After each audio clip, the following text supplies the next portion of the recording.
at this time, let the record reflect all 15 jurors have returned to the courtroom. Everyone may be seated. Counsel waive the call. Yes. Greg, call your next witness. Yes, sir. Jeff, new shots, please. Have you come on in.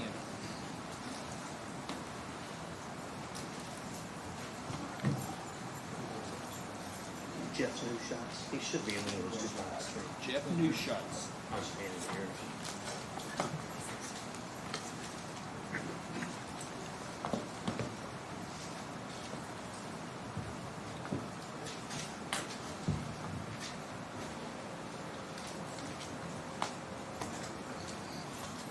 Do you swear or affirm the testimony you're about to give will be the truth, the whole truth, and nothing but the truth? Yes, sir, I do. Thank you. If you have a seat right over there, try to sit as close to the microphone as you can, and please answer all questions asked of you. Thank you. Mr. Butler, proceed when you're ready. Thank you, Your Honor. Would you introduce yourself to the ladies and gentlemen of the jury, please? Jeffrey Neuschatz. Is that okay? The sound? Yeah, I Jeffrey hear you. Neuschatz. Neuschatz.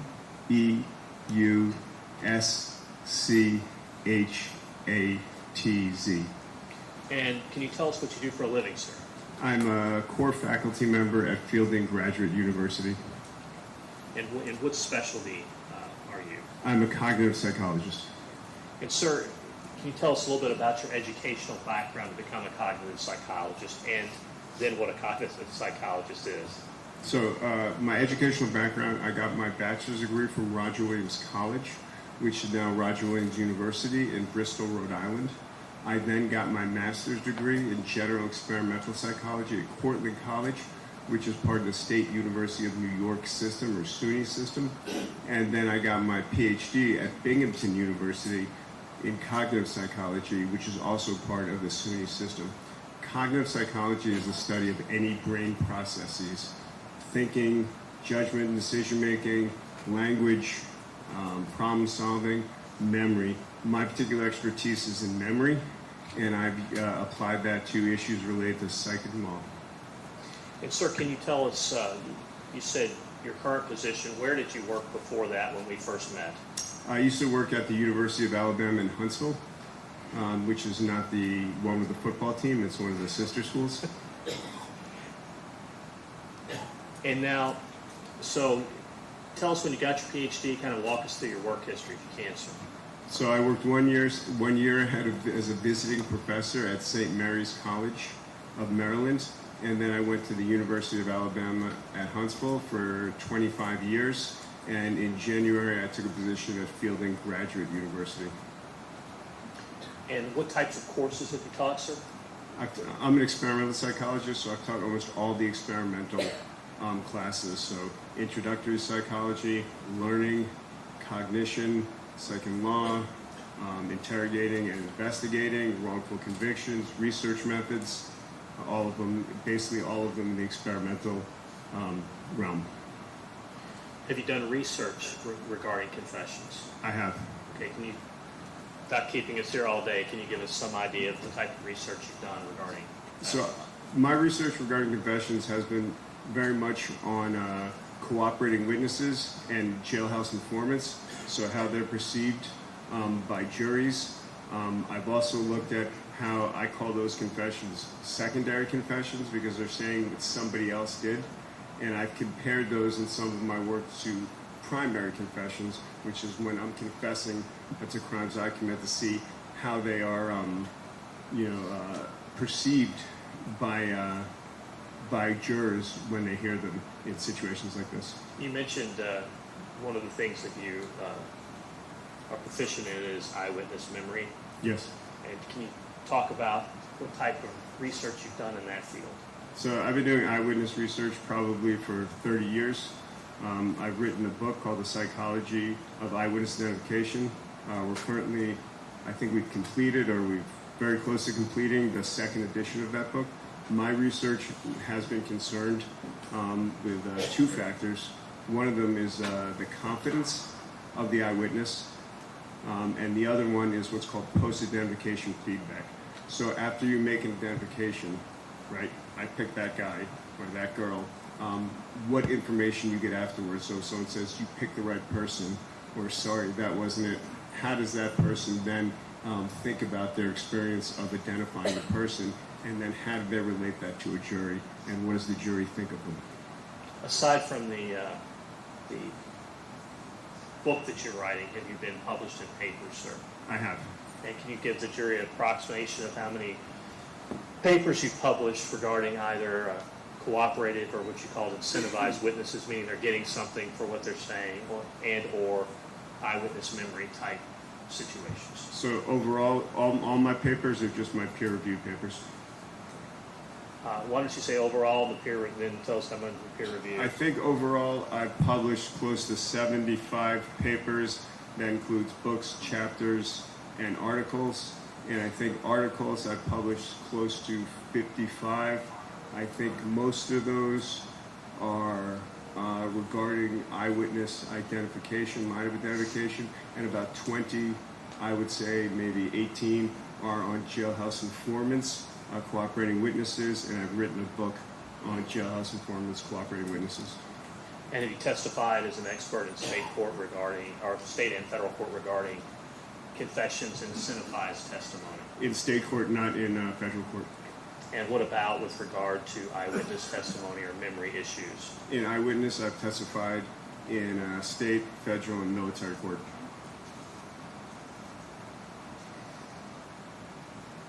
Now, in this case, you were asked to review a multitude of interviews, correct? Yes, sir. Some of which have become relevant, some of which have not. Right. Would you estimate how many hours you've gotten into this case? I would say close to 60. And thus far, how much have you been paid? $10,000. Now, have you also, in your experience, trained law enforcement? I gave a training on interrogations and interviewing for the Huntsville Police Department last summer. Judge, I'd move to the admission of him as an expert in cognitive psychology regarding interview techniques as well as memory. Any objection? No, sir, I'm sorry. So stipulate. All right, let's start with memory, sir. Can you kind of give the jury a broad overview of how memory works, please? So memory doesn't work like most people think it does, right? Memory doesn't work like a VCR. You don't have a picture in your brain. What happens when you witness a complex event, like a basketball game or a wedding, you take in bits and pieces of that event. And those pieces that you take in aren't organized. They don't have a lot of detail, right? So as the rememberer, you have to fill in the gaps with the details and the organizations. And you do that based on what you know happens in the world. Sometimes the information you add in is accurate, sometimes it's not. Now, once you have a memory, it's not written in stone. It changes all the time, right? When you collect other information, what we call post-event information after the event, that has the ability to change your memory, and that can happen unbeknownst to the person trying to remember the information. So that's why we can have confidently held, richly detailed memories that may not be completely accurate as they happen. That's not to say all of our memories are wrong, because we know that's not true. When we go home today, you'll all go to the right house, put the right key in the door, and walk in, right? So those things that we practice over and over and over again are likely to be accurate. It's those things that we see for shorter periods of time that we don't do all the time are the ones that are more susceptible to these types of changes that we're talking about.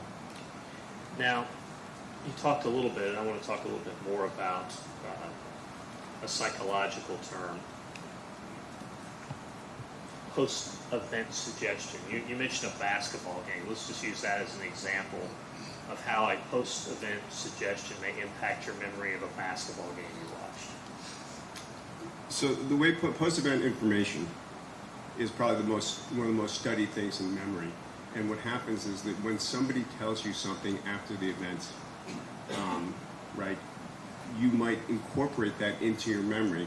So if they said, you know, number 32 hit the basket post number 15, you may think to yourself, maybe it was 32, and replace your memory with 32 hitting the basket as opposed to 15, and then tell other people, well, this is what happened. It's especially true if the information is coming from a credible source or an authority.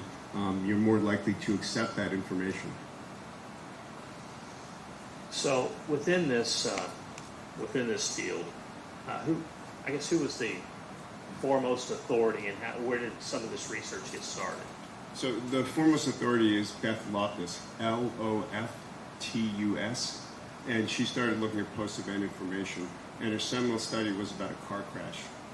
So people watch a car crash, and they're simply asked afterwards, how fast were the cars going? And she just changes the verb.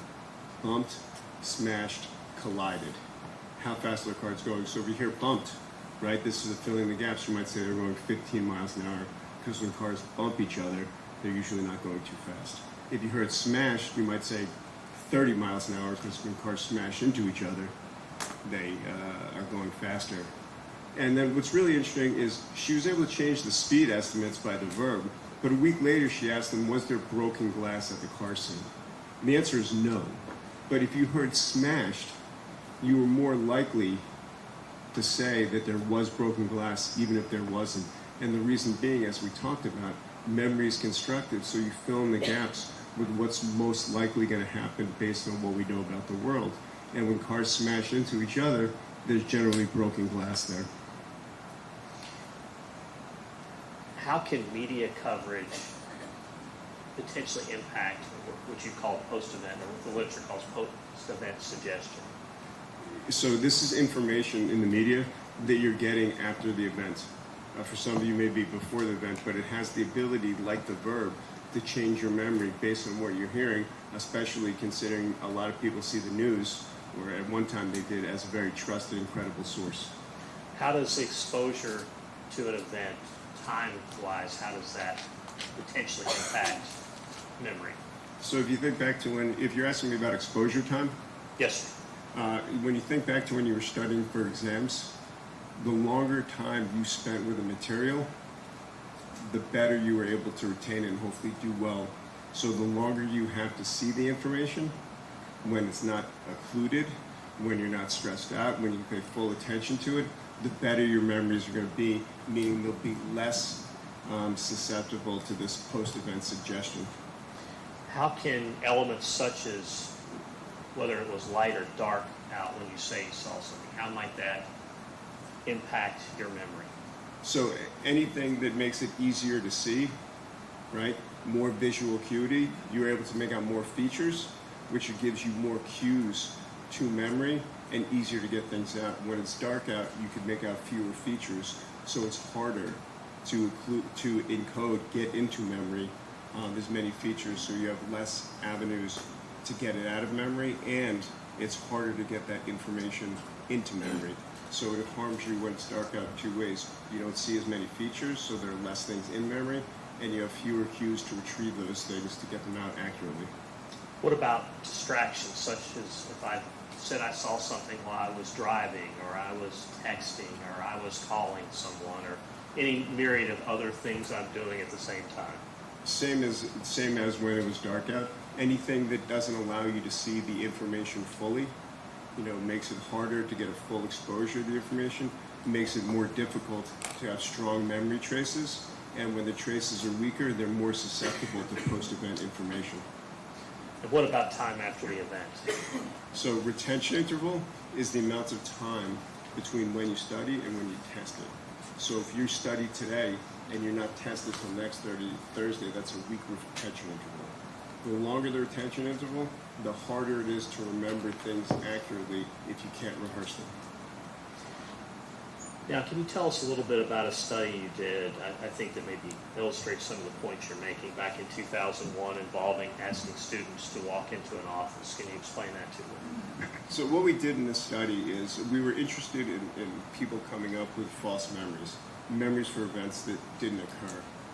So what we did is we asked students to come down to participate in the study, and we asked them to sit in an office. And we didn't tell them, some of them we did, some of them we didn't tell them that the study was actually remembering what was in the office. After a minute or two of sitting in there, we take them out of the office and we ask them to remember information that was in the office. And what we did was we left out a lot of stuff that's typically in an office. Notebook, stapler, pencil, copying paper, all that stuff. And we gave them a recognition test and asked them, did they remember seeing these things? And there were 10 items And what you found is that people could remember those items that weren't in there. About 40%, 45% of the people, 45% of the items were actually remembered, even though they were never in the office. This goes along with what I told you about filling in the gaps. You fill in the gaps with what's reasonable and what you know about the world in the situation. And we know when we go into an office, usually there are pens and there's papers and there's books. When those things aren't in there and you don't have a great memory of it, you think to yourself, yeah, it must have been in there, right? Because that's what's typically in an office. Why wouldn't it be in there? Can you witness an event and have a posted suggestion of change what your memory of that event was? Yes. Talk about one of the classics in your field. Everyone remembers 9/11, and everyone remembers George W. Bush was the president at the time, and he was in a classroom in Sarasota, Florida, talking to little kids.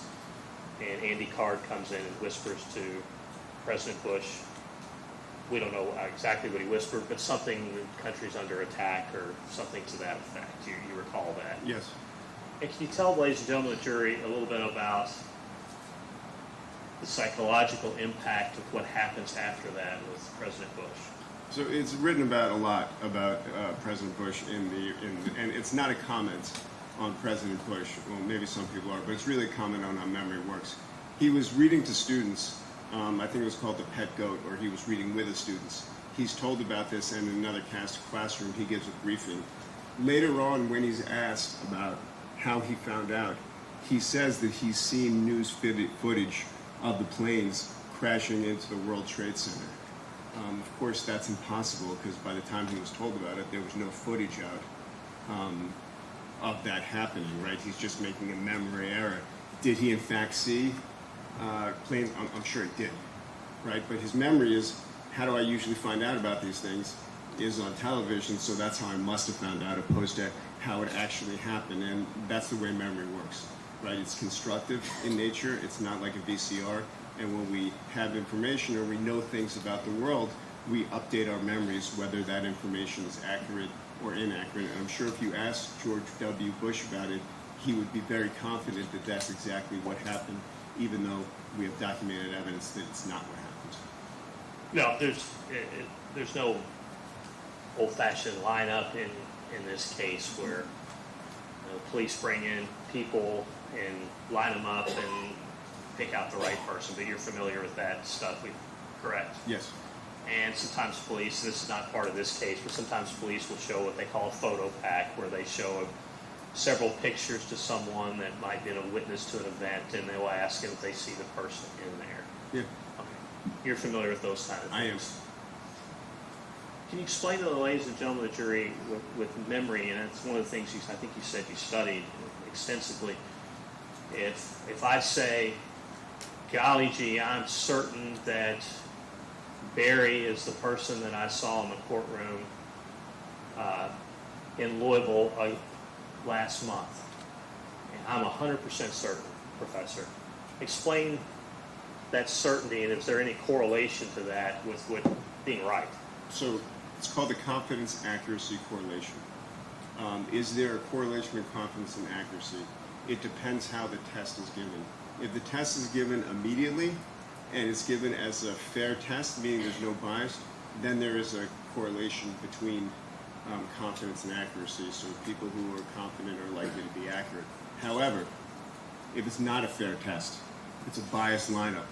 If it occurs way after you make the identification or the memory, then there's no correlation between confidence and accuracy. One of the things I studied, I told you I studied confidence in eyewitness, and what I studied was how confidence in trial affects people's judgments of the witness, even though it wasn't related to their accuracy. Now, we heard testimony from one of the police detectives in the case. I mentioned, I think, Detective Snow here at the end, that he, in the early part of this investigation, received a multitude of tips. People seeing a car here, people not seeing a car here, people seeing this, not seeing that. Why does that phenomenon happen? Obviously, not everyone's calling in to lie and mislead Detective Snow. I mean, a variety of reasons. So that what you see in the confession and eyewitness literature is that some people want to be involved in the case. I may be aging myself, but if you guys remember the Joe and Benet Ramsey abduction, several people came forward and said they did it just because they wanted to be the notoriety, and so people say that thing. Other people like that, I'm sure they actually believe that they saw something that was relevant to the case, and they may have in fact seen something that was similar to what they were talking, and they wanted to do their civic duty. It just may not have been relevant to this particular case. Other people just want to be in the media because they want the fame associated with it. Now, if you see something, kind of wrapping up some of this, but if you see something very quickly, and then later, a day or two, you see things on the media, you hear things, can that impact what you think you saw? Yeah, it's post-event information, and it has the ability to change and contaminate your memory.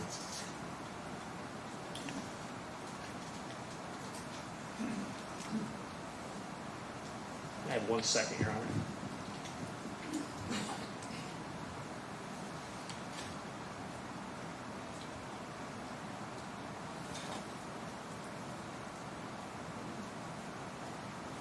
Now, Professor, you also, in the course of this, looked at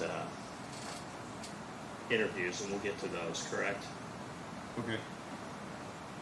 Can you tell, ladies and gentlemen of the jury, what the Reed technique is? The Reed technique is an interrogation and interviewing training technique.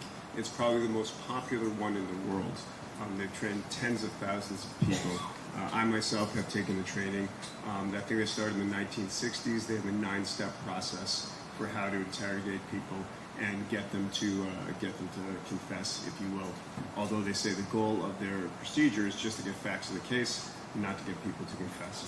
In the Reed technique, we're not going to get into all the criticisms of it, but the Reed technique has been criticized by people in your field, correct? It has. But it's typically still used by a lot of law enforcement agencies. Yes, and when I took the training, it was me and almost entirely police officers and people who worked in store security, theft prevention. And in this particular case, are you familiar with whether Detective Brian Luckin took the training? I am. Okay. And he took the training in August of 2022, correct? I believe that's correct. Now,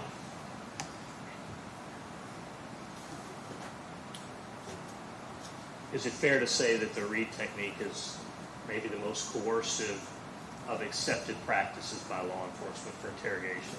That is how it is talked about in the social psychological literature. Now, but there's certain things, even though it is considered the most pushing the line, I'm going to call it, in interrogation techniques, there's certain things that the Reed technique that's taught to law enforcement across the country tells you not to do. Is that accurate, sir? That is true. Okay. What does the Reed technique that all police are trained on, or interrogators are trained on, tell you to do with regard to what I'm going to call promises of leniency? And if you could explain to the ladies and gentlemen of the jury what a promise of leniency is. So a promise of leniency is offering somebody something, reduced sentence, some benefit in order to confess. It's one of the things that they are very adamant about, that it's coercive to do that. That they say you should absolutely not make promises of leniency to people to get them to make statements. Why? Because it's coercive, and the reason the Reed technique has said any of these things, if you read their documents, shouldn't be done is because other courts, if I'm allowed to say, have found these things to cause involuntary statements. What's the Reed technique say about what I'm going to call inevitable consequences, and if you can explain what they mean by that? So threats of inevitable consequence, they said you shouldn't do that. Once again, it's one of those things that they find overly coercive and that you should not do. So you shouldn't say to someone, if you don't confess to me right now, they're going to lock you away and throw away the key. You shouldn't make those sort of threats to people. when you're doing an interrogation to get them to make a statement. What about if the threat's not to directly to them and what's going to happen to me, but it's a threat to take my children, for example? Yes, they also say that that is also coercive, and you shouldn't do that in order to get someone to make a statement. What do they say about lengthy periods of? So what they say is, and this is based on the research, is one of the biggest risks for false confession or false statements is the amount of time that the interrogation lasts. So their argument is that interrogation should not last over 2 to 4 hours. And the reason being is that people become fatigued, and when they become fatigued, they no longer have the cognitive resources to make voluntary statements sometimes, or to fend off some of these tactics that we're talking about. What about what I'm going to call contaminating? We talked about contamination of your memory by post-event suggestion. Let's talk a little bit about contamination of your statement. What do they say about investigators feeding facts or suggesting what you're supposed to say? So what they say is that you shouldn't give all the information to the witness, and the reason that you shouldn't do that, or the suspect, is because one way to assess if an interrogation is accurate is if the person has guilty knowledge. So that if I, as a suspect, know information that only the person who committed the crime had, you want me to say that myself. If it's leaked into the interrogation by an investigator or by showing the person evidence, it's no longer guilty knowledge, because you don't know if it came from the person who's confessing or if it was given to them by the police officer. So it doesn't allow you to check the accuracy of the confession anymore. So, for example, if it was a crime to be in this courtroom and you were interrogating me about it, and you suggested to me that Judge Sims's nameplate's not there on the bench, and then I came along and said, well, Judge Sims's nameplate's not on the bench. Can you explain how that... Can I use a different example? Sure. Let's say I come in and I show you pictures of a victim who was shot 2 times in the shoulder and 1 time in the knee, and then in your confession you write, yeah, this person was shot 3 times, 2 times in the shoulder, once in the knee. I no longer know if that came from me or it came from the pictures that were shown to me during the interrogation. So that if I just said that without seeing the pictures, you would know that I was the person that committed the crime. But by showing me the picture, you no longer know if that was coming from me or if I just intuited that based on what I was shown in the evidence. Does that help? Yes, thanks. But much better than my example. All right, so part of what Reed has published about things not to do, we've touched on some of them, is based upon wrongful convictions using this technique, correct? Yes. And what has Reed's position been on the wrongful convictions per coercive interview tactics? Reed's position is that the only time you get false statements and false confessions is when you don't follow the Reed tactics or the Reed 9-step process as they want you to do it. So if you do these things that they forbid you for doing, they think those lead to involuntary statements and false confessions. So as long as you follow their procedures, they say you'll get faithful results. But if you don't, that's when you'll have these coerced statements. And is it fair to say, based upon your research and your training experience, the 2 areas that have led to the most wrongful convictions are coercive interviews and eyewitness memory problems? It depends which group you look at. So if you look at the National Registry of Exonerations, which counts all exonerations, right, they say the biggest 2 factors for wrongful conviction are perjured testimony and false accusations and official misconduct. So 64% of cases had these false accusations or perjured statements, and 60% had official misconduct. If you look at the National Registry of Exonerations, they say the biggest factor, if you look at the Innocence Project, for them, they're looking at saying eyewitness identification is the major factor, or one of the major factors in wrongful conviction, and they're just looking at sexual assault cases that have DNA exonerations. That's the difference between the 2. So both are prevalent in the literature for wrongful convictions. Yes. Now, what is the goal of an interview? According to Reed and most interrogation trainings, it is only to collect facts of the case. It is not to get it's not to get a confession or a statement. Is the goal, according to Reed or any other interrogation tactic, taught to force fit someone to say what you need for your case? It is not.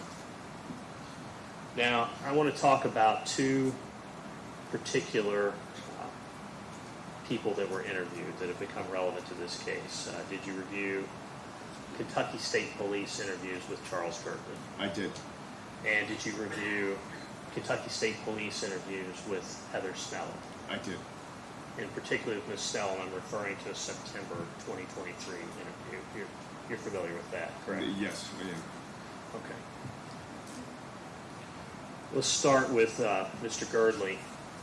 How long was his first interview in June of 2023? So it's a little bit unclear because with interrogations, we code them from when they're detained, not when they start being interviewed. For the best of my knowledge, during the interrogation, they said that they wanted to interview him at 4 o'clock. The interview doesn't start until 10 o'clock and it doesn't end until about 2. So the most conservative estimate is 10 hours that he was detained and then interviewed. And the actual interview itself was, I believe, a little over 4 hours, correct? Yes. And you talked a little bit about this, but what effect does that time have on an interview's course? So we mentioned that one of the leading causes of wrongful confessions, false confessions, is length of the interview because the person becomes worn down and no longer has the cognitive resources to answer questions. So that it's one of the biggest risk factors for false confession. And one of the things you do is you code an interview. Can you explain what that is, ladies and gentlemen of the jury? So we have a coding measurement. It's been psychologically tested and validated, and it allows us to look at several things or tactics that are used in an interrogation. So the first thing we look at is what are called personal risk factors, and that involves the person, right? So that we look at their age, right? Because youth are much more likely to false confess. We look at if they're in pain, because when you're in pain, you have trouble, like with all your cognitive abilities.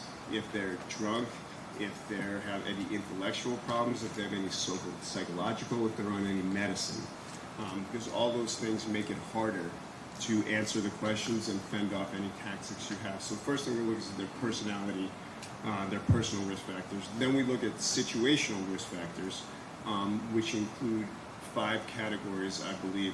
One is which is called rapport building, which is small talk between people. We looked at evidence tactics, which is when people either make up evidence or say they're going to have evidence that doesn't exist. We look at what we call maximization or consequential tactics, is when people try to, and when the investigator tries to leverage the full weight of the law against not confession, right? So when they say things like, we're 100% certain you did this and you're going to go to jail, right? So they say those sort of things. Then we look at what we call social psychological factors, which are things that are supposed to increase the person's guilt, not their guilt in the crime, but their own personal feelings of guilt. Comments like, don't you think your family would feel better if you just owned up to it? Why don't you stand up and be a man and admit what you did? The victim will be able to feel better and move on if you just admit it, those sort of things. And finally, we look at minimizations. Minimizations are things where they try and lessen the severity of the offense and or the consequences. It's not so bad. Everyone goes out and get drunk occasionally and they drive their car, so let's just get with it and we'll get it handled. Things like that, so making it seem not so bad. And then the last thing we look at is contamination. So who says what information first? So we look at what information is in the interview and who says it, whether it's the investigator or the person being interrogated or interviewed. And can you give us a rough estimate of how many of these tactics were used on Mr. Girdley in this first interview? In the first interview, I know across the 2, in the first interview, Can I check my notes? Yes, sir.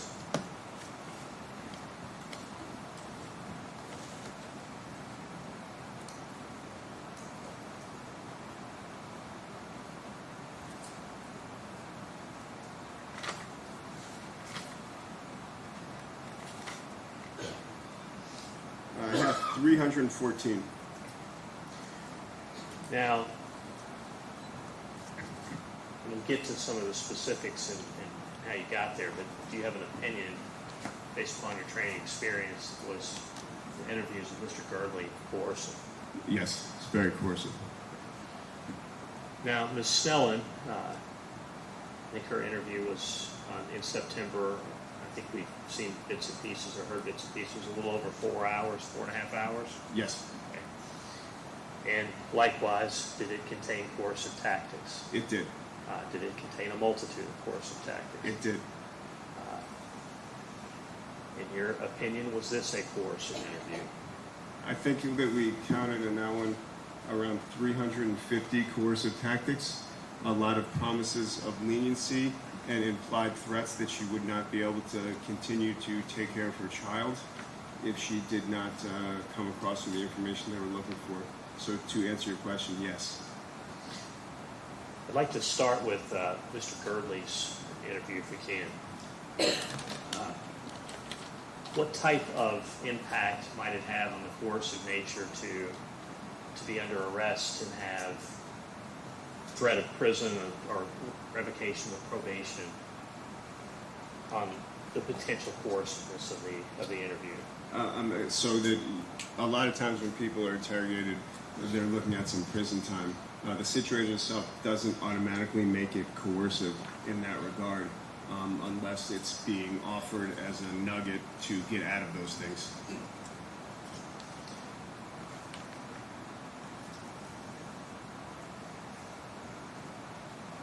What about touching people?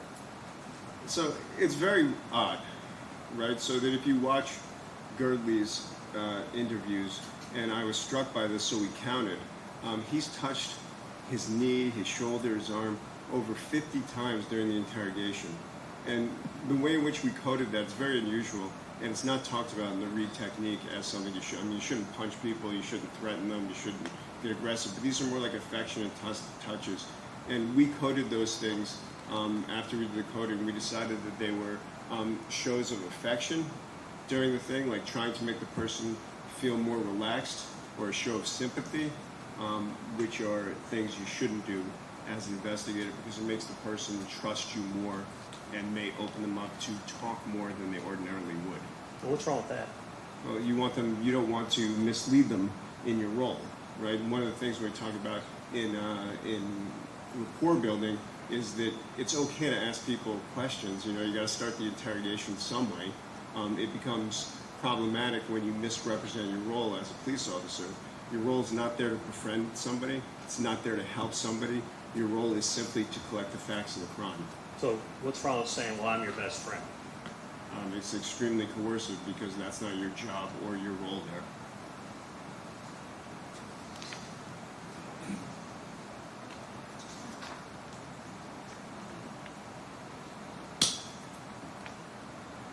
What about saying things like, yeah, I don't care what you did, you're not going to jail today? So those are what's known as minimizations. We talk about minimizations when you say that the severity of the crime or the consequences are going to be less. So when you're telling someone you're not going to jail, it's a minimization. So you're trying to tell them this in order to get them to give the story that you want them to give. What about saying things like, you know, this is a pivotal, this is the most pivotal moment in your life. You can take this fork on the road and do what we want, or you can take this fork in the road and you can spend the rest of your life in prison. It depends on how it's said, right? So the first part is that this is the most pivotal moment, is telling the person what we call self-interest. It's in your self-interest to tell us what we want to know. If they go as far as saying, if you go into jail, that's a threat of inevitable consequences. If they don't go that far and just say this is the most pivotal moment in your life, it's just a tactic known as self-interest. So it's in your self-interest, and there's an implied threat there that if you don't do this, there are consequences that are going to happen. And if we can go ahead and cue up clip GA, please. Yeah, Judge, can we have the headsets for the jury at this point? You have headsets? They don't have headsets, they say. I'm sorry, sir. They're saying they don't have headsets. Oh, you don't have headsets? Okay, go ahead, Ms. Blake. It's fine. I can hear good. Let me tell you, you cannot be a witness for us in any single way. Okay, we lose you if we don't have that credibility. Okay, so this is the very beginning of the interview. Is that correct, Professor? Yes. Yes. And that's, I think we have it bookmarked at about three minutes or so into the interview. So the investigator's saying we lose you if you have any witness credibility. And what I want to like to do for the ladies and gentlemen of the jury is kind of walk through how certain statements were made. So one of the first statements that Mr. Girdley makes to the police is that Brooks Houck asked him to move Crystal Rogers' car. Okay, and you're aware that he ultimately provides that information to the police. Yes. Okay. So this is one of the first things they say. If you could play clip G13 for us at the beginning of the interview. On your part, we can do a lot to help you, okay, and we can do a lot for you. And we have, usually you don't have a prosecutor assigned by the Attorney General's office on hand to make any kind of negotiations. Tonight you do.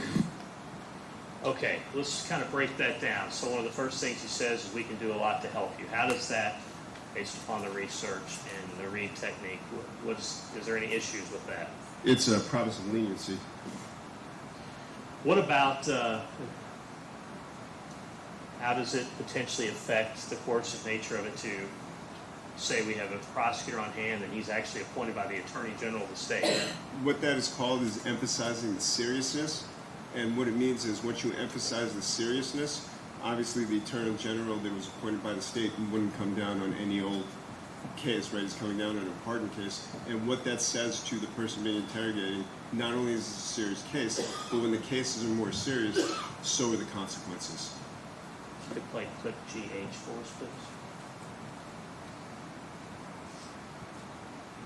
And, you know, when I bring somebody in this room, I'll be quite honest with you, I already know what I'm looking for. You're not the person we're after, okay? Okay, is there any issue with telling someone, I already know what I'm looking for? We call that an evidence tactic. So what you're saying to the person is, I already know all of the evidence, so any stories that deviate from what I already know are going to be rejected. And what about saying, I'm not after you? So it's a minimization, again. So you're reducing and the severity of what's going to happen to the person if they give you the information that you want. You could play clip G3.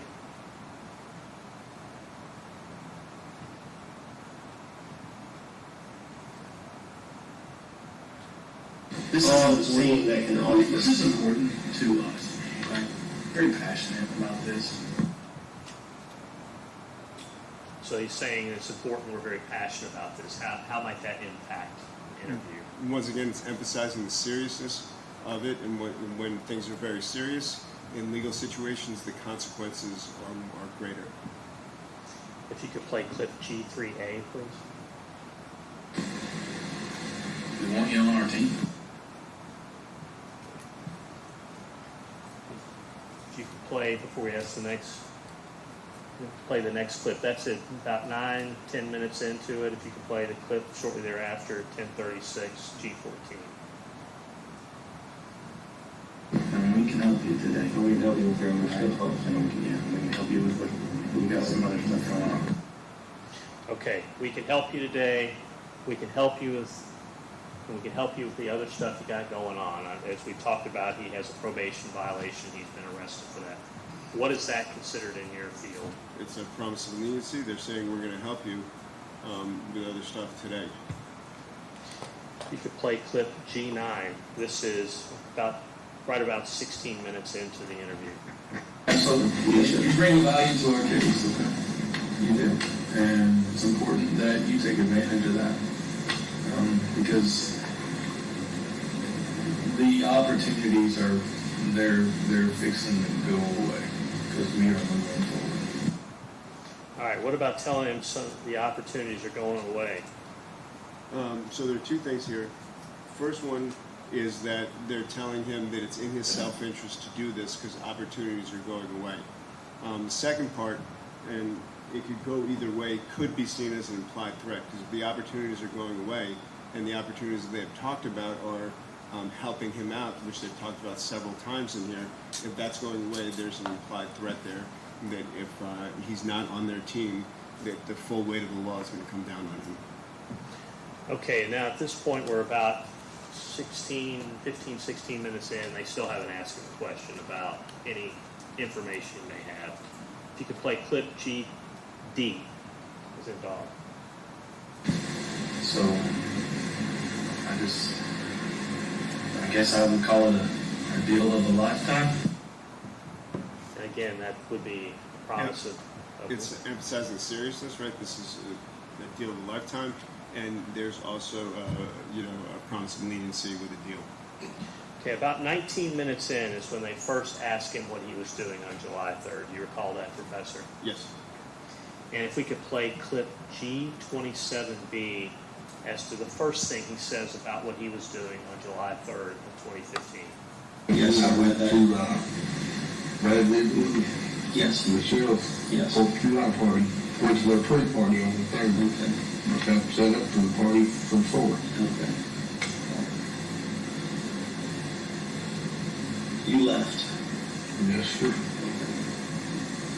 Well, just I don't care how I'm guilty of this. So we already got, obviously, you're here. My daughter was with me. I was riding with my daughter, Yes, sir. Tanya Girdley. Yes, sir.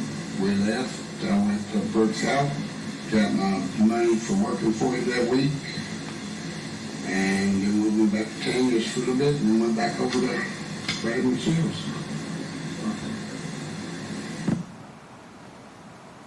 So the first statement he makes, does he provide any information, any incriminating information about No. He says he goes over to someone's house for a pre-party with his daughter. Was that accepted? No. You could play clip G8, which is right after this clip. Yeah, GJA, please.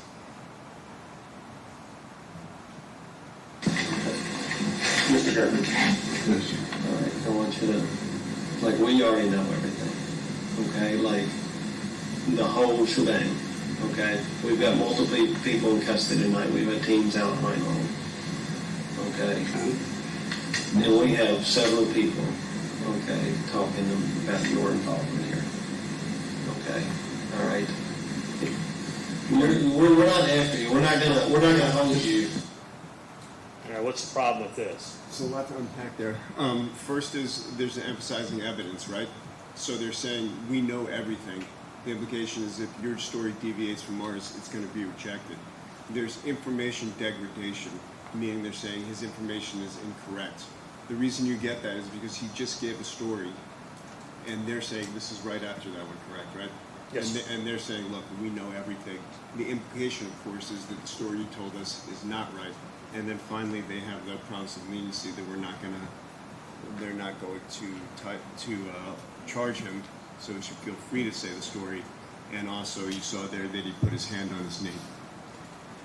Now, after that, if you could play the clip G17.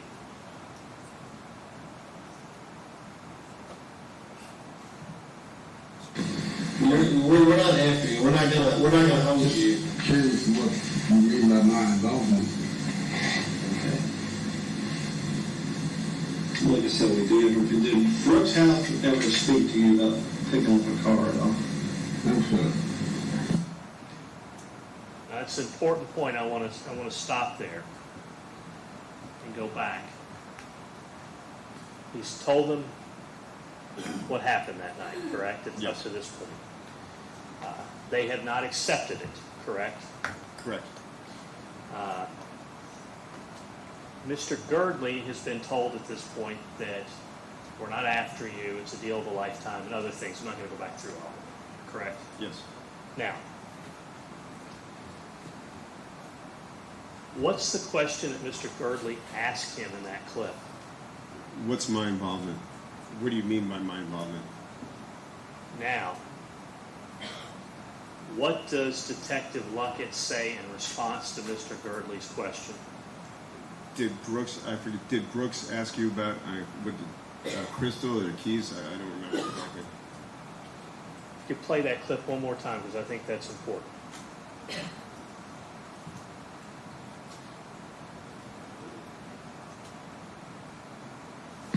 We're not after you. We're not gonna hold you. Curious what you mean by my involvement. Okay. Like I said, we do. Brooks Houck ever speak to you about picking up a car at all? No, sir. Okay. Detective Luckett, is this the first time in the interview that Mr. Girdley, anything has come up about Brooks Houck and this car? Yes. And who brings it up? Detective Luckett. And what was Mr. Girdley's answer when he was first asked, did Brooks Houck ask you about moving a car? No, sir. Okay. Now, shortly after that, if you could play clip GB. I promise you this is your once-in-a-lifetime opportunity. Sometimes the Lord smiles on us, and sometimes when it's bad, it can become good. All right. What's the problem with this? Now we have the story. Now we have Luckett suggesting that Brooks Houck asked him about a car. What's the problem with saying this is a once-in-a-lifetime opportunity? So two things. It's in your self-interest to tell us a story, and it's a promise of leniency. If you could play clip 28.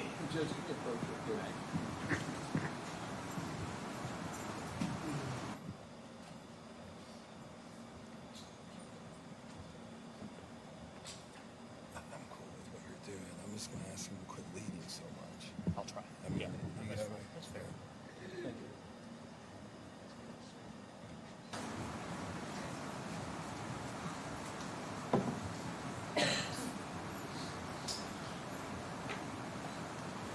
So if you could play clip 28, please. I'll take care of it no matter what. All right. I have a prosecutor here, and I promise you that we will walk you through and make sure we protect and take care of you in every way. All right? And you have to believe in it and your family. You and your daughter, okay? We will do everything we can to make sure that everybody's okay. Okay, can you explain the issues with that? So there's a promise of leniency. We're going to do everything we can to take care of you. They also bring up his family, which is a social psychological manipulation, saying that they're going to take care of his family.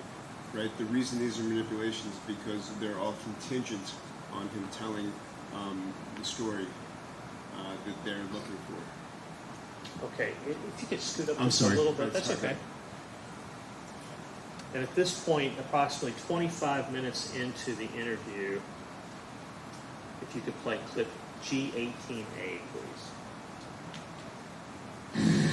How did you get involved? I mean, I'm not big involved in it. I'm Brookie said something like that, take your car up. Okay. I'm not that anymore. What did he say? And he just said your car up down the beaches. And I said, trailer and shit could go pick it up. And I turned that in the trailer. I went to pick it up. And he said, oh shit, don't worry about it. I can smell it, grab it. Okay, so at this point, 25 minutes in, is that the first time you hear that Brooks actually asked him to do something with this car? Yes. Now, I'm going to skip ahead and we're going to come back.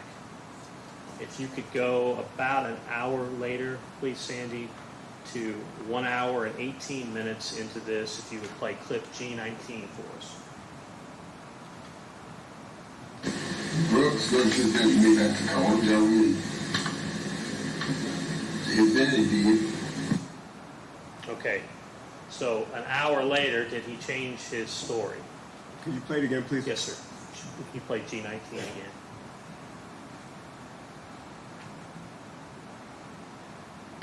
Brooks goes to bed, you have to call him, tell him. His daddy did.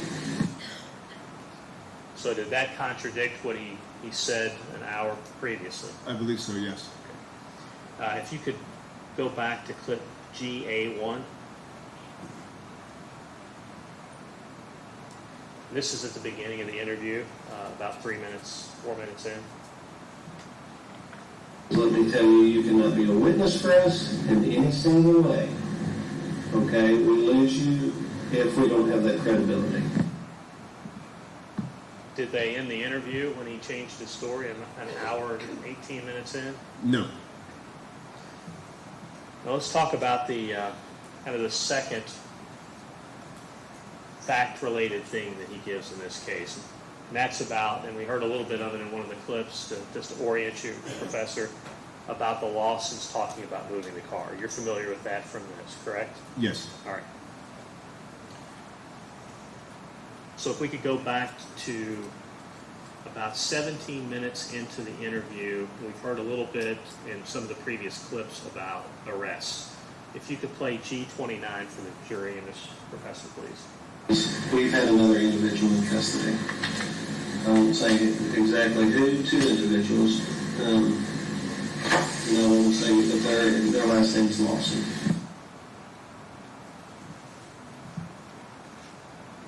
So who provided information about Lawson's being arrested?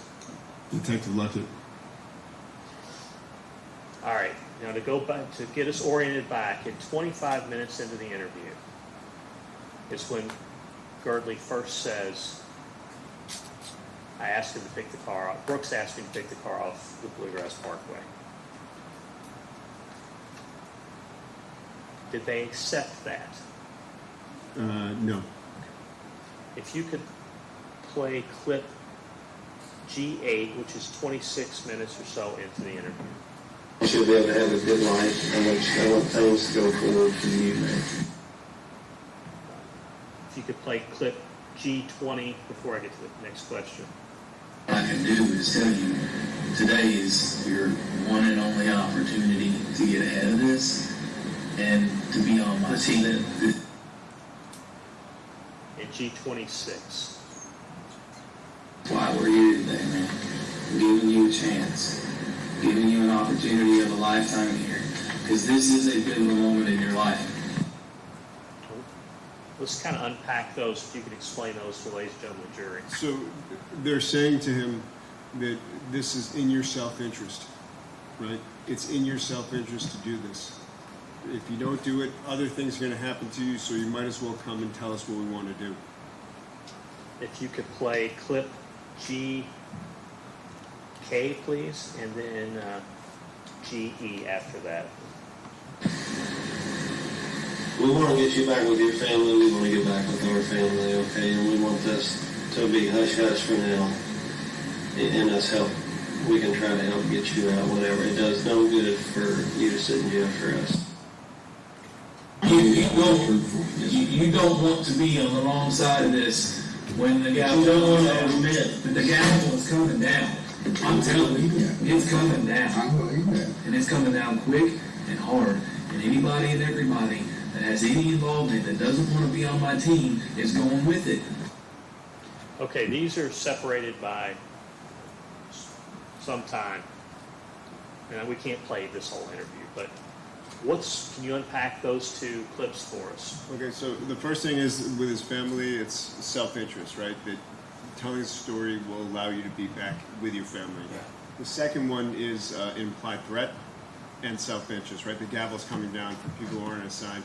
And the other thing it's a thing that we code as belligerence, when people start showing frustration and banging on the table and stuff like that when they're not getting what they want from the person.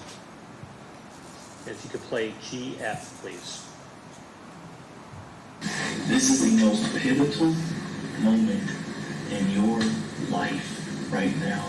You are a 51-year-old man that could either spend the rest of his life in the penitentiary or you can help yourself and walk out of here. This is a pivotal moment. You and only you can take advantage of this. I can't do it for you. I want to because it would help me. But for your sake, it has to be from you. You have been carrying this around for 8 friggin' years. I know you're exhausted. I'm exhausted with it, Charlie. And I've only been working it for a few years.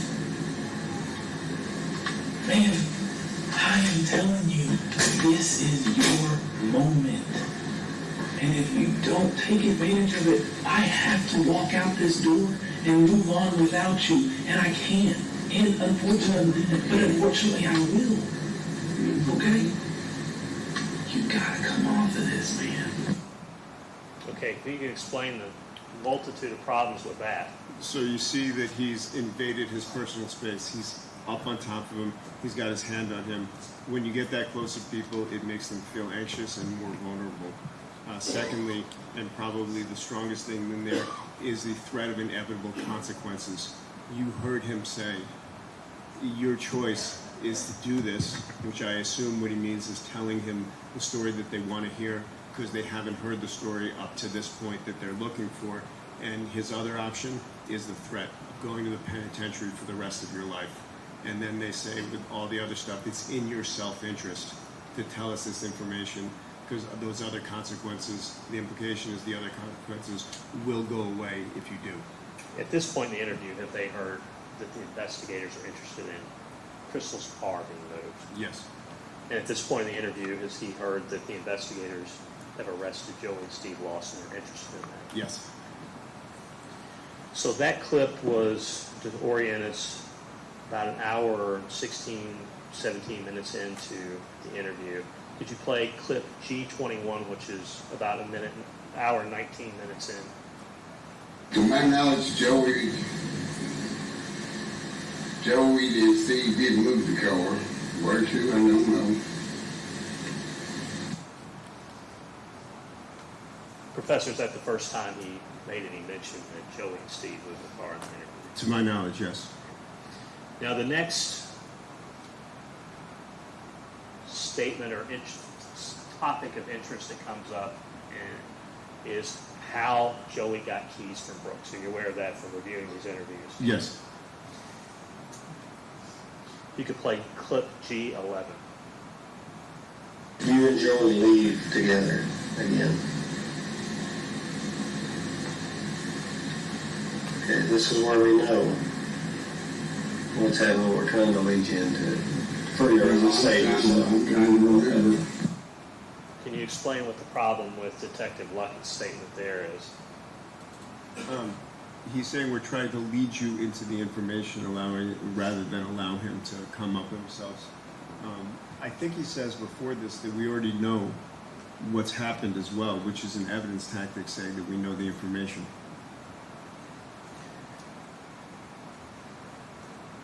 Play clip G7, which is a couple minutes after that, please.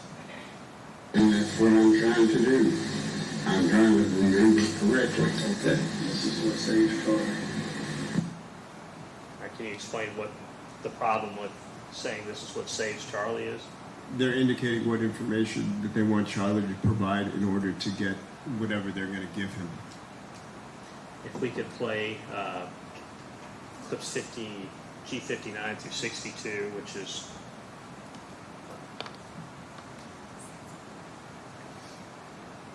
I don't know if I'm recalling right or not, but I don't think he met with Brooke and got 3 keys.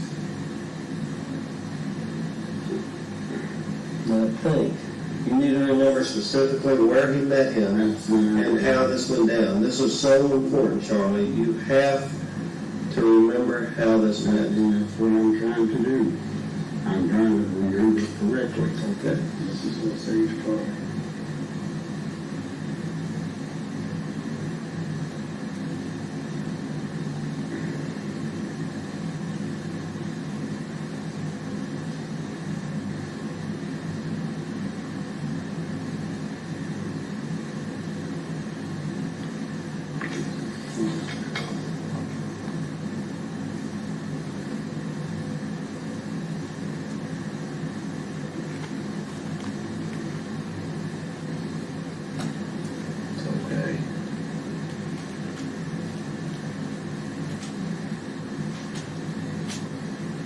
went to Kenny's house. Kenny lived at 1415 Tucker Drive at that time. Because that grandmother's old house. And was pretty much raised there. His daughter went to Kenny's. We're not trying to get your family into it. We're going to get We're going to get into the I'm just trying to recall. We'll take care of it. Any family members of yours are taking ours? To Kenny's. Okay.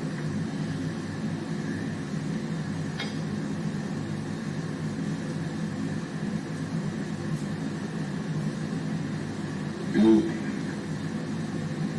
I believe Brooks brought Keith to Joey over to Kenny's. We don't need to believe. We need to think and remember exactly how this went down. There's a reason you're saying. Somebody else might have been there too. Just remember exactly who that person was and how you all got it.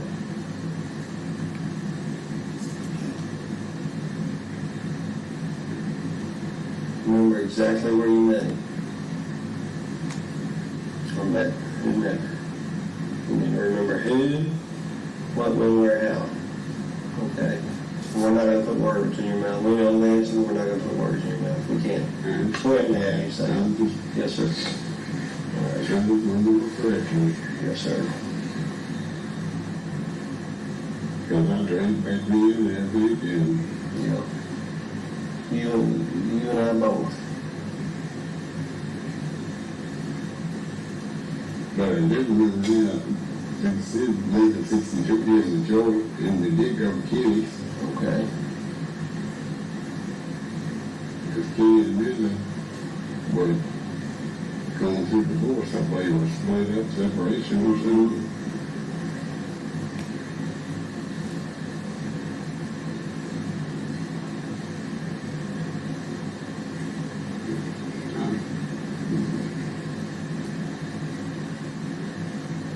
And Kenny is not going to be in any trouble. We're not looking I at Kenny. understand that. It's,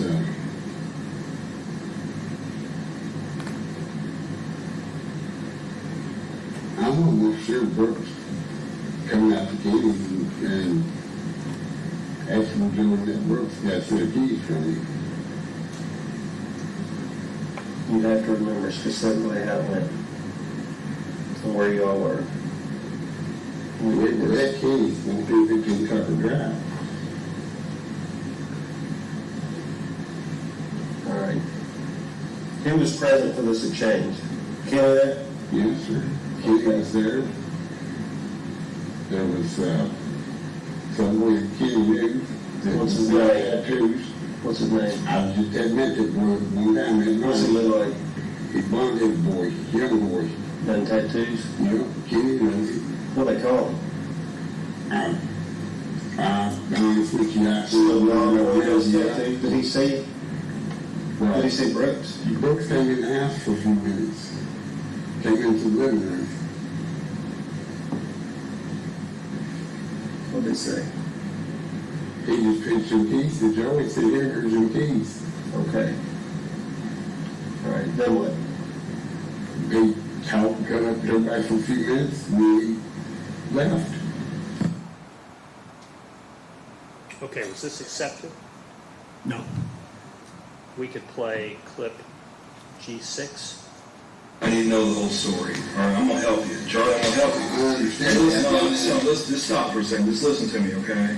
I don't get out of bed for just anybody, okay, or anything. All right.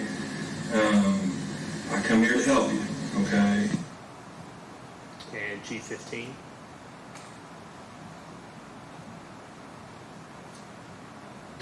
Let me help you, all right? I'm extending my hand to you, man. Grab it, okay? Because I'm gonna be able to pull you up out of this, all right? I'm trying to win the world I've been in. I'm trying to And I'm remember. gonna help you, but you gotta help them, okay? I'm gonna take care of you, Charlie, but help them, okay? And if you could play clip G11.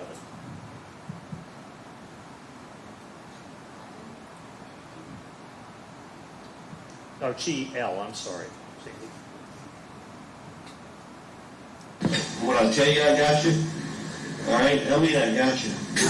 All right, and I'll walk to that prosecutor and I'll do anything I can. But we have to have the whole truth. I don't give a shit if you were the one who killed her. Okay, let's kind of unpack those three clips. If you can explain what's wrong with those. So the first part was information degradation, telling him that a story is not right and what he needed to tell them in order to get whatever he's going to get in exchange. You heard several times, remembering it's going to save you to remember this information, and thinking it is not enough. We need a definitive statement from them. Then you see that there's promises of leniency and emphasizing the seriousness of the case, right? I don't get up for everyone. And then there's the quid pro quo in there, which is one of the things that Reed talks about you shouldn't do. I'm going to help you, the offer of leniency, but you have to help them first, right? You're not supposed to do that. Can you play that last clip again? I can't remember all of them, sorry. Yeah, if you could play GL again, please.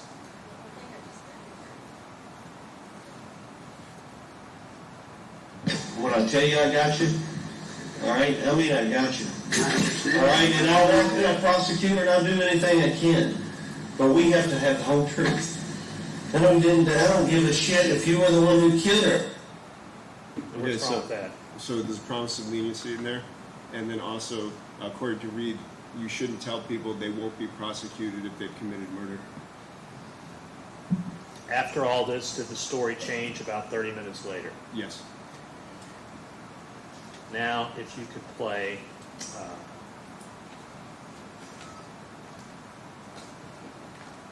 clip G66A. Jordan had looked up to Copperfield subdivision on Monroe.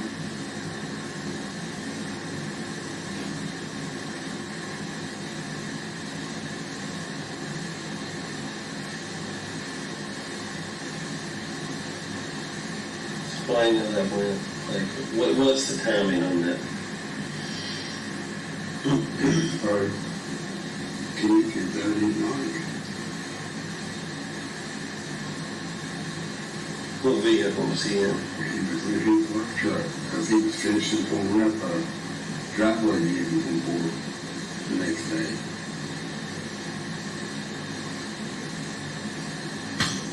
He was finishing up pulling the driveway up and he was going board the next day. On the night of July 3rd? I'm almost positive. Because when you go back to the back of this subdivision, not the very back part that he got going on now, that used to be the middle section of it right now, which was the back then.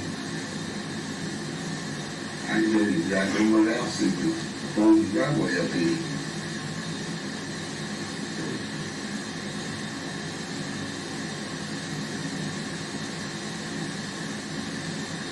I'm positive that's where we met in that Copperfield subdivision. Okay, we've heard at this point Mr. Gurley say that he met Brooks at 10:30 at night at Copperfield subdivision. Was that accepted? No. Okay, if you could play clip GC as in Charlie. Charlie, you gotta come clean. I know that. All right, I'm just gonna don't respond. Okay. I want you to sit here and I want you to think long and hard about where Charlie Gurley is in life and where you are in reference to this case and why you're here today. You need to be thinking about that. And you need to be thinking about what Detective Luckett and I need from you in order to allow you to be on our team. That's what you need to be thinking about. So what's wrong with that, Professor? So he's saying it's in his self-interest to remember to tell, I guess that's Hardin, what he wants to hear. And there are times in after this, as an example, where investigators leave the room and tell people to think about things. Right. Can you explain how that impacts the course of interview? It's not necessarily a terrible thing to take a break and leave the room and ask them to think about things, but you have to remember this is coming after he's given 2 stories that have been rejected. So they're asking to come up with a 3rd story. If you could play clip G72, which is about 3 hours and 18 minutes into the interview. So why did Joey come pick you up? Because I called him and asked him to go pick me up, give me a ride over to Brooks so I could get paid. Okay. Brooks paid me in cash that night. We went over to Woodlawn Road to that subdivision over there where we was framing houses. Does Brooks normally pay you late at night?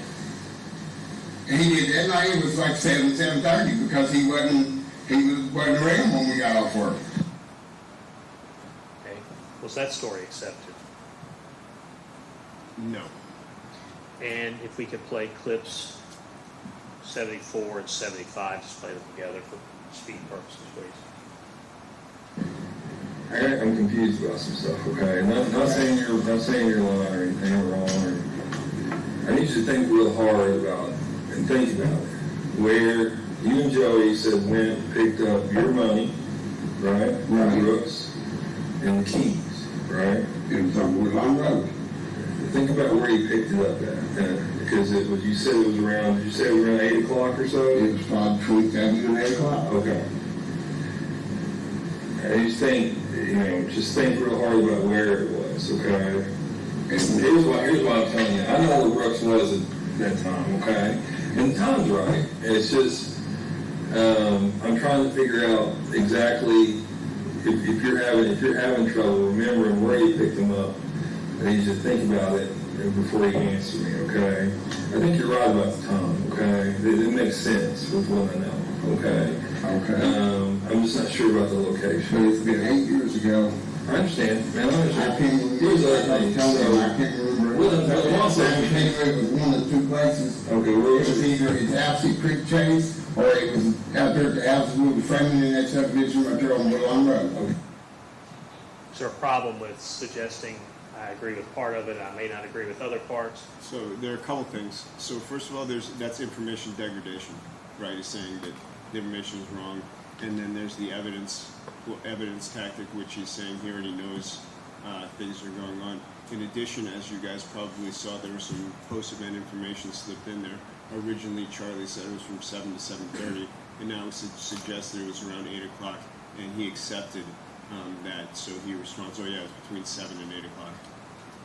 Now I'm going to switch gears to an interview on September the 15th of 2023 between Mr. Girdley and Kentucky State Police.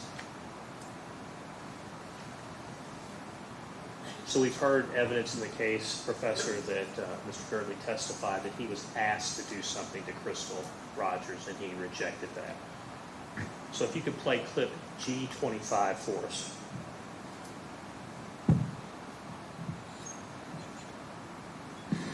At one time, Steve says, and this is not one to get you in trouble, okay, so just be honest about it. Steve says Brooks asked him at first to actually take care of Crystal Rogers and kill her. He was like, I didn't know how to do it. He's like, that wasn't me. Right. Yeah. He was like, that wasn't me. He was like, I told him I'd still help with the car. And he was like, but. He said, I did. He's like, I told Charlie. He's like, I told him maybe Charlie. He's like, Charlie would do anything. Charlie didn't do nothing. I know, but listen. Here's what he said. He said that he just said it to you. He's like, I just told him. He's like, I told Brooks you. And he's like, you just laughed at him. Yeah. So But no, I need to make sure that he We're trying to verify that the conversation took took place. place. and I mean, I thought all it was a joke. Is there any problem with this? Well, they're just suggesting information, asking if what happened, and he's agreed to. Sorry, That's they're okay. giving him the information that happens, the evidence, and asking him if it happens. Now, you also reviewed Heather Snellen's Correct. statements. And we heard testimony that she overheard a conversation with Joey Lawson, Steve Lawson, moving a Mr. body. Butler, I'm sorry to interrupt you. I've got some jurors indicating they're ready to take Yes, a sir. break here. So, ladies and gentlemen, we're going to take a 15-minute break. The same admonitions are in place. Do not discuss this case among yourselves. Do not let anybody discuss this case with you. If anybody tries to discuss this case with you, I need you to immediately report that to me. And you're not to finally make up your mind about the case until you've heard all the evidence, received the instruction from the court, gone to the jury room to consider what your fellow jurors have to say about the case. You may go with the bailiff. We'll start back in 15 minutes.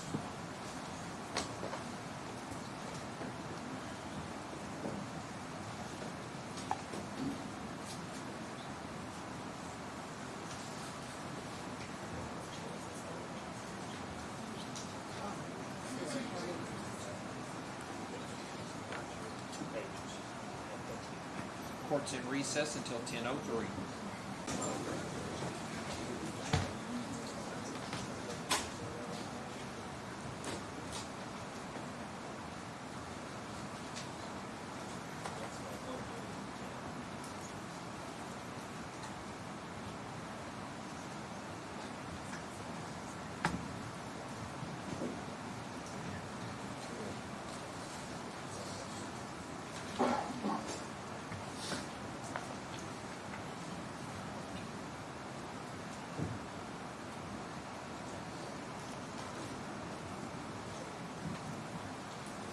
At this time, let the record reflect all 15 jurors have returned to the courtroom. Counsel waived the call. Yes. Everyone may be seated. Thank you. Sir, you're still under oath, okay? Mr. Butler, proceed when you're ready. Yes, Professor, if we could, I think when we left off, we were getting ready to switch to Heather Snellen's interview in September 23. Jury's heard testimony that she overheard a conversation, according to her, where Joey and Steve Lawson moved the body. If you could play clip S12, which is about 14 and a half minutes into this 4.5-hour interview. Your life's going pretty good right now, right? Yes, sir. I want you to keep it that I way. want to keep it that way, too. I can only do that if you help yourself. Yes, sir. If you could play clip SA, please. Okay? I'm going to take a break, and I'm going to let you think about stuff. Okay. And you probably need to have some answers when I come back. Okay. Okay? Okay. I know you know more. I'm trying to I know you know more. I know you know more. There's no sense for you to hold on to what you're holding on to. I don't know what else. Okay, what's wrong? Let's unpack those two. So this one is information degradation, right? They're saying that she has more information. The information she's giving is not correct. Could you play the first one again, please? Sure. Clip S12. Your life's going pretty good right now, right? Yes, sir. I want you to keep it that I want way. to keep it that way, too. I can only do that if you help yourself. Yes, sir. So it's in her self-interest to give him the information that she wants to know, and there's an implied threat there. You could play clip S1. The best friend you have right now. I am the best friend you have right now. What's wrong with that? He's misrepresenting his role as a friend rather than a police officer. You could play clip SB. You need to decide whether or not I'm going to roll the dice and this man's telling me the truth and I'm walking out of here and I'm going to have a life with my little boy, or I'm going to hold on to what I got and I'm going to get caught up in another spider web of Joey and Steve Lawson or whoever else is involved, and I'm going to drag it down and potentially have my life not have the same outcome it would be had I just come off of it. Okay, what's wrong with that? We're now 35 minutes into this, 36 minutes into this interview. So that there's the self-interest, right? You have to do this for me if you want to continue to have your life and be with your son. And then there's the implied threat that if you don't do this, bad outcomes could ensue. Play clip S3. The most high-profile case in Kentucky's history that's garnered national media attention. What's wrong with bringing that up in an interview? It's again emphasizing seriousness. Once again, if the crimes are more serious, the punishments are more severe. Now we're going to, if we can, Sandy, go 59 minutes into the interview. If you could play clip SC. I know you know more. I'm going to get up. I'm going to take a break. And I'm going to give you about 5 minutes of self-reflection of where Heather wants to be in her life. If she wants to be lagging back with Steve and Joey Lawson in drug addiction, or if she wants to be Heather who works for a phone company, who's raising her little boy, who's cute as a button. And can you explain that? So the first one's information degradation. The information that she's given, she's told is not correct. Secondly, there's an implied threat there. If she doesn't come across and think about this information, she's going to be back with the Lawsons in drug addiction. And then there's the implied threat that if she doesn't give the information, she's not going to be able to be with her child. After that, did she provide information that she didn't have any information multiple times throughout this interview? Did she say she didn't have information multiple times during the interview? Correct. Yes. Was that accepted? No. Decidedly not. Clip SD. Okay? Are you satisfied with the information that you gave me? And are you ready to end this interview and us get up and walk out of here and leave it like this? I want to say yes, but I want to say no because I'm. Okay, let me ask you something. Why do you want to say that? Because if you told me nothing but the truth and there's nothing more That I can recall. Let me finish. If you told me the truth, first of all, let me tell you something. Do you know that we use that, like I'm probably telling on the police world right now, that phrase that you just said is how we determine who lies. What's wrong with that? There's several things. So first of all, if this is a non-custodial interview, when the read says that you shouldn't block the entrance for them to get out. Non-custodial means they're free to leave at any time. If this is a non-custodial interrogation or interview, you're not supposed to leave. There's obviously information degradation going on, and telling her that the information that she has is not enough, and that she has to come across with more information. You could play clip S13. There's information because I'm tired of prying stuff out of you. Like, the next step is probably you're going to be on a grand jury. I'm not in control of that. But do you want to stand up and swear to your testimony up there that you're not going to be caught in a lie and charged with perjury or anything else? And what's the problem with that? So that's a threat that if she doesn't tell him what she wants to know, she's going to be charged with perjury. Now we're about an hour and a half into this interview. If you could play clip S4. Let's keep our focus on the grand scheme of things. Whenever you decide to come off of whatever you take, whenever you make that decision, then I know we're going to be done, and guess where you're going to be? Where are you going to be at? With my son. That'd be awesome, wouldn't it? Do you know where I want to be at? Trying to party with your kids. And what's the problem with that? Two things. One is, it's information that she hasn't told them the truth yet that they want. And the second one is her telling what he wants to hear. I believe this is Miller, if I'm not incorrect, is contingent upon her access to her son, which is one of the things the Reed technique says you also shouldn't do. Shortly after this is the first time that she makes any reference to saying she overheard Joey Lawson and Steve Lawson talking about moving her body. Correct. Did that end the interview, that statement? No. If you could play clip At some point, it switches to they murdered Crystal Lawson. Could you play clip S5, 2 hours and 8 minutes or so into the interview? Listen, every time I press you, you get something different. Is it worth being wrapped up in for your son? No. Let me help you. Come on.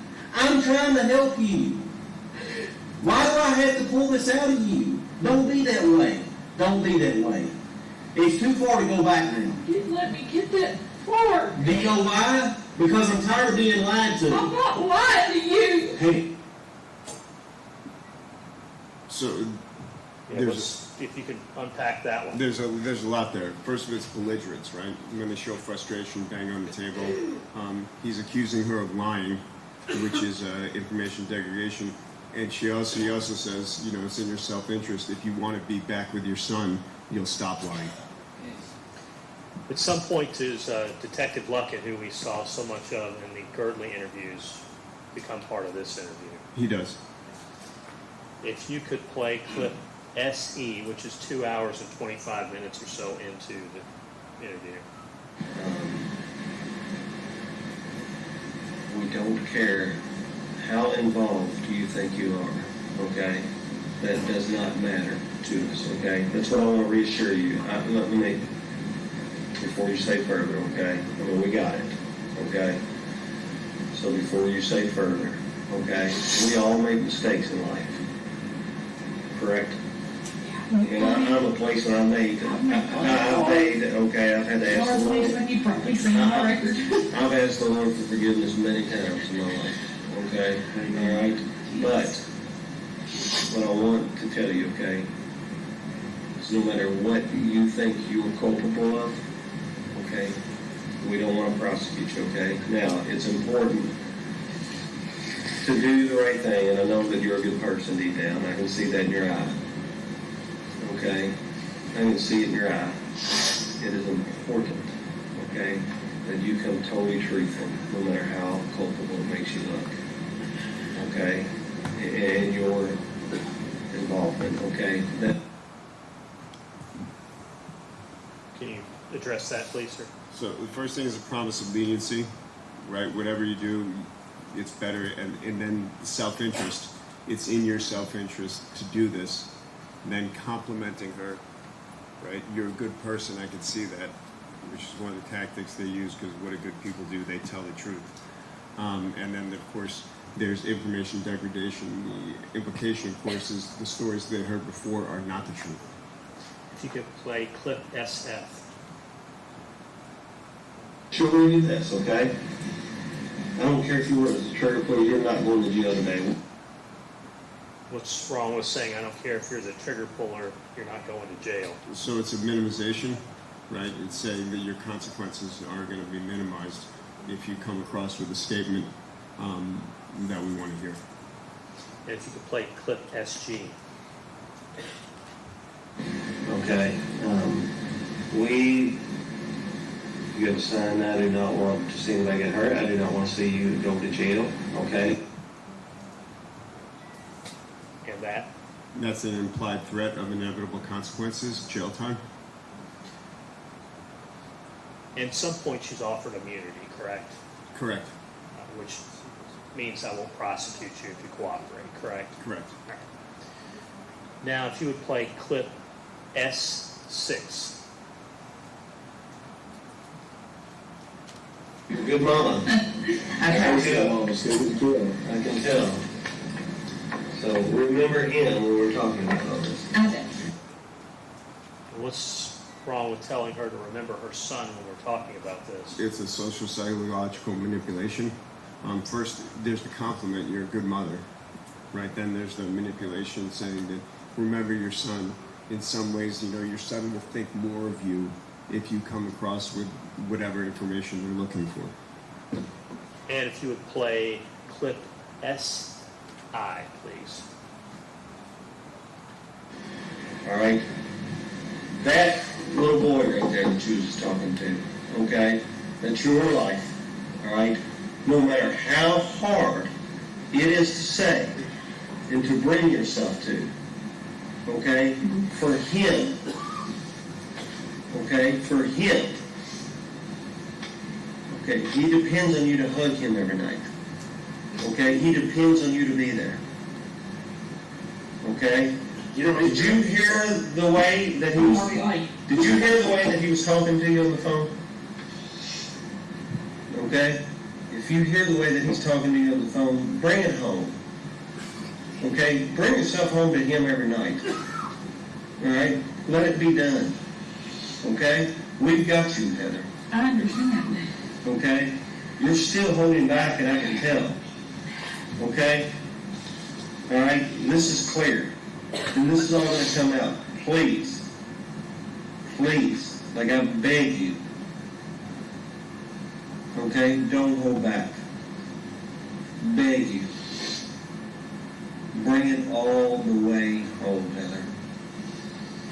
Please. He depends on you. All right? Anything that you say, like Mr. Young said, goes in that box. Okay? Don't hold back now. And you are, and I can tell it. Okay? I'm going to be brutally honest with you.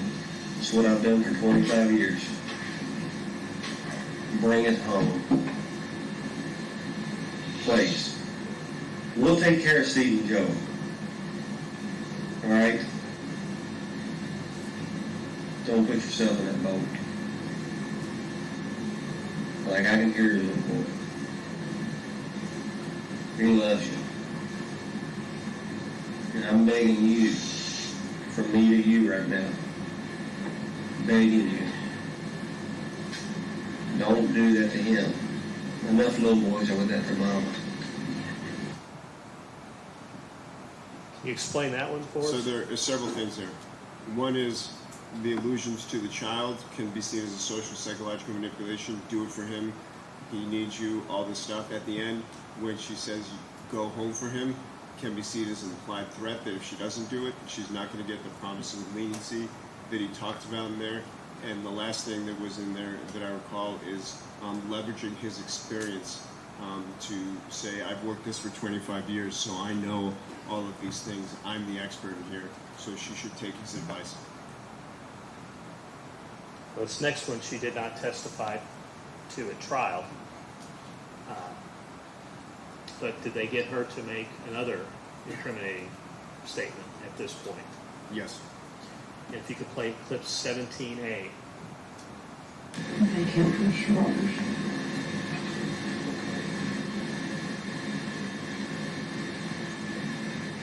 I honestly don't know how, and I don't know if she's had it. How do you know this? Because they both killed the children. What did they say? That was just about it. How did they say?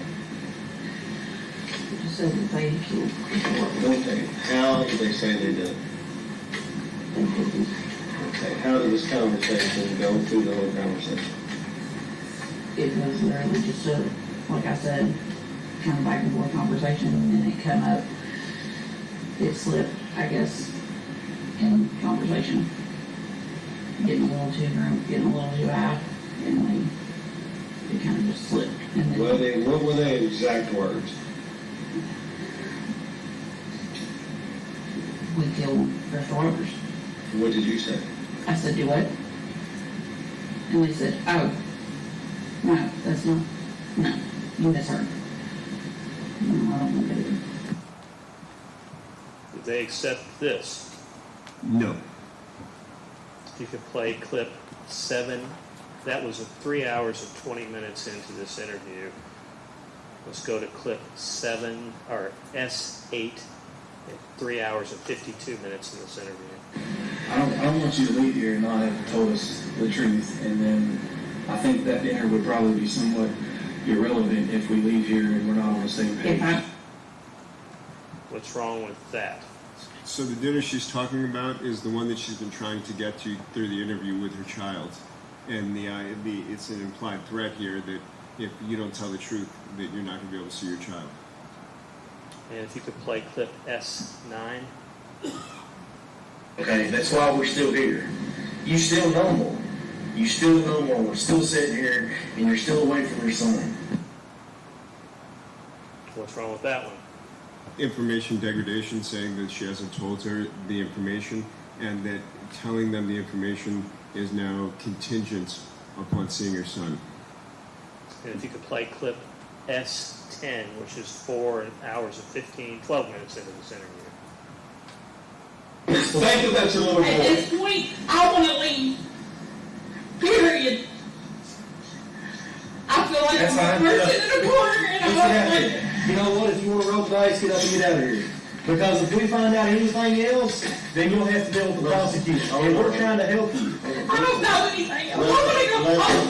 Here, listen to me. I want to go home. All right, listen. I want to go home. Listen. I'm not home. Can you listen to me for 1 second, please? Listen to me, all right? Listen. Okay? Do me a favor, okay? Take a breath and listen to me for a second, okay? Can you do that for just 1 second? So that I can, I'm sitting so Here's what I'm asking. okay? I do not ever want to come forward, okay, and take you from your little boy or anything else, okay? And what's wrong with that? So there are several things. First thing, according to the Reed technique, you should never not give someone their constitutional rights. If this is a non-custodial interview, when she says she wants to leave, she should be allowed to leave. She was not allowed to leave, right? They stepped in front of her and said that. The other thing, as the other officer is leaving the room, he makes a threat about what her consequences are going to be if she does leave. And finally, the last bit is that there's an implied threat that I don't want to take you away from your little boy, meaning that if she doesn't come across with information, if she doesn't come across with the truth as they want it, that she may lose access to her child. Professor, we're just about wrapping up. What's the danger of these types of coercive tactics?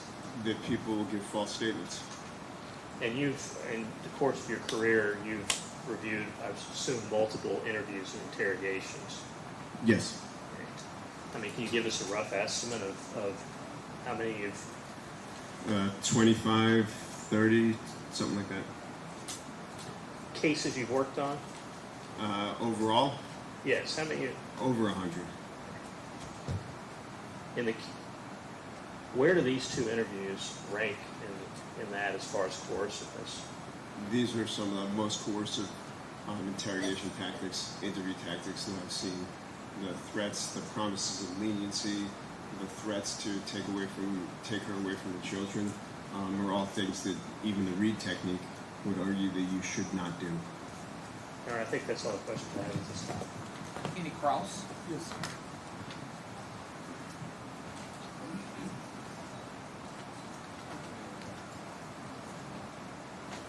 Okay.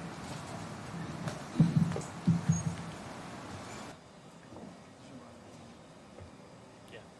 So just one of the questions that Brian posed, or one of the clips Brian placed was they were telling Charlie that they'll protect him and his family. What had come up was Charlie was scared of the Houck family, and so I'm gonna tell him he wasn't telling them they were gonna protect him as far as like not going to jail or anything. They were protecting him physically because he was scared. Oh, Tanya, his daughter, also protect him and his daughter from the Houck family. So I think I should be able to ask about that to put it in context. I think he should be able, I think he can ask something to the effect of, do you have any idea if he was concerned about witness safety? I think that's an issue in every homicide case, but he can't. This door wide open. So what are you wanting to I'm gonna say, prior to this, they were telling him that they would protect him from the Houck family. I think he can say, I didn't open that door. well, it doesn't, because you open the door doesn't mean we start talking. I mean, I don't know that I've opened any door. And I would object because I haven't opened any door.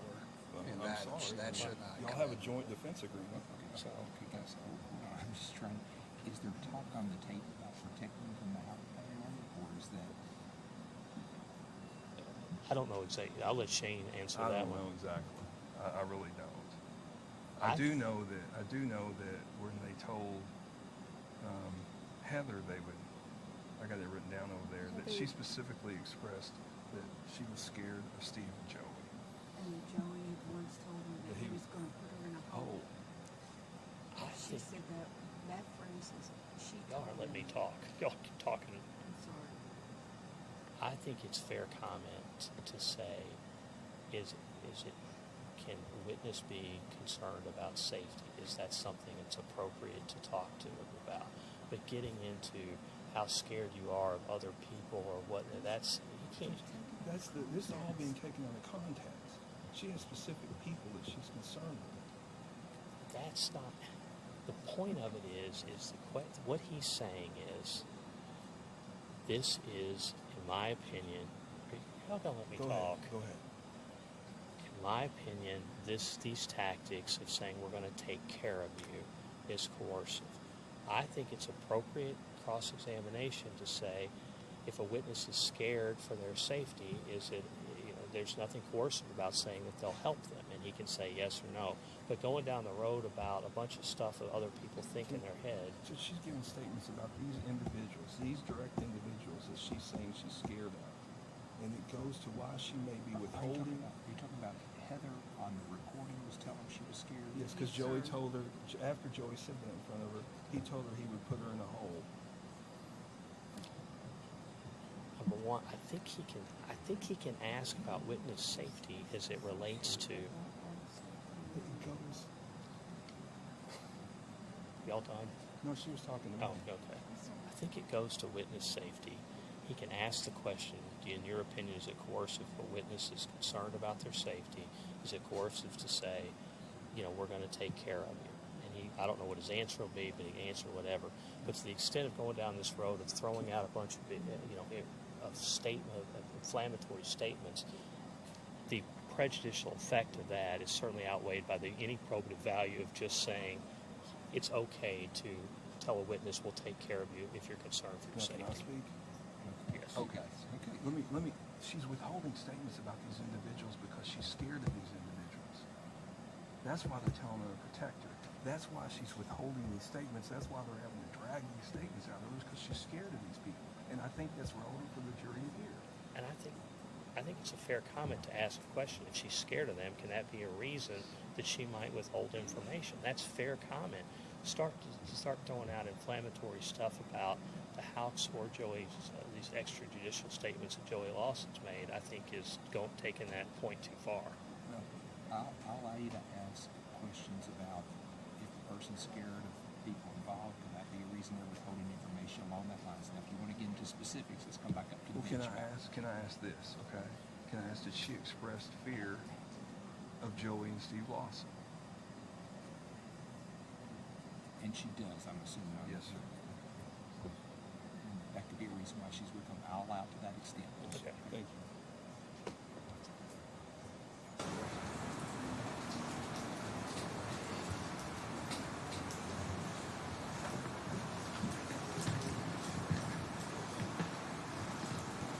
Good morning, Doctor. Good morning.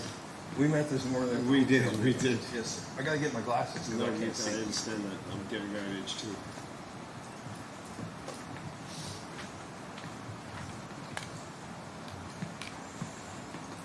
So I found out something the other day, and I don't know if you were told this or not, okay? Okay. Mr. Girdley, at the time he was arrested, had been up for approximately 5 days using methamphetamine. Could that affect a witness's memory? Yes. Okay. And could that also be a reason why he was confusing facts? I'm not an expert on that, but usually they recommend not interviewing people when they're not 100%, if you will. And you have to know that, though, right? You do. Okay, and we found that out I actually found it out a few weeks ago, but for the first time, everybody else in the courtroom found that out the other day. Yes. Okay? So you agree with me that, so you can go ahead and look at them. I'm sorry, I don't mean to be distracted. No, you're fine, you're fine. But you agree with me that somebody that had been up for 5 days using methamphetamine, that could affect an interview? I'm not an expert on drugs and everything, but yes, I would think it would. Okay, and have you done any studies about individuals who have addiction to not just to methamphetamine, to controlled substance in interviews? I have not. Okay, are you aware that both Ms. Snellen, were you told that prior to, was a... I gathered that from the interrogation. Okay, and also Charlie Girdley? Yes. Okay, and isn't it true that those individuals, are you aware how many times they've been interviewed? I only know 2 for both of them. Okay, they had been interviewed more than that. Okay, and that was Miss Snellen was clean when she was interviewed there. Okay, back when she was first interviewed, I think she was interviewed twice, if I remember correctly. She was an active user. Okay. Okay. And she had testified that one of her suppliers was Joseph Lawson. Okay. Okay. And you also heard testimony that you listened to the entire interview. The interview was 4 hours. Yes. We listened to about approximately 2 minutes of clips that were selected out of there by the defense counsel. Is that correct? It seemed like longer than 2 minutes, but we listened to some clips that was not the whole interview. Okay. Yes. Well, Miss Snellen, I don't think. Oh, Snellen. Okay. Yeah. Okay. Yeah. Mr. Gurley, there was probably 5 minutes of clips.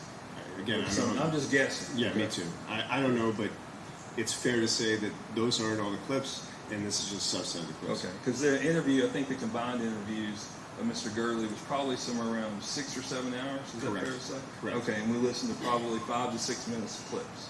Okay. All right. So, you've published a lot, right? I have.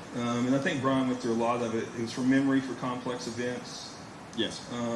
Phenomenology of memory, is that correct? Yes. Eyewitness memory? Yes. False memories? Yes. Applied cognitive psychology? Yes. Psychology in the law? Yes. Collaborative recall? Yes. And mnemonic devices? Is that Yes. correct? Okay. You don't list false confessions as an area of interest in research, do you? I'm not sure if I do. Okay. Well, it wasn't in your resume. Okay. All right. And you don't list coerced confessions as one of your areas of research either, do you? No, I don't. Okay. One area you have published extensively about is the unreliability of informant testimony. Okay, and I've done a lot of dope cases. All right, so these are usually people looking to get out of jail, right? 90% of the times, or not go to jail. Correct. Correct. Or some other benefit that they want in jail. And it's a you scratch my back, I scratch your back kind of relationship. Is yes. that correct? All right. And many of these witnesses are willing to lie to get the benefits. Yes. Is that correct? Now, I agree with that. Now, Heather Snellen was not given any benefits for testifying here in court, was she? None that I know of. Okay. And after her, what the jury didn't hear was that she had interviewed previously, correct? And come in and told the story. I don't remember what it was, but it was really not that significant. Would you agree? I didn't listen to her first interview. Oh, you didn't? I only listened to the Kentucky State Police interviews. Okay, her second interview then. Let's put it that way. The first of the Kentucky State Police interviews. Okay, there's really nothing of great significance. I only watched the one that we saw. Oh, you didn't even watch the first one? No, that's the only one I've seen. All right. And did you know that after the first interview, they told her if you think of anything else, just give us a call and you can come back in. I was aware of that. Okay, and she called them, didn't she? I believe so. Yes, and she advised them that she had more information to give. Is that correct? I think so, yes. Okay. And the one thing is that Joseph Lawson had contacted her for an alibi. Is that correct? That's right. From the interview, that's what I gathered, Okay. yes. And she provided that information. Is that correct? Correct. Okay. And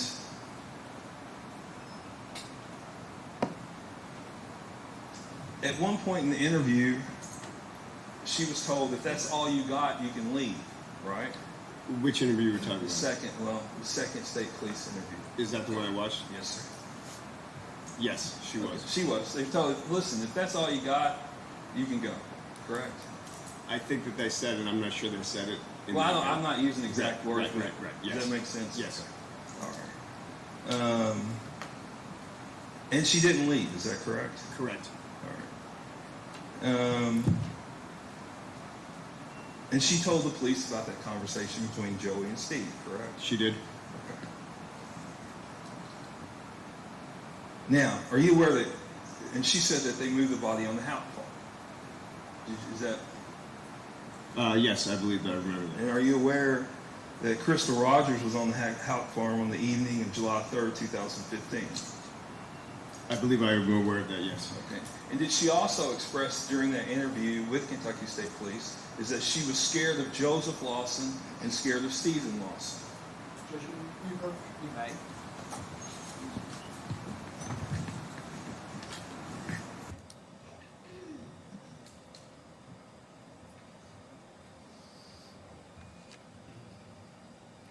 So we object to the question. I think Mr. Butler had been okay with certain questions and things like that, but obviously we object because we didn't open any sort of door to this. And obviously threats of a witness and portraying him in some sort of violent manner was never evidence that we put into play here. And it's actually part of the reason why we asked for a severance from this case, is so that we could maintain control of what doors are opened. And obviously we didn't have any control over that. So we would ask, I think at least an admonition, at this point, to not use that evidence against Joey Lawson. It is my understanding the defense counsel is operating under a joint defense agreement. One for one, one for all. I mean, leave it this way. If you are joined as two defendants, whether or not, there is interests that are aligned when it comes to, defenses, that is still a product of being joined. Right, so still there's lack of control over what door was opened, and so that's the prejudice that was caused by the joinder of the two defendants, is that we don't have control over doors being opened, and that door was obviously not opened by Joey Lawson. Okay, and that is evidence of threats and violence about supposedly coming from Joey Lawson. She just said she was scared of him. I didn't say they threatened her. If you would just rephrase your question, if she is scared of, could that affect her ability, her willingness to tell information? See what I'm saying? If she's afraid. Okay, that's it.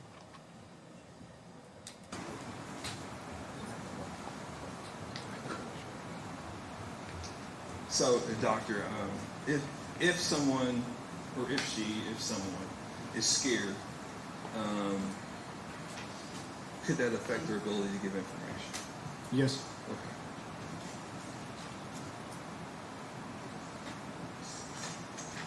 Now, we've talked about this, but she's given a number of statements, correct? Yes. And she was talking to them. She wasn't under oath there, correct? No. Okay. And she come in here on court on, I think it was last Friday. Did you get a chance to watch her testimony? I did not. Okay. Well, she was sitting right where you were. She come up, raised her hand in front of the jury, and swore to tell the truth, the whole truth, and nothing but the truth. Okay. And she was asked a lot about what you all went through. Matter of fact, I think everything you reviewed, she was asked about. Okay. And she agreed with them. And she said they were mean to her, and she really didn't appreciate it. Okay.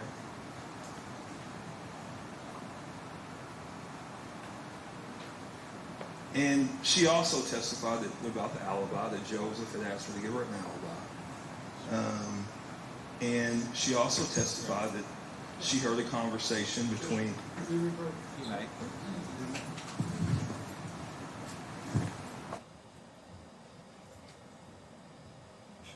She did not testify about any alibi testimony that I'm aware of. I was surprised it didn't come in, but it never came in. So, so I would ask for an additional. Joey asked her where he was that day. No, It's different than saying. it was never called an alibi. I'll rephrase it. I'll rephrase it.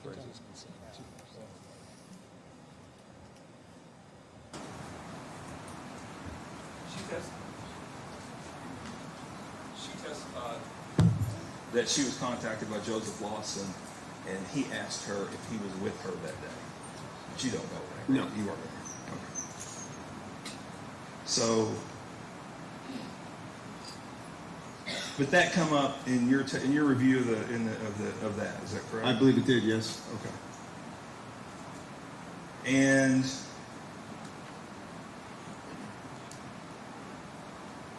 your testimony today is that Heather's statements to the police were the result of police coercion. Is that correct? Yes. Okay. And in particular, you listed a number of tactics that were used, like you listed accusation, deception, threats, promises of leniency. I don't know all the rest of them, but there's a bunch of them. Yeah. Now, when you didn't watch it, but I'm going to represent to you, okay, and somebody can speak up if they disagree with me. I was in court, I was standing right here, and she was right there, okay? Yes. And there was no state police or anything in here, correct? And I didn't threaten her. I didn't promise her anything. All I asked her to do, and I said, I don't care what the truth is. Whatever it is fine with me. And I said, just simply tell the ladies and gentlemen of the jury, whatever it is, the truth. And she repeated that statement, that the Houcks, or that the Steve and Joseph Lawson moved a body on the Houck farm. Now, is there anything coercive about that? No. Not the in-court statements, no. No, okay. Now, you've testified about that she was coerced by the police. Okay? Right. And you would agree with me that anytime police officers question a suspect, it's stressful. Yes. All right. And many people just get stressed out if there's a police car behind them with lights on and they don't even know they're getting pulled over, right? Agreed. And the stress level goes up if they are pulled over. Yes. And I get stressed out and have trouble, and you never can find the insurance card.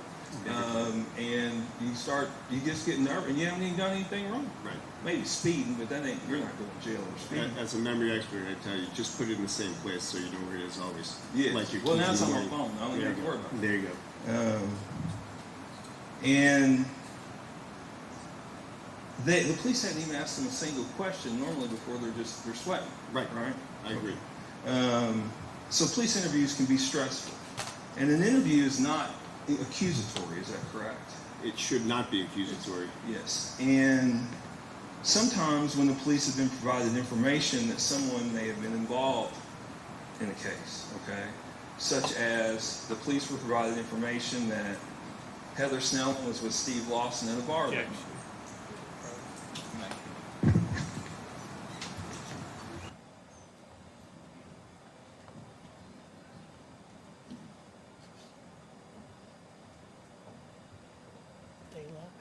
I don't think he can go and throw in facts like that which are not true, because then we're going to end up it's just completely collateral. She wasn't at the bar with Steve Lawson. I understand she wasn't, but the police thought had been given information. That's why they were asking her those questions. And I think if you're going to play clips of them asking her or being mean to her, or whatever, the jury has to know what the police understood to be the facts at that time. They have to have context. The problem with that is it's not true, and we don't know if it's allowed. It isn't true. We don't know if they believed it at the time or they were lying to her at the time. None of that. That's the problem with throwing those kind of facts out. What the purpose what the purpose of his testimony was, these are coercive tactics. When Shane asked the question, could witnesses be afraid? Could that be that's a fair question. That's a fair commentary. But what he's doing is now testifying to what people are saying in court. The first thing, I let that one go. Now he's going to throw out this statement that's just not true. None of it's true. There's no evidence of that in the case. In fact, I think Shane just admitted he knows it's not true. That's completely irrelevant. It is not irrelevant because that's what the police believed at the time. I agree it's not true. They figured it out it wasn't true, but that's why they were pushing her, is they believed she was involved, and that puts that in context why that interview was that way. Your Honor, I think it's irrelevant. There's nothing further. I'll allow you to ask questions about if they had information. I don't want to get this information. We've got enough information in this case. I don't want to throw out false information. But if you would say, if they've been told something that they're relying upon, it turns out that was false, could that, if you see what I'm saying? I don't have an objection to that. I don't have an objection. What about if I tell them that if they were told that she possibly was involved in the case? That's exactly the same thing. I'm not throwing anybody else in there. They were told that she was involved in the case. Yes, sir. put in there and it was found out to be untrue, I don't need I'll facts tell there. that. I'll Yeah, tell I that. don't- I don't I'm need- just trying to put it in yeah, context. Yeah, I just don't want facts coming out that aren't true. in The record, I other guess. point about, piggybacking off of that is that this witness doesn't know that truth or whether or not he can He evaluate. can't test, that's, I agree with that, that's exactly He's right. coming in saying these are Well, course. I think he has a right to say if they were given information that was untrue, could that explain why they were pushing and things of that nature? I don't So want to we get into the specifics of the untrue Alright. information. And Okay? yeah, fair enough.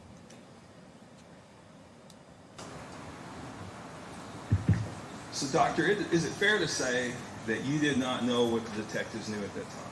Yes, that's fair. And if they were given information that they were relying on that was untrue, and that they believed to be true at the time they were questioning Ms. Snellen on, that could change the tone of the interview, correct?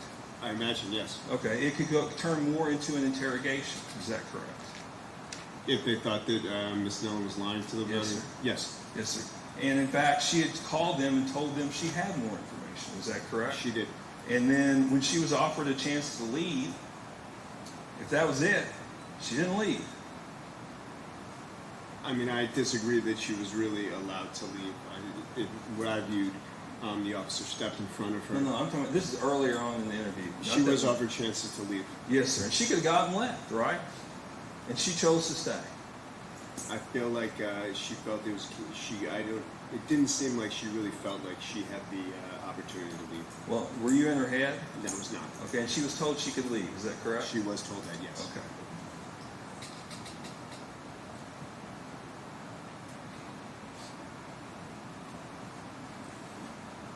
Now, in interviews, they generally don't threaten the witness, do they? No. They generally don't lie to the witness. Is that correct? Sometimes they lie to the witnesses. In an interview? In an interview? Oh, no, in interrogation, you're right. Correct, no. Yes. And they don't share evidence, do they, in the interview? They usually don't, no. Yeah. They actually want to hear, really, the witness has the floor, and they just want to hear what the witness has to say. In an interrogation, that changes, correct? That does. The police take this lead on that, right? Correct. Okay.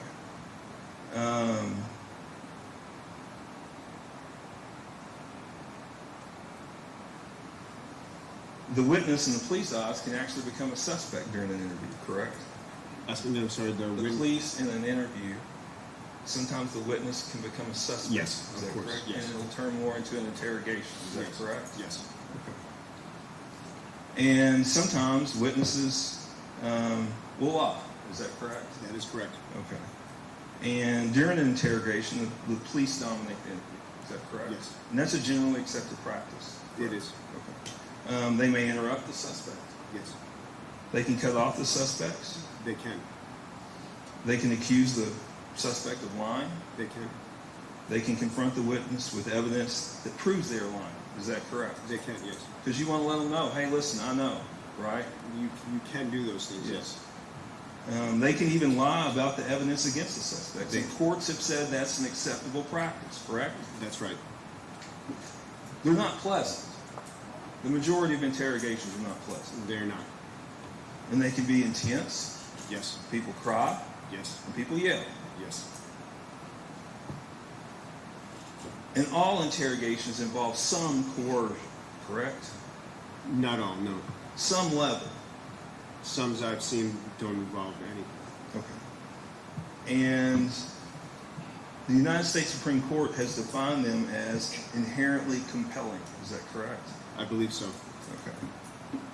The suspect is isolated from loved ones. He is. They're usually placed in a small room, correct? Yep. There's no clock. Nope. There's very little furniture. Very little. And this is accepted across the country and pretty typical. Is that correct? Yes. Okay. The door to the interrogation room is closed. Correct. Many suspects don't come out and tell the truth right away. Is that correct? Until they confess, yes. All right. Especially if they have lied in previous interviews. I mean, I don't know if that's the criteria they use. Okay. Well, I read an article, but anyway, that's okay. But you haven't reviewed those, right? Reviewed what? Her previous interviews. No, I've not. Okay. It can be like pulling teeth sometimes to get somebody to tell the truth. Is that correct? I'm sure it can be. Okay. And have you ever done an interrogation? I have not. Have you ever done a police interview? I have not. Have you ever dealt with individuals who were active users on methamphetamine? No, sir. Do you have any background in dealing with those individuals? I do not. In your opinion, are all of the persuasive tactics that police use are coercive? No. Okay.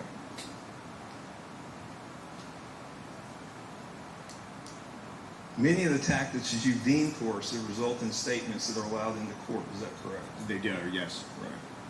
So your definition of coercion doesn't always square with what the law allows. Is that correct? Sometimes it's legal. Some of the stuff they do, like you just said, lying, all that stuff is legal.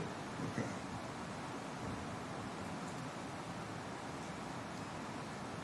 Let's assume some of the tactics that in Snelling were coercive, okay? Coerced statements can still be true, is that correct? Certainly. All right. And in fact, many coerced statements are true. I would imagine. They can be true in the laboratory experiments that you discussed earlier, right? Yes. Okay. And they can be true in real-world interrogations. Correct. All right. So Mr. Gurley, let's talk about Mr. Gurley a little bit, okay? He's in a different boat, right? Right. Mr. Gurley's going to jail. Right. And he come in here and testified the other day. And Mr. Gurley, he's dealt with the police quite a bit, okay? And would you agree with me that someone who has dealt with the police or been interviewed by the police on not ongoing basis, but multiple times, probably has a little more experience in it than... Yeah, he's probably much more savvy than your regular run-of-the-mill person who doesn't have that experience. And probably someone who is adept or used to certain techniques the police use. I would imagine. Right. And sometimes police might have to go into the toolbox and get another tool out to use on somebody like Charlie. They may. Okay. Now, did you watch all three of Mr. Gurley's interviews? No, I watched the one that day and then the two that were showed here. Okay. So the same thing. Mr. Gurley came into court on Monday. Okay. He was by himself. He stood here in front of the court and was sworn in. Okay. And he advised, he was testifying under oath. And he advised that Steve Lawson had confronted him and said that Brooks wanted to get rid of his old lady. He also said that Joey Lawson said he would bury the fucking car and that he had pulled the hair and teeth and hogs to get rid of the rest. And that was, and I told him, I don't care what the truth is, okay? We're here right now. You're not in interrogation. I have no charges on you. You're not on probation. Just please tell the ladies and gentlemen of the jury the truth, and that's what he told me. Now, is that a coercive environment? No. Do you have any really reason to believe that statement was coerced? No. Okay. Now, Charlie was never charged with a crime in this case either, was he? Not that I'm aware of. He wasn't.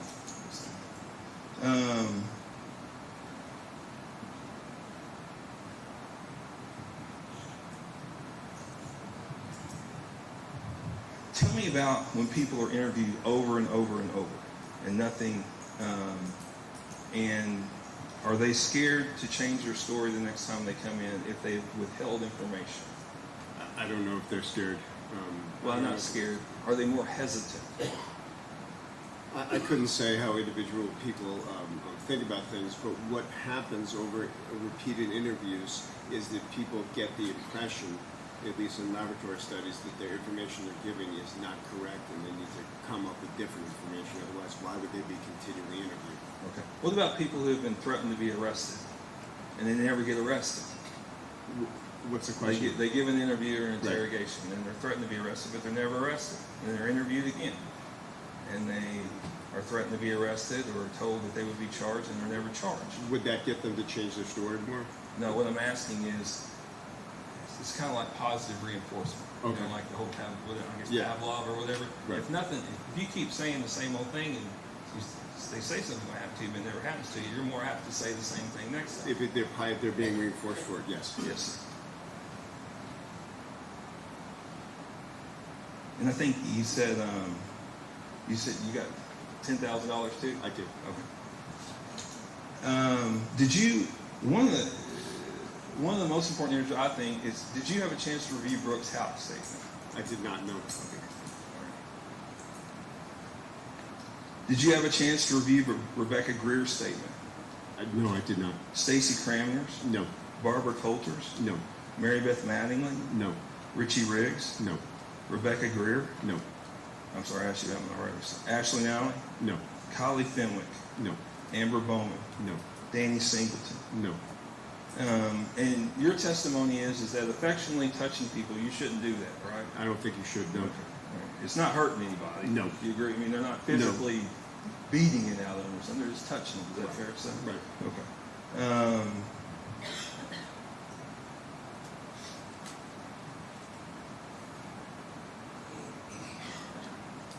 I'm just going through my notes real quick. You're fine. You're fine. You're You're fine, sir. Promise.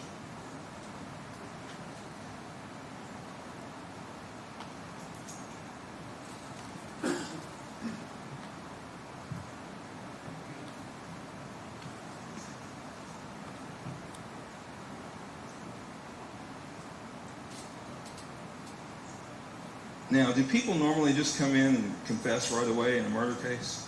I've seen it, but it's pretty unusual. It is pretty unusual.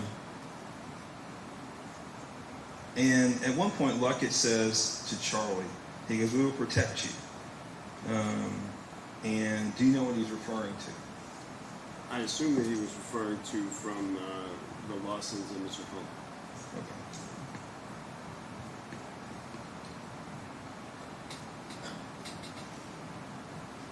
Now, Charlie that night, and I agree with you, once I learned that Charlie had been up for 5 days, that whole interview is a little iffy, okay? But he actually corrected himself at one time, right? Right. He just didn't give them, they were happy. He said that Brooks Houck gave him the keys, right? I mean, they were pretty good. But Charlie actually went back and corrected them. He goes, "No, it was not Brooks Houck. It was Steve and Joey." Is that correct? Right. Okay. So he was somewhat in control of his faculties and was able to correct himself. Is that correct?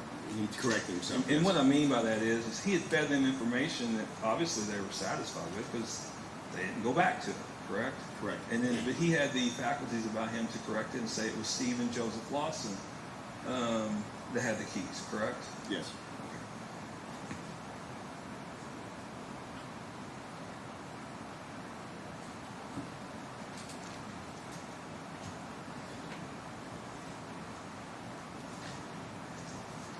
Now, if this information that Charlie gave had been corroborated by others, would it be deemed more trustworthy?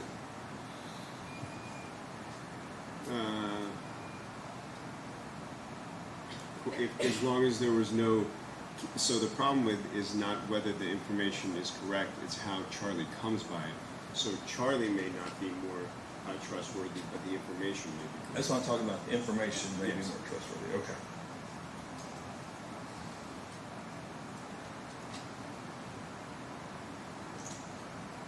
And I think, and maybe I'm wrong, did you say that the interrogation shouldn't last more than 2 to 4 hours? Is that what you said? 2 to 4 hours is what the READ technique says.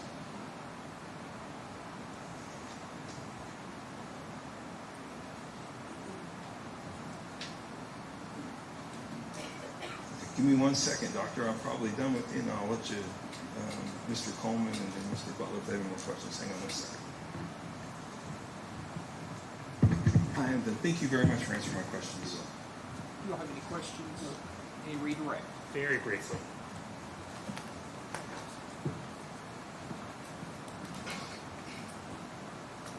Just want to go back just to a couple points that Certainly. Mr. Young made.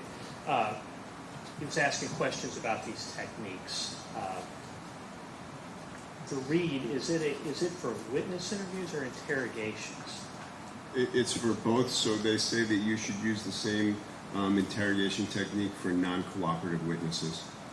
So the types of things that we talked about, and I'm not going to go back through everything, but the types of things we talked about, promises of leniency, threats of consequences, so on and so forth, are those the things that have led in the literature to false statements?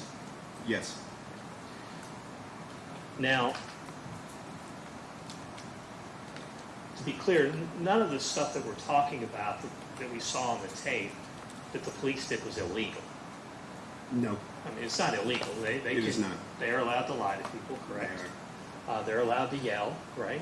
Right. They're allowed to be rude, right? Yes. And they're allowed to simply act ugly, right? Yes. And explain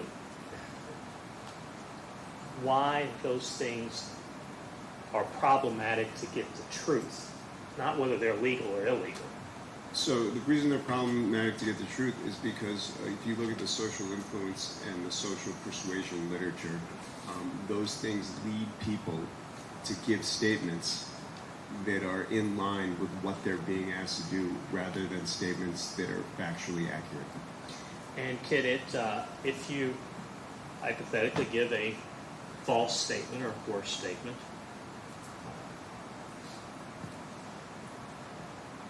through a coercive process, is it surprising that when someone says, hey, just tell the truth, that they would repeat that statement? So we talked about post-event information. So you can consider the interview post-event information. They may come to believe this information after telling it, or they may believe that the contingency for them still exists. When you say contingency, meaning something bad could happen to me if I don't repeat what I said. Correct.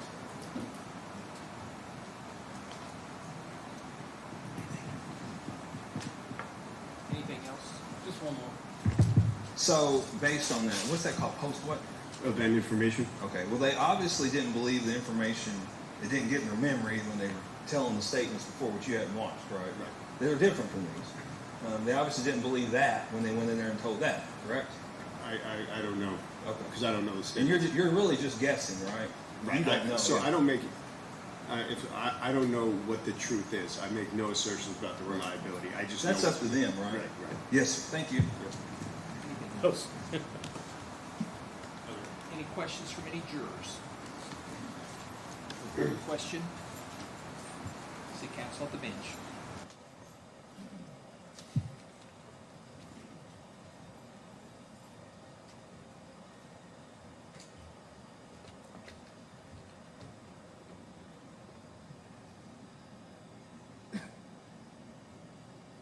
According to your expertise, if an individual goes into questioning voluntarily and is there for over 4 hours, could their judgment and memory possibly be wrong or clouded?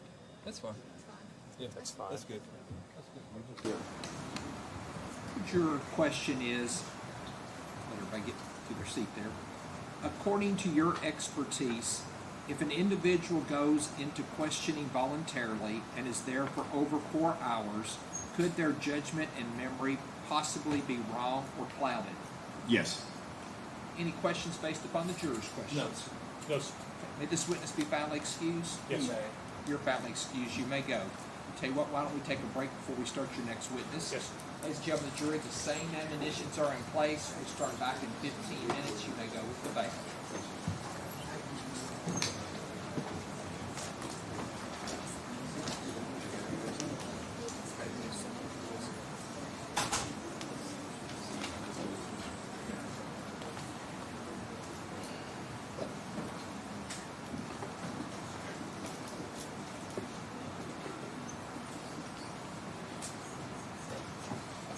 Court's in recess until 11:20.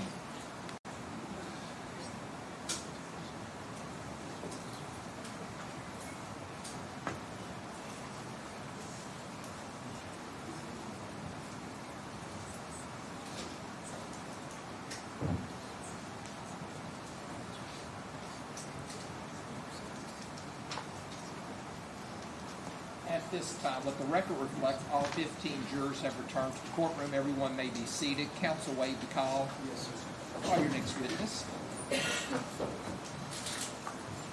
Your Honor, we would call Denver Butler. Denver Butler.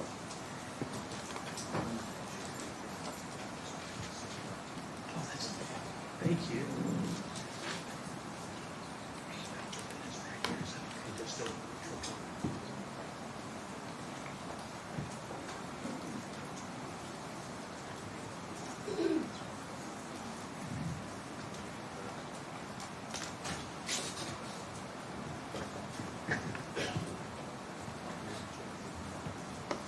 your right hand. Do you swear or affirm the testimony you're about to give will be the truth, the whole truth, and nothing but the truth? I do. Thank you, sir. You have a seat right over there. Please sit as close to the microphone as you can, and please answer all questions asked of you. Mr. Butler, proceed when you're ready. Thank you, Your Honor. Can you introduce yourself, ladies and gentlemen of the jury, please? My name is Denver Butler. And before we get started, we're not related. We're not. All right. You tell ladies and gentlemen of the jury, you were a police officer, correct? I was. And can you tell them a little bit about your police experience, sir? So I started my law enforcement career in 1991 with the Jefferson County Sheriff's Department in Louisville. And then in September of 91, I was hired on with the Jefferson County Police Department.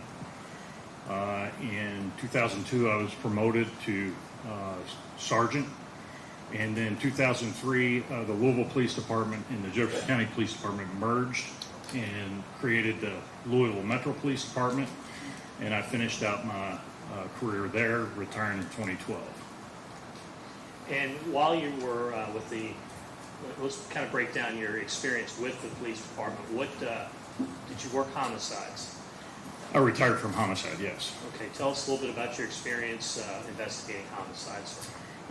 Experience with homicide started when I was a sergeant in our criminal intelligence unit, where I would work as a support role for the homicide unit if they needed someone surveilled, interviewed, just whatever support roles we could handle. And then in 2008, I was transferred to the homicide unit as a sergeant and worked one of the shifts which picked up homicide cases, and then about a year and a half later we created a cold case unit, and I was a sergeant over that unit until my retirement in 2012.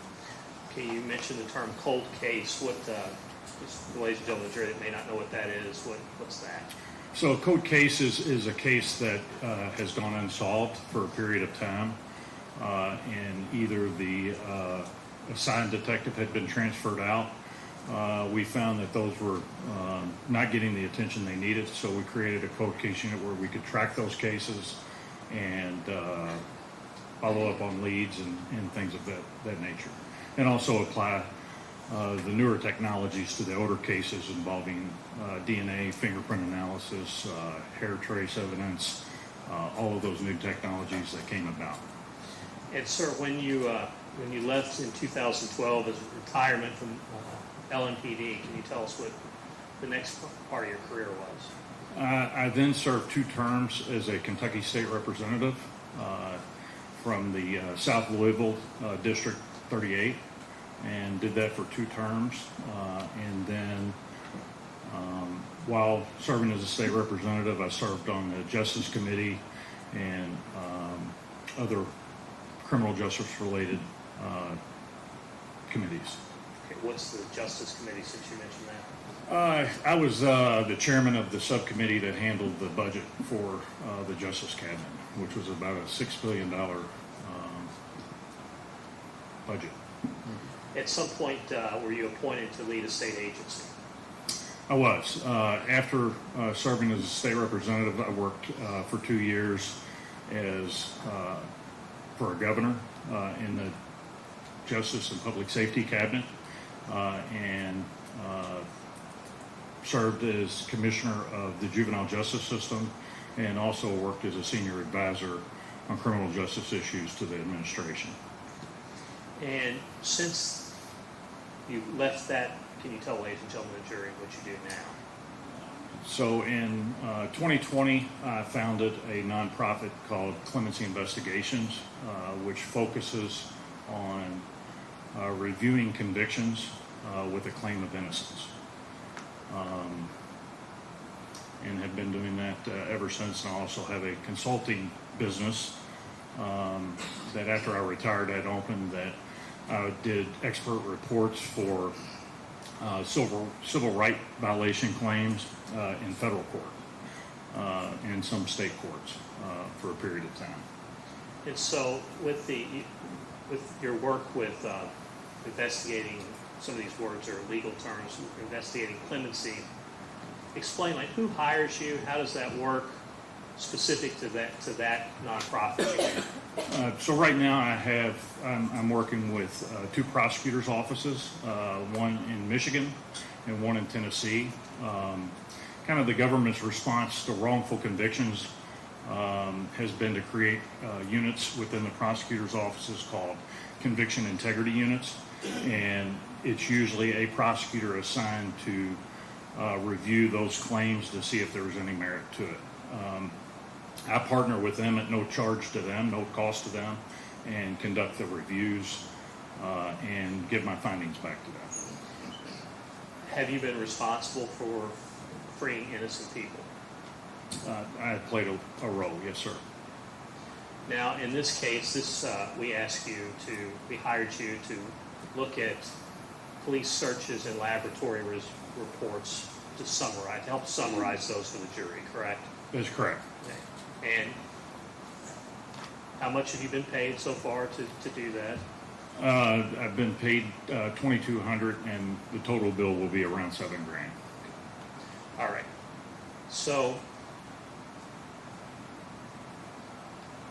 have you been recognized as an expert by courts regarding crime scene analysis? For police investigations and police practices, yes, sir. Or I would tend to be an expert in crime scene analysis, police practices. You may.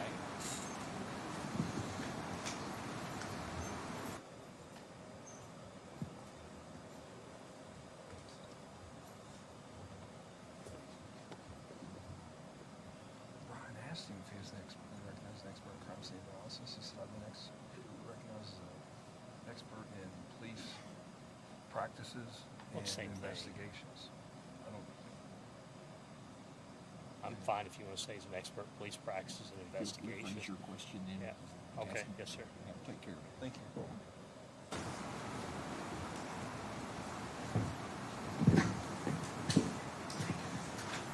Let me rephrase my question. Have you been recognized as an expert in police investigations? I have. I would tend to him as an expert. No ejection shall so stipulate at this time.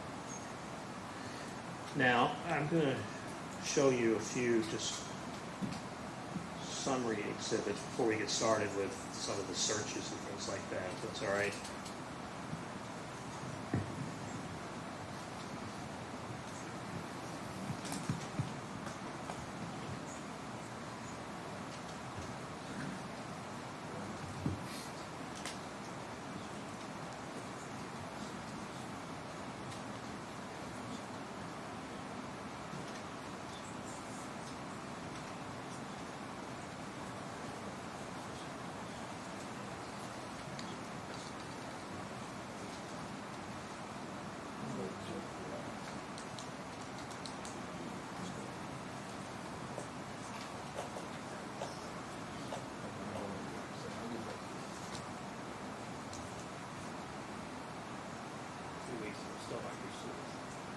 Sir,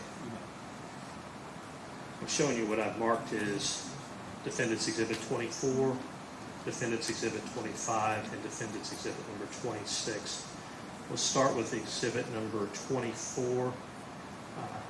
This is a Cellubrite extraction, if you can put that up.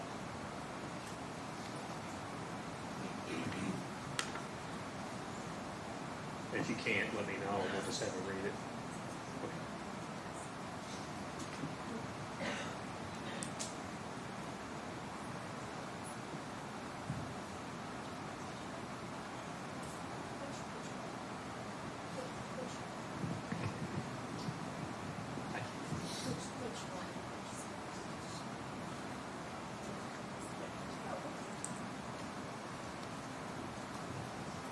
Detective, I've shown you what was an extraction report from Cellubrite.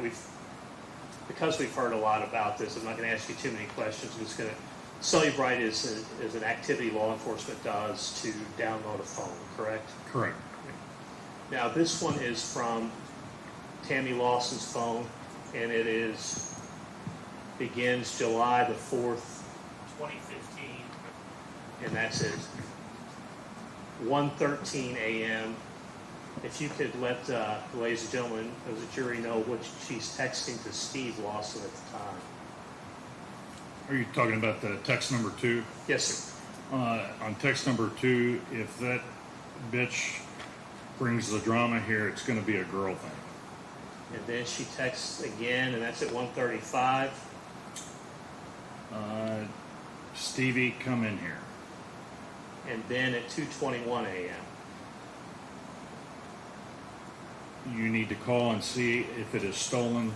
Stevie, I swear you do. And I don't think 5 has any relevance, but 6, please.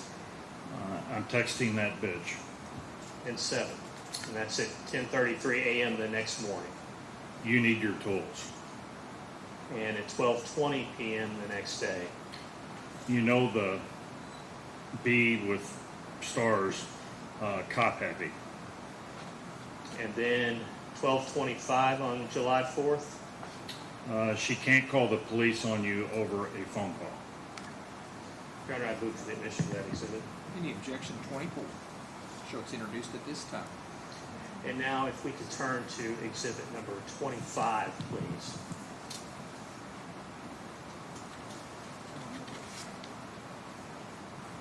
Phone records.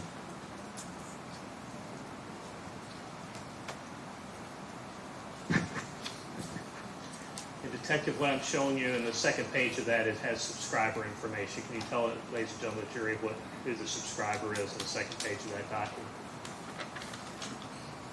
The subscriber is Tammy Lawson. Okay. And sir, these are AT&T records obtained by law enforcement. If you would look at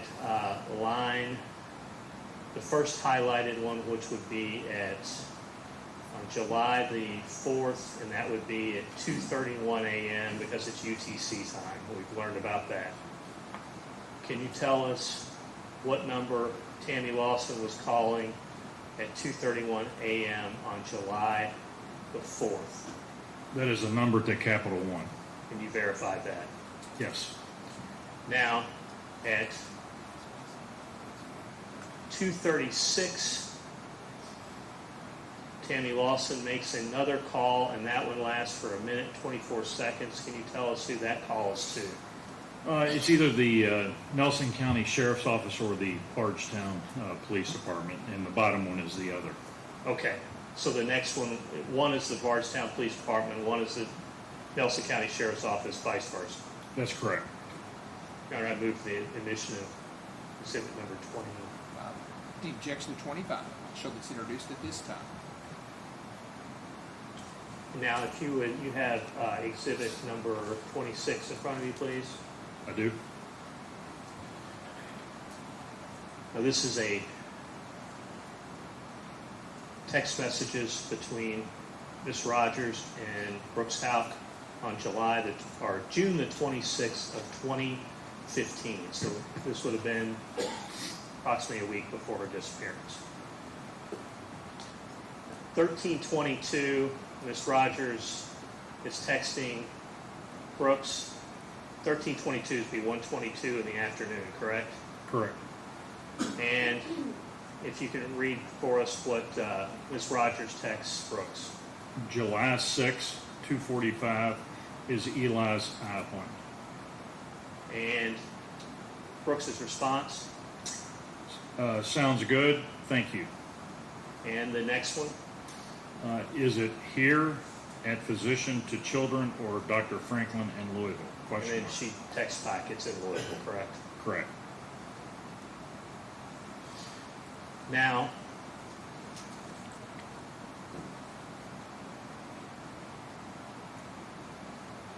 let's generally talk about, you can take that down, Sandy, I'll look at that.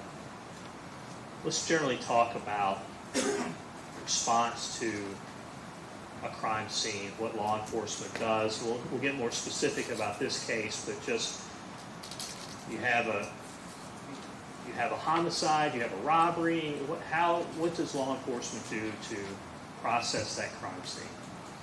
Law enforcement responds to a call, typically from a citizen, and once they get there, they assess the situation and then call whatever resources that are available to appropriately investigate the incident. Okay. So in this case, we've heard evidence that on July 5th of 2015, Ms. Rogers' car was found on the Bluegrass Parkway. You're familiar with that? Correct. The police responded.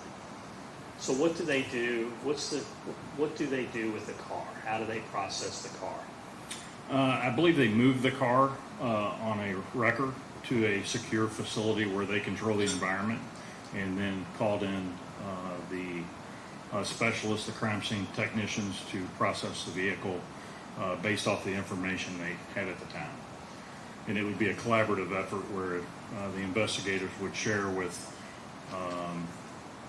the crime scene techs what they believe happened, and then the crime scene tech would offer whatever technologies and resources they have to best collect whatever evidence they're looking for. Okay, in this particular case, he's talking about processing the car. Let me try to get to the right. There's so much here.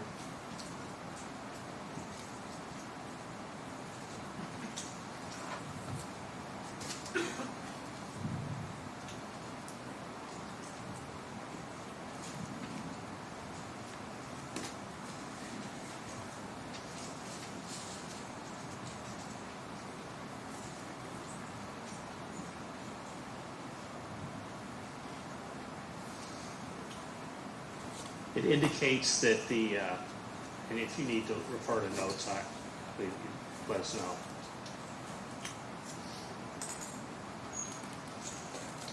Did law enforcement swab the car? Correct. Okay, let's start with that. What does the swab mean? So you would be trying to collect any trace evidence, skin cell DNA, touch DNA, blood evidence, saliva evidence, and you would swab the areas that person or persons would have to access the vehicle or operate the vehicle or manipulate anything within the vehicle. So you're looking at interior, exterior door handles, rear view mirrors, front and back, steering wheel, gear shifts, anything that a person would touch or transfer bodily fluids. In this case, were those things done? They were.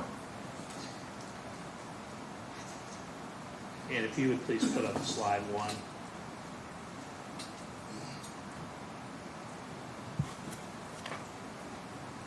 Actually, not slide 1. I'm coming back to that. Slide 3, please.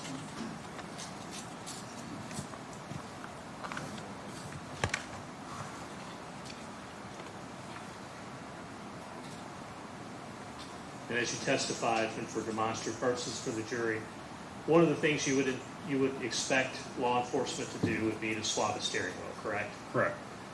And why would you swab the steering wheel? Hopefully to identify anyone that operated the vehicle within a short period of time that may be involved in the car being abandoned on the roadway. Do you have to bleed or on the steering wheel to leave DNA? You do not. And what types of things leave DNA? There's skin cell DNA, coughing, sneezing would probably leave trace amounts of DNA. There's hair evidence that could be collected. Sweat can leave DNA as well, correct? And sweat can leave DNA. Now, likewise, would you anticipate that they would swab the front driver's exterior door? Correct. And did they do that? They did. And so we don't take so long. That's obviously you have to open the door to get in it, right? Right. Did they swab the front driver's interior door? They did. Did they swab the gear shifts? Yes, they did. Did they do trace lifts from the driver's seat? They did. And trace lifts from the driver's side floorboard? Correct. Now, they also did trace lifts from other parts of the car and swabbed from other parts of the car, correct? Yes. Okay. Go to the next slide. Did they find, based on your review of the evidence that was collected, was any of Joey Lawson's fingerprints found in the car? Not that I could find, no. Were any hairs of Joey Lawson's found in the car? There were not. Was there any DNA of Joey Lawson found in his car? Not that I could determine, no. Was there any DNA found on the exterior door? No, sir. And on the gear shift? That's correct. No DNA. And what about Steve Lawson? Same? The same, yes. So no DNA of Steve Lawson in the car, correct? That's correct.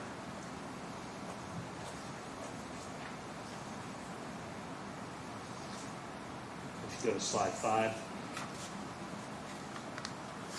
There was one hair on the driver's seat that could have been tested for DNA that did not appear to be similar to Crystal Rogers' hair, correct? That is correct. And one in the driver's side floorboard, is that correct? Correct. Were those tested? They were not. Okay. Should they have tested those? Yes, they should have been. Okay. And explain what that means and what CODIS is and the genetic genealogy for us. So depending on the style of the hair and what's on the hair, they would test it trying to pull a DNA profile from the hairs. And if they collected a DNA profile, they could test it not only against the folks that are mentioned in the case, but they could put it through CODIS if a profile was created, and also the genealogy databases, which would open it up to about 76 million more people. And if that DNA matched, they would get a lead back saying, you have a match and here's where you need to go, either through CODIS or the genealogy. Now, if you could go to slide 7, please.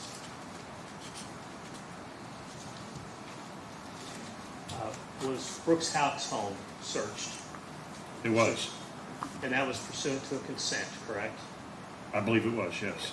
And can you tell, ladies and gentlemen, what a consent is versus a search warrant? So law enforcement, if the homeowner is there, which I believe Brooks was the homeowner, they can ask. The homeowner doesn't have to allow law enforcement in. In this case, he cooperated with law enforcement, gave them consent to search, and I don't believe law enforcement found anything out of place. Was there ever any evidence collected that you've been able to find from reviewing this? I don't believe so, no. Were there photographs taken? Not that I'm aware of. Was there an inventory of what they looked at, to the best of your knowledge? And there's, in fairness, there's 2.5 terabytes worth of information here, so are you aware of that? Yeah, I am. Now, likewise, if you could go to slide 8, please. Mr. Houck's, Brooks's truck was searched on July the 6th of 2015. Is that accurate? It is. And based on your review, was anything of evidentiary value found in that truck? No, I think on the July 6th search of the truck, Mr. Houck cooperated with law enforcement and gave them consent. It wasn't pursuant to a search warrant. Now,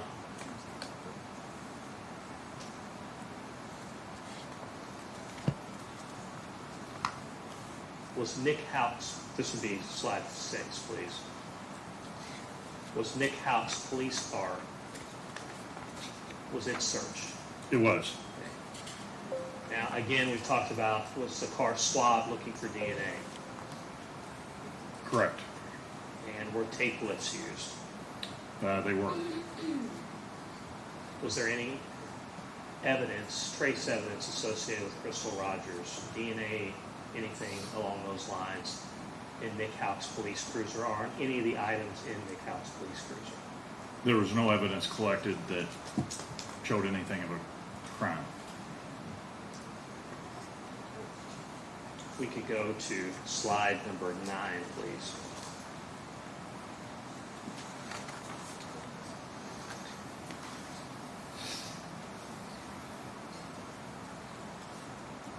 Now, there've been, and let's go through this, there've been a multitude of searches of the Houck property. Is that fair to say? That is correct. Okay. And the first search pursuant to reviewing the documentation was on July the 6th, correct? Correct. Okay. And again, try to go through this, get the important points out with not taking too much of everyone's time. It was searched again on July the 7th, correct? I believe both of those were with cooperation of the home. They consented.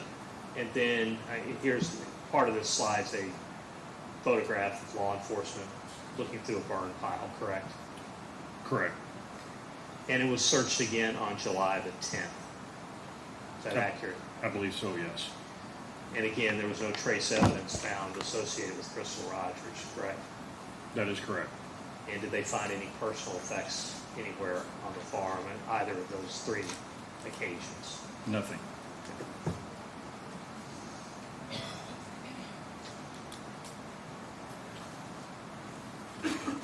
Now, on May the 14th of 2016, can you go to slide 10, please? Did law enforcement do a search of a white Buick that was previously owned by Anna Whiteside? Yes, sir. And again, did they take the car and did they take it into a secure location to process the car? They did. Did they do swabs and cuttings from the car? Yes, sir. And then, if I can,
before we get back to White Buick, I'm just going to show you 2 forensic laboratory reports related to the processing of Nick Houck's police car.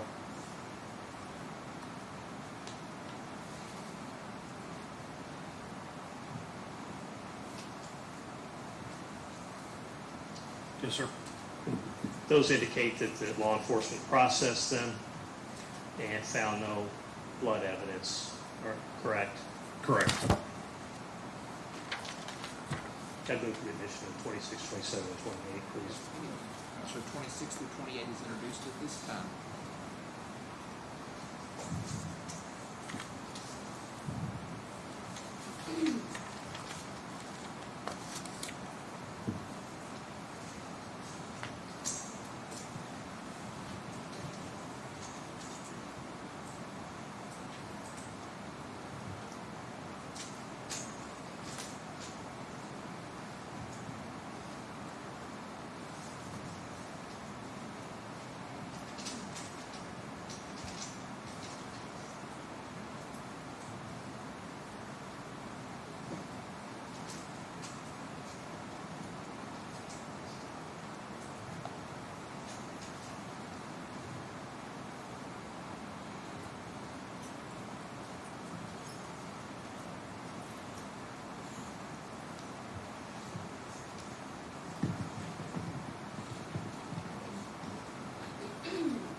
Okay, Detective, I'm going to show you what I've marked as Defendants Exhibit 29, 30, 31, and 32. 29 is a cutting from the carpet of Anna Whiteside's Buick. I don't know if it's a cutting, but it's the trunk carpet, correct? Yes, carpet in the trunk. And 30 is, what's the picture of? 30 is, I assume that is, they're spraying, there appears to be stains in 29 in the carpet, in the trunk, and then a technique or technology that law enforcement has access to is called luminol, where you can spray a substance on stains, and it will, once a light source is added to it, it becomes a color of a smurf, for lack of a better term, glows blue, and then from there you would do further tests and analysis to figure out what it's reacting to. And that would be 29 and 30. And that's what you're talking about, where they're spraying. That's correct. And presumptively, they thought it could be blood that they looked at, correct? Yes. And they tested that like they should have, correct? Correct. And the finding was no human blood, correct? That is correct. So they did, is it fair to say that they did what you would expect law enforcement to do with regard to DNA swabbing this car? Yes. Okay. And was any human blood found in the car? Was not. Okay. Was any blood or tissue of Crystal Rogers found in that white Buick? No. I didn't move for the admission of those exhibits, please. 29 Point out to 32 the objection. I'll show those are introduced at this time. Now, they also did hair collection from the car, is that correct? Correct. You could put the slide 12 up, please. And multiple hairs found in the car, is that correct? I believe so, yes, sir. And that included animal hairs, pubic hairs, mixed race hairs, is that accurate? Yes. Now, one hair was deemed, and I'm trying to quote from the report, similar in color and limited microscopic characteristics. You're familiar with that? I am. So as an investigator, at that point in time, what do you do if you have a dissimilar, similar and limited characteristics or similar? If you're an investigator, what do you do if something is limited, similar and limited characteristics? You would talk with the crime scene techs and especially the lab and see what you could do to further identify that hair. And I think in this case they did do that. And what did they do? It's a process. I've talked on the phone dozens of times about it. I don't know how it's done, but it typically consumes the hair. You send it for DNA, is what you're... Yes. Okay. And in this case, this was sent off for DNA as you would expect. It was. And were they able to get a profile? They were not. And it's not their fault, but the hair was consumed, correct? Yeah, I mean, that's part of the process.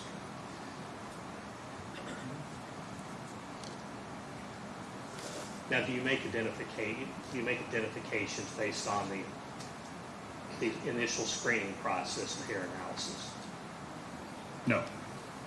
And in fact, it's led to multiple wrongful convictions, has it not? It has. So what you do, and that's what they did, they tried to do the right thing, they tried to send it for DNA tests, correct? That is correct. So the result, was there any DNA of Crystal Rogers in Anna Whiteside's, or formerly Anna Whiteside's white Buick? There was not.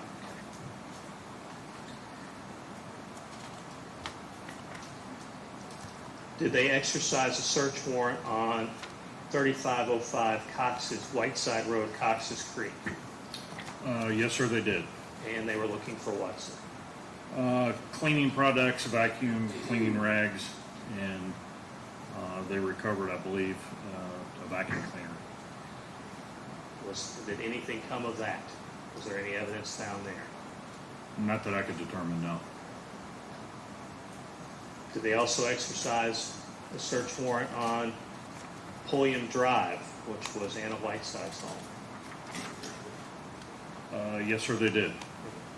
And did they likewise, can you tell us what they were looking for and if they found anything of evidentiary value? They did not find anything.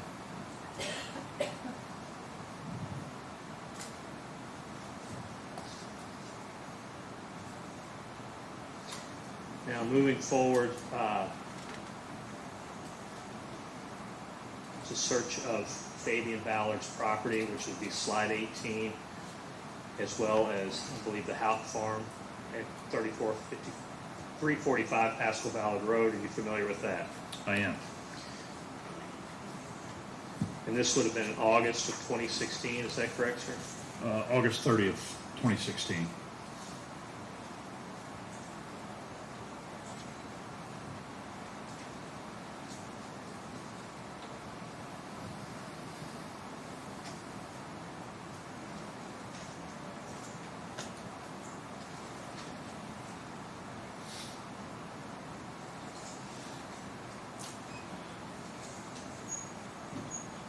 Now I'm going to show you, if I can, two exhibits, Detective.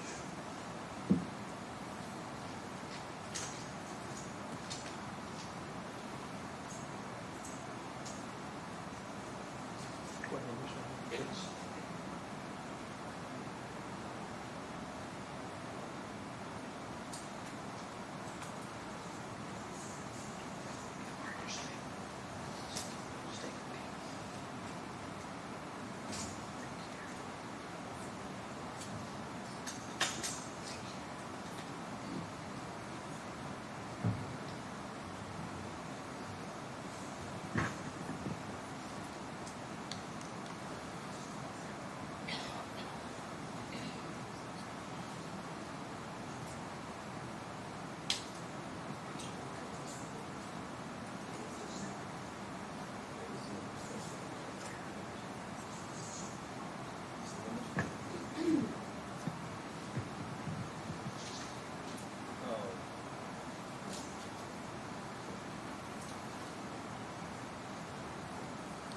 Text, I'm showing you Defendant's Exhibit 33. That's just the FBI lab report that you testified to about the attempt to get DNA.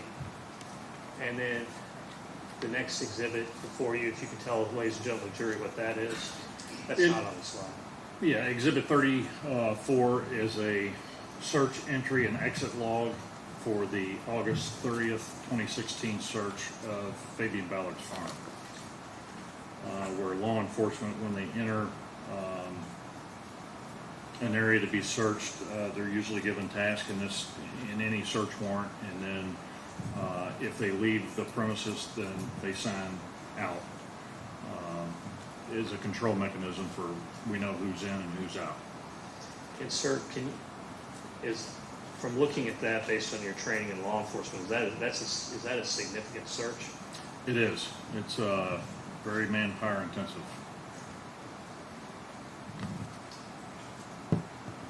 And during that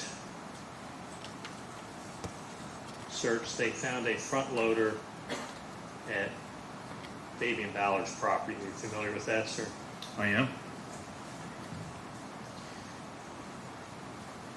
And did they get a presumptive, and I'll show it to you if you need me to.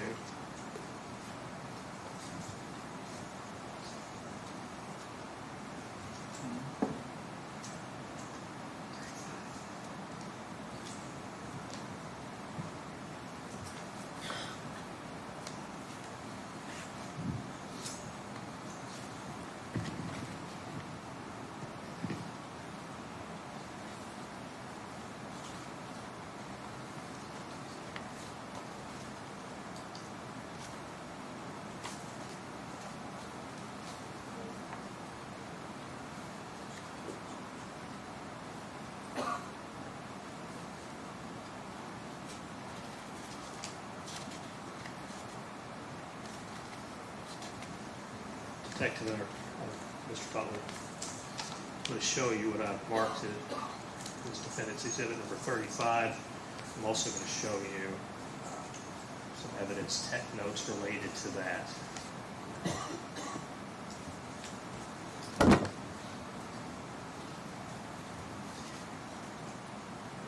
Likewise, in this particular search, when they were searching buildings and equipment, did law enforcement use luminol or other blood testing?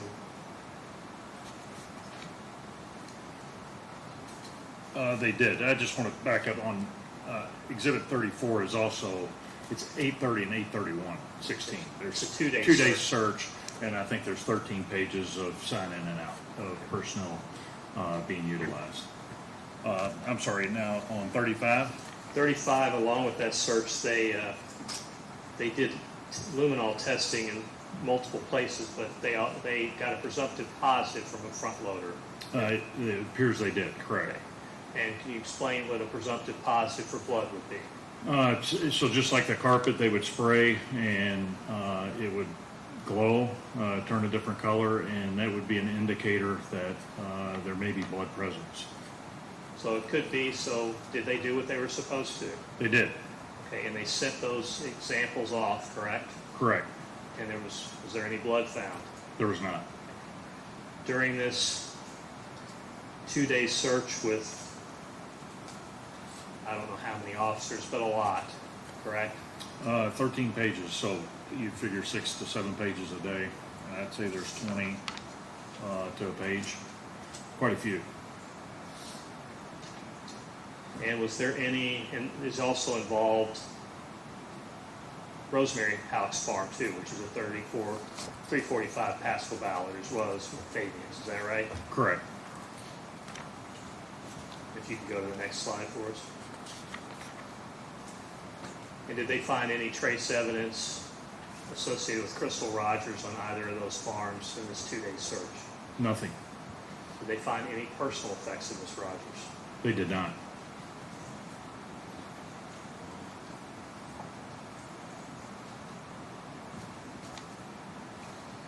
And I think that's a summary of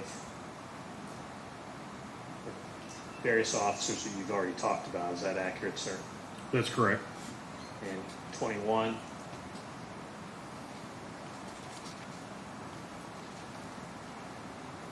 There's also digging on that farm as well. Is that correct, during that time?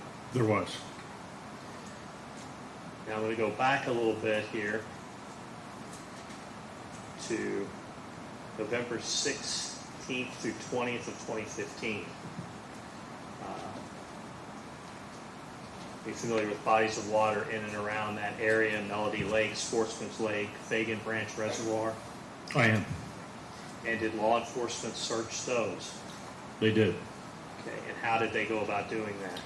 I believe the Louisville dive team worked with them, and the FBI also brought in a specialty dive team from Miami and used the newest technology, including sonar and videos, to search the bodies of water.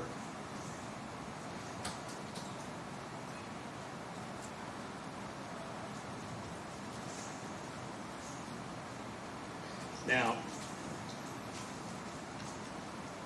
you talked a little bit at the beginning of our discussion about the difference between consent and search warrants. And for brevity person, the consent, you ask the person, hey, can I do this? And they say yes or no, correct? Correct. Okay. With a search warrant, can you explain to ladies and gentlemen of the jury what the process as a law enforcement officer is for getting a search warrant? Yeah, so the reason you would do a search warrant with a consent, typically the person who consents has to be there throughout the search, and they can withdraw the consent at any point. To protect law enforcement, sometimes it's safer to get a search warrant, and the process for that, in layman's terms, is you take everything you've learned in the investigation through evidence collection, through statements, through experience being involved in cases, and you apply an affidavit, which is, for a lack of a better term, a story. You want to tell the judge the story of why you believe that you have probable cause to believe that evidence of a crime would be present and be found. So you take that and you go to a judge and you say, this is what I think. I think I'm going to find evidence there, and then the court has to make a determination, correct? Is that a fair summary of it? That's correct, and it's under oath. And so if the court says, okay, I believe you, I think you'll find evidence there, then you're allowed to search for whatever you've asked to search for at wherever location you're asking to search. That is correct. Okay.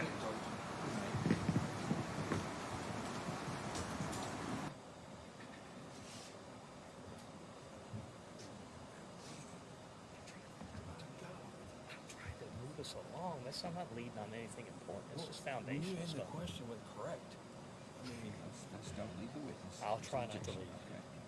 Before we go, I mean, on this foundational stuff, you know, you're not leading. I mean, it's going to take twice as long. no, I mean, I'll try I'm not okay to- with the I'll try not foundation to stuff. do a leading on a zinger. Well, I don't need your little comments at the end, okay? I'll try not to do it that way. Sustain the objection. Thanks.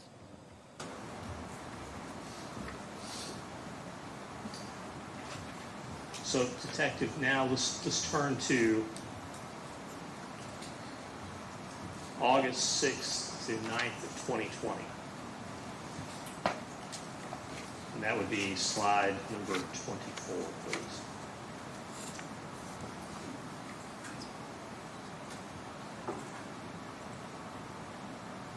Okay, was there a search of the Houck family farm on 345 Pascal Ballard Road between August 6th and August 9th of 2020?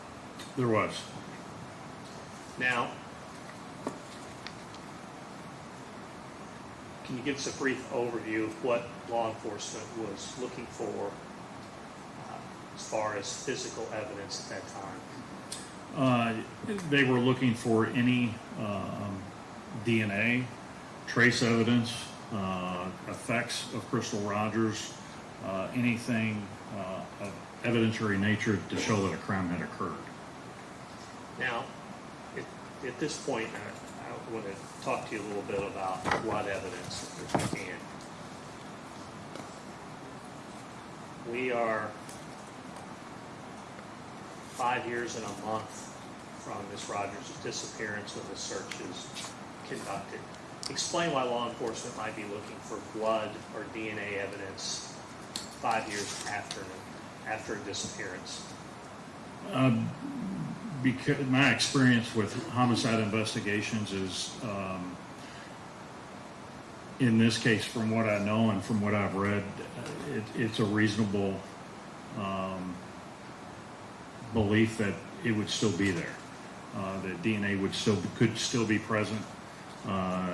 Any trace evidence could still be present. And so that's, I mean, DNA is difficult to cover up, and it has been found on older tools that were, hundreds of thousands of years old. They were able to collect DNA from stuff. In homicide cases, many times, like a handle of a knife or a gun, they can go back in and find years later DNA in those handles and the crevices or things like that. If blood is spilled on a carpet, in your experience, is it easy to clean? It's easy to clean the carpet, but it's extremely difficult to remove all the DNA.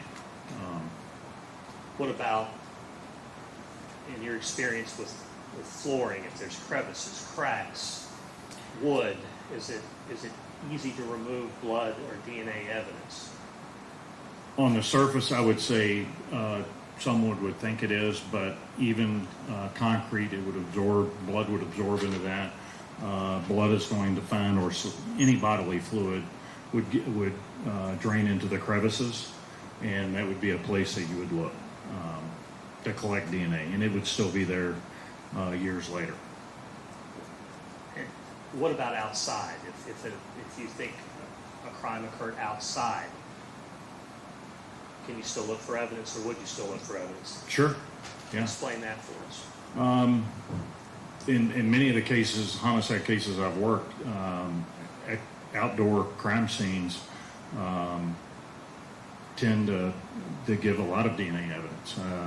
It's there. It may soak into the ground. It's evidence just like the inside. And on outside crime scenes, it's very difficult to cover it up or to clean it up. So the FBI, in your opinion, they didn't do anything wrong by going and asking to search again 5 years later? I think they were doing their due diligence, and they brought in the best of the best and the brightest of the brightest from the country to search for any evidence to lead to a crime. And let's talk a little bit about what they used on this August 6th through 9th. Did they use canines? They did. Did they use drones? They did. Okay, explain why a law enforcement might use a drone in their searching. To search for clothing, to search for bodies, to search for undisturbed earth mounds. It could be a variety of different issues. To take pictures to grid, so you have people searching gridded off sections so you're not stepping on one another and you're making sure that it's a complete search. Did they use ground penetrating radar? They did. Can you explain how that's used? With my experience with it, I had one case where I had contacted the FBI about using it, and they are able to go in above the ground and see if there's any anomalies below the surface. And if so, then they would make a determination on how to deal with it. You said in the one case, is in your experience in law enforcement, do you typically have access to drones and ground penetrating radar as a Louisville Metro police officer? We would reach out to the FBI for assistance, and in the case that I had, I reached out and it was determined it wouldn't have been viable to check because there had been a parking lot and a condominium built on top of the property. How many agents, the best you could tell, participated in this 4-day search? Over 100 agents.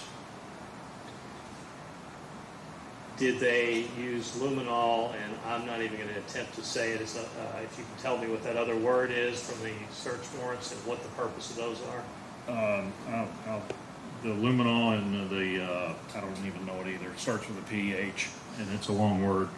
And that would be to spray to see if there's presence of blood.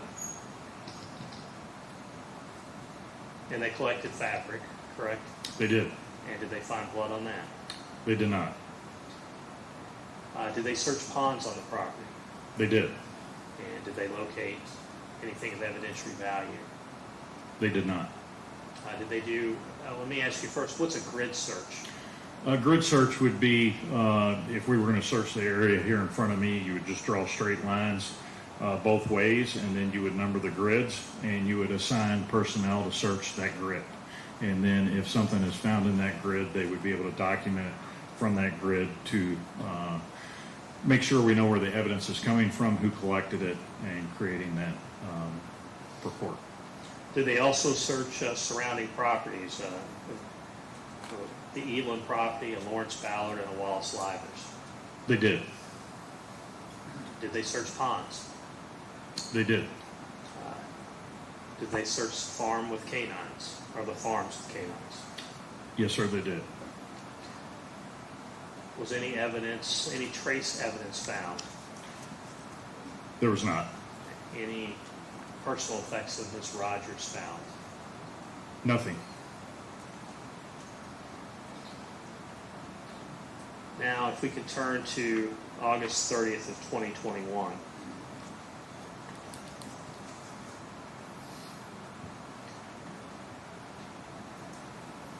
Did the FBI search a property and properties near 108 North Howard Street? They did. And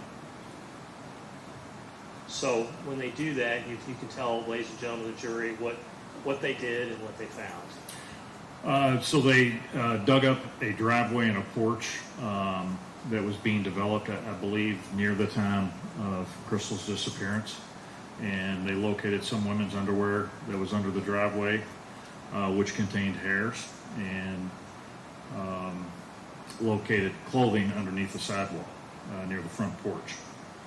And the FBI, at the time they collected it, they thought that it possibly belonged to Miss Rogers. And did they test that? They did. And can you tell, ladies and gentlemen of the jury, what those findings were? Crystal Rogers' DNA was not found on these items. Did they find anything that they could associate with Crystal Rogers? They did not.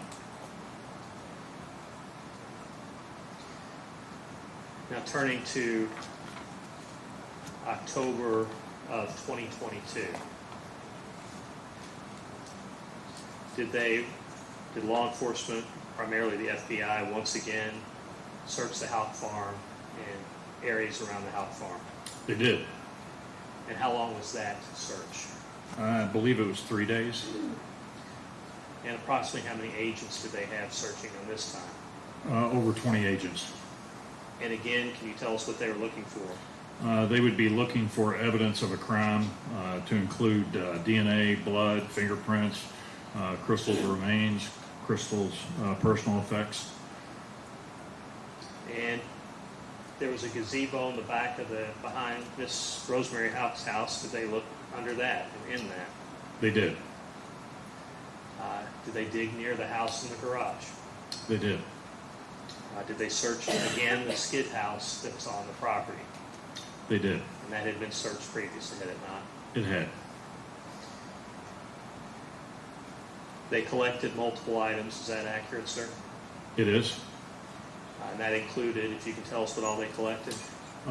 Seized blue bucket lids, seized razor blades, shop lights, a roll of plastic sheeting, swabbed blades, hand saws, also seized saw and blades, seized wood from the bottom trim near the garage door and main door, seized weather strip from the garage door, swabbed the skid house, 20 different swabs at different locations, and seized tire repair tool and tire insertion tools.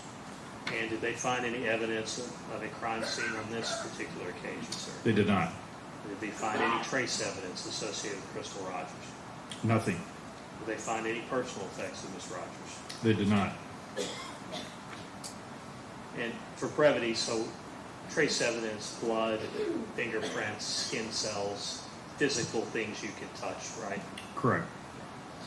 Now, did law enforcement search Thompson Ridge? Let me interrupt you here, Mr. Brock. Yes, sir. It might be a good time for our lunch break. Yes, sir. So, ladies and gentlemen of the jury, we're going to go ahead and give you a lunch break. The same admonitions are in place. Do not discuss this case among yourselves. Do not let anybody discuss this case with you. If anybody attempts to discuss this case with you, I need you to immediately report that to me. Do not finally make up your mind until you've heard all the evidence, receive the instructions of the court, acknowledge the jury, and consider what the fellow jurors have to say about the case.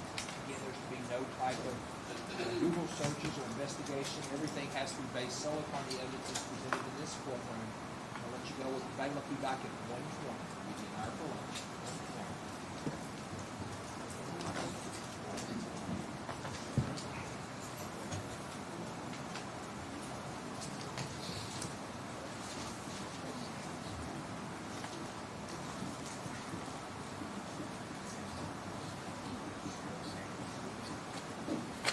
Court's in recess until 1:20.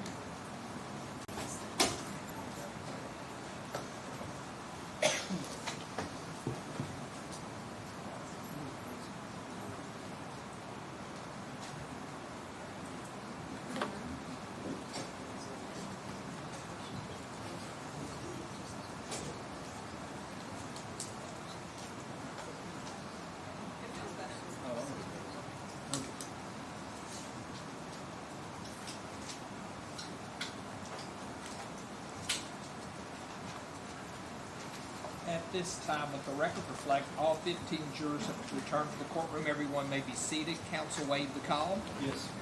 Please proceed, Mr. Butler. Sir, you're still under oath, okay? You're still under oath.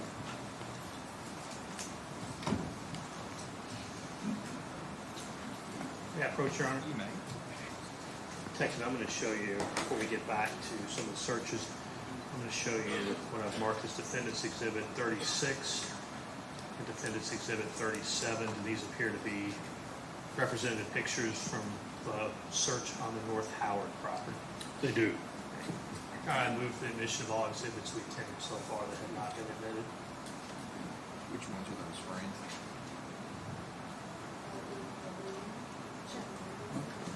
Any objection to 33 Oh, through no, I'm 36? sorry, Judge, I didn't hear you. 33 through 36? That's fine. Okay, I'll show they're introduced at this time. I'm going to show you now what I've marked as defendant's exhibit number 38. Does that appear to be the laboratory report from the FBI finding no DNA for Crystal Rogers related to the North Howard search? It does. Now I'm going to come back with 39, so I'm going to show you just some exhibits that we talked about just to get them admitted. I'm showing you defendant's exhibit number 40. Does that appear to be the Brooks House consent to search his residence at 113 Glenview? On July 6th, correct. With the admission of defendant's exhibit 40. 39 I filled out, Your Honor. We're going to talk about that one. The objection to 40. I'll show it's introduced. Detective, I'm going to show you what I've marked as defendant's exhibit 41. This appears to be evidence tracker report from the Nelson County Sheriff's Department related to the swabs and other investigative techniques that they used on Ms. Rogers' car. That's correct. Move to the admission of defendant's exhibit 40. Any objection to 40? Okay, I'll show it's introduced. And I'm showing you what I've marked as defendant's exhibit 42. Does that appear to be showing that they executed a search warrant to obtain Google data related to Mr. Houck on July 28th of 2015? It does. Move to the admission of 42. Any objection? No. I'll show it's introduced at this time.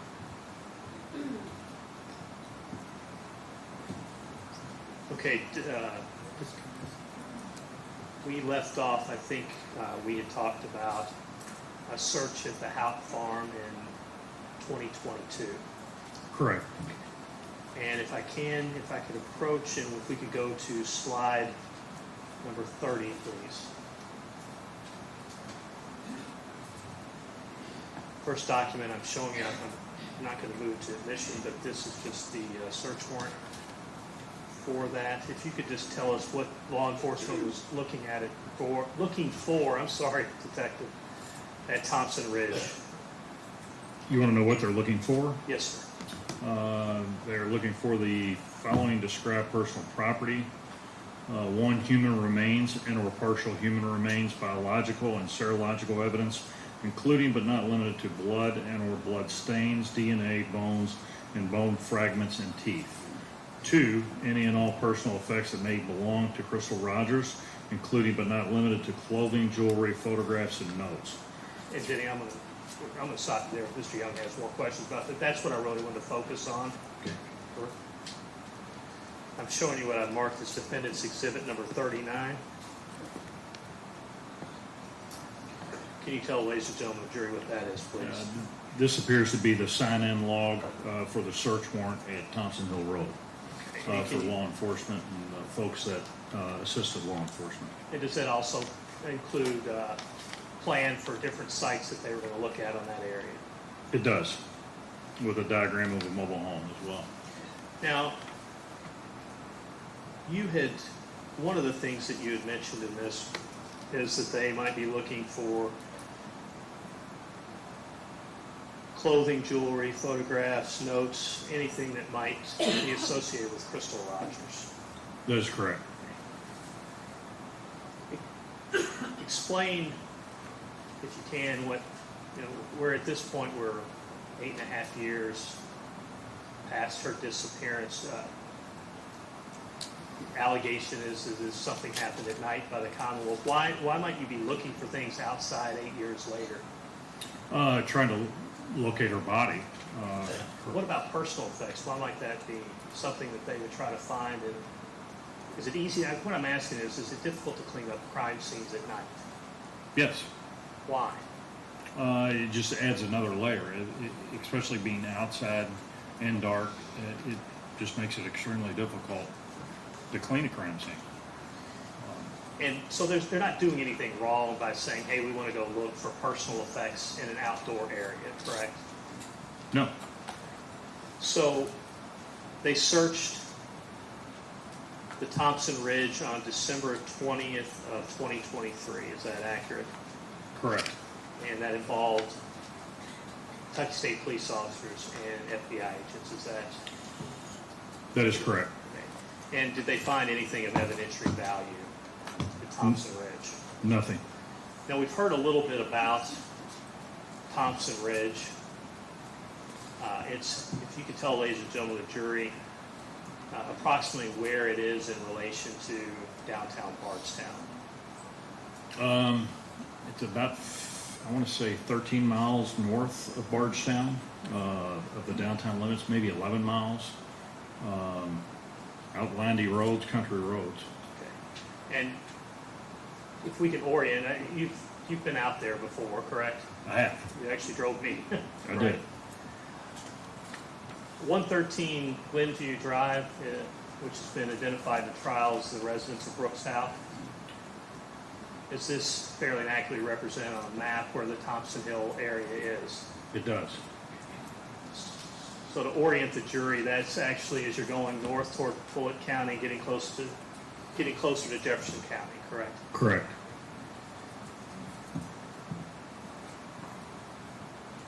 And then do we also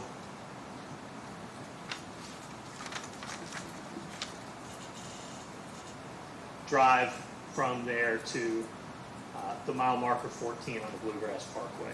We did. Okay. And can you tell just total driving distance what that is to go from the Thompson Hill Road to the Bluegrass Parkway at mile marker 14? From Thompson Hill Road is 22 miles to the Bluegrass Parkway. And if you went from Glenview Drive to Thompson Hill Road, back through Bardstown, the quickest way to mile marker 14, can you tell the ladies and gentlemen of the jury how many miles that is? It would be 37.3 miles. And finally, Detective, there was a search conducted at Cox's Creek, which is a property associated with the Houck family. And can you tell, ladies and gentlemen of the jury, when that was? And that's slide 32.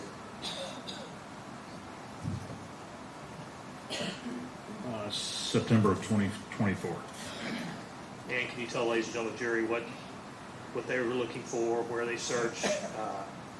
The FBI agents searched a well under the porch in the basement, and they utilized construction companies, brought in heavy equipment to help with the search. And likewise, they swabbed things like we've talked about for DNA and looked for hairs and fibers as you've described, correct? Correct. And did they find any evidence of a crime scene, trace evidence, or any personal effects of Ms. Rogers? Nothing. I just have a couple minutes, Judge.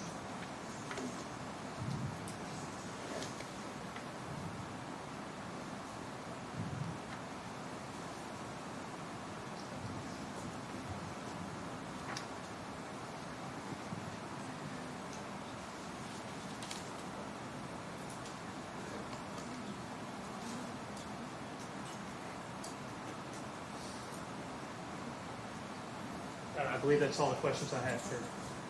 Any cross? I'm sorry. I would move the admission of the summary of our PowerPoint examination. I would mark that as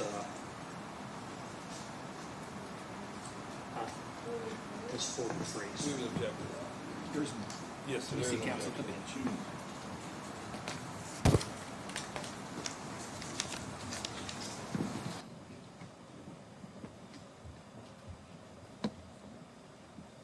Judge, they put the evidence in. I mean, they put the evidence in they needed. They talked about the labs. It's all on record. But the PowerPoint, it's just deceptive. I mean, because there was no DNA of Crystal Rogers found. Well, there was no DNA found. I mean, I just think it's prejudicial. I think the evidence is in record. The detectives testified to it, and we would just object to the PowerPoint being admitted into evidence. It's demonstrative. I don't mind them using it. I didn't object to them using it in front of the jury, but being admitted into evidence, I would. I think we're entitled to admit it under 1006 as a summary. This is voluminous information. And Judge, it's prejudicial. I didn't object to it on the record because I was going to let them go through it. But going back to the jury, I do object to it. I'll sustain the objection. I don't think it should be introduced, but I will certainly during your closing you can present all that on yes, your arguments. You're up.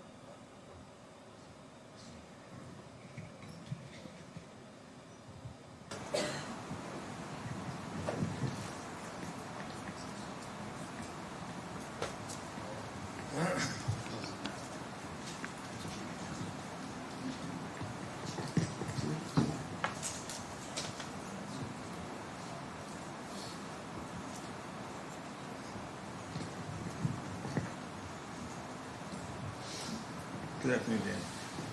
Good afternoon, sir. Just for ladies and gentlemen, jury, it's a little awkward for me. Me and Danny know each other. But I got a question.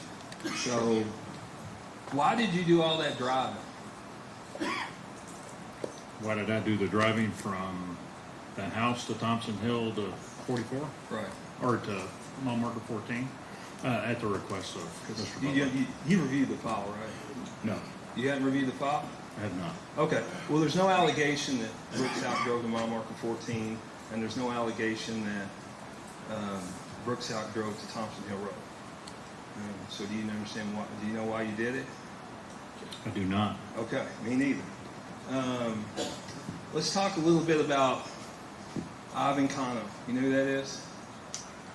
Ivan Kano? Kano. Sorry, Yes. I'm not pronouncing Yes. it. Okay. And that's the little boy that was murdered up in Louisville, correct? Correct.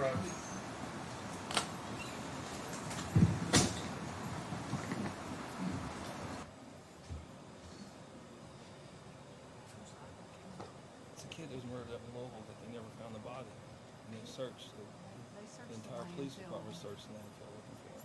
I'm sorry, I withdraw the objection. I don't know what, I mean, what are you gonna ask the one to come back up I'm here? just going to ask him that they never found the body. And if there was all these officers searching the landfill. I mean, Oh, that's this fair, is that's not- fair, I'm sorry, I thought you were going into some case he did. No, no. Withdraw the objection. You can go ahead. You can go ahead. Did you already answer the question? What's that? Did you answer the question already? Was I aware of it? Yes. Yes. Okay, and supposedly he was in a landfill, correct?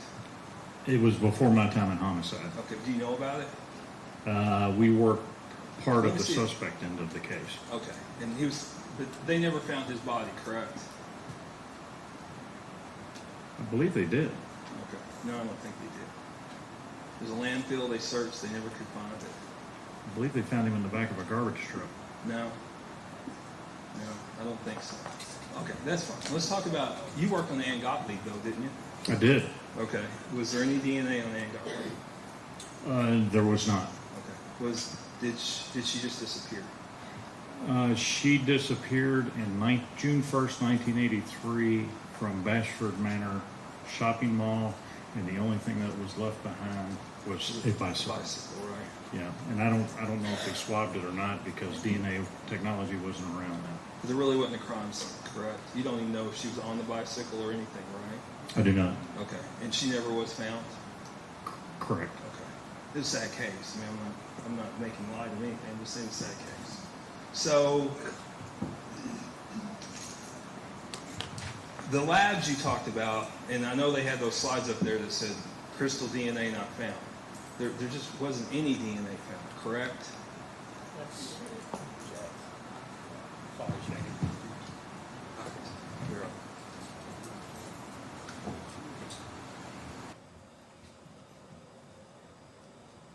There was DNA found in some of these things, it just wasn't hers.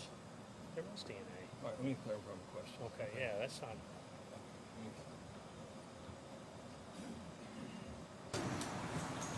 So, as it relates to the white Buick, okay, Yes, there sir. was no DNA found. It just, crystal wasn't excluded in that, right? The hair and the hair that was tested in the white Buick, Correct.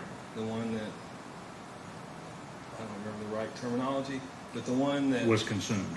yes, Yes. there was no DNA found, right? There was not a profile. Right. Well, there's no they were not able to exclude or include, correct? Because they did not develop a profile. Correct. Okay. And the same thing happened at North Howard. Is that correct? I'm not aware of any DNA being found. Okay. Well, there was then we also talked about the where they dug the house up, right? You know, the ground up by the house. There was a pair of underwear found. Sure. Okay, and the same thing happened with that, correct? That they sent off for They sent out trace the evidence. and it was consumed, correct? I believe so, yes. Okay, and so she wasn't either included or excluded with that because there was no profile developed, correct? That's correct. Okay. All right. Now, you talked about the two hairs in the car. Is that correct? The two hairs in Crystal's car? Yes. Okay. And there's been testimony here, and you may not be aware of it because you probably haven't been here, but where Joseph Lawson admitted to Rebecca Greer that him and Steve Lawson had moved the car. I was not aware of that. Okay. And are you aware of the hair links? I'm not. Okay. And so the hair links were, I think, 7 1/4 inches and 11 7/8 inches. Longer than your typical male hair. Would you agree with that? It doesn't exclude them. No, but it's longer than your typical male hair. Is that correct?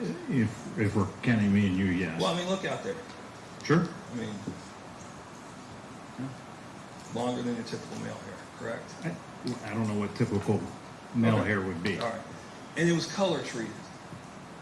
I believe it was treated, yes. Okay. And if you looked at that, just being a person looking at it, you would think that's probably a female hair, correct? Not necessarily, no. Okay. All right. Now, what all did you review in this? The labs, the things we talked about on the... Well, I think I got it in your disclosure. Hang on a second. Okay.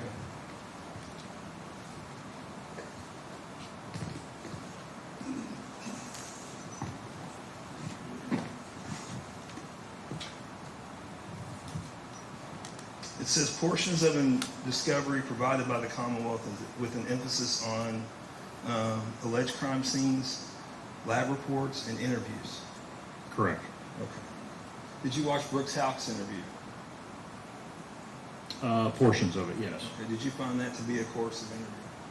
Excuse me? Did you find that to be a coercive interview? A coercive interview? Coercive, yes. With Detective Snow? Yeah. No. Okay. And so, and he was free to leave, right? I don't know that. Okay.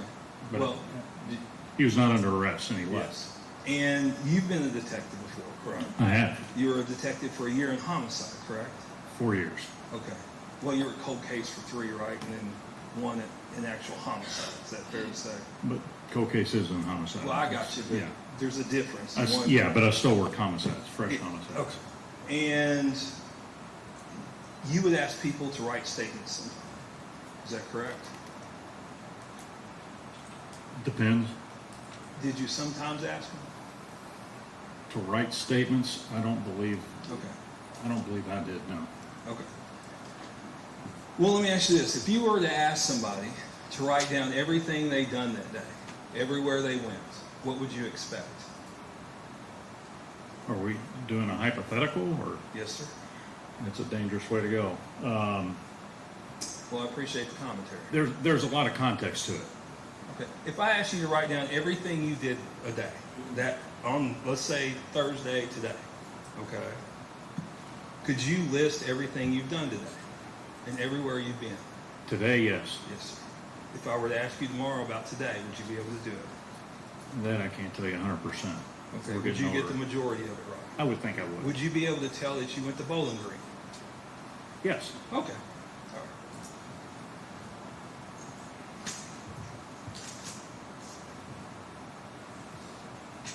Now, are you aware of, you watched that interview with Snow and you said that you didn't think it was coercive, correct? Portions of it. Yeah, I we didn't watched watch the whole portions of thing. that. I've watched the full tapes of other ones that I thought were coercive. Okay. So you went and watched with Houck, you did? With what? With the defendant Houck interview? Did I watch portions of it? Yes. You said you watched other interviews of defendant Houck you thought were No. coercive. Okay. No. Okay. I think there was only the one that I was provided. There was 3. Was there? Yeah. Now, you would agree with me that not all crime scenes are going to have bodily fluids. That's a fair statement. Okay. And, matter of fact, if you... And I'm going through my head what we talked about. Ann Gottlieb did not have bodily fluid. Right. And if somebody, you know, and you're a police officer, right? You've been doing that for... Since 1991. Yes. And you retired in 12? Is that right? Correct. Okay. So you were a police officer for 21 years. Is that fair? Correct. Okay. And if you had to plan out a murder, okay? If I had to what? Plan a murder. Okay. Judge, I'm going to object to these. Let me see counsel at the bench.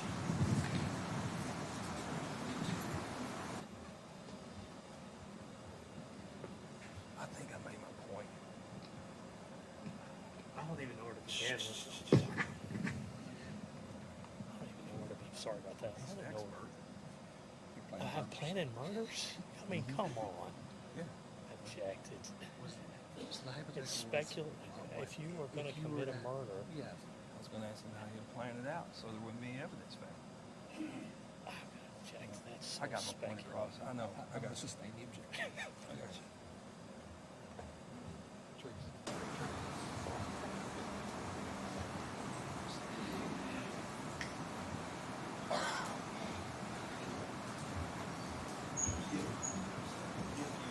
Okay. Are there ways to kill somebody and not leave bodily fluids? I'm sure it's possible, but highly unlikely. But it's possible, right? Anything's possible. Okay. All right. Were you aware that Nick Houck was off the grid for 24 hours? I had heard that, but I did not look into it or. Okay. And were you aware that Brooks Houck was at his farm all day long, which he failed to put on the written statement on July 3rd? I knew the fact that, yeah, that there was a discrepancy there. Okay. Now, you went over some text between Tammy and Steve Lawson, is that correct? Correct. Okay. And they were like at 2 in the morning, right? That's on July 3rd, I believe. Yes, sir, that was on 3rd, and then it went into the 4th even, I think. No, it was on 2 in the morning on the 4th. Is this when they're looking for the Chrysler 300? They're talking about the Chrysler 300. Yes. Yes. And it went through that weekend, right? That, I don't know. They only let you look at one text? That's what I saw here today. That's all you looked at? I looked at the text between Brooks and Crystal Rogers.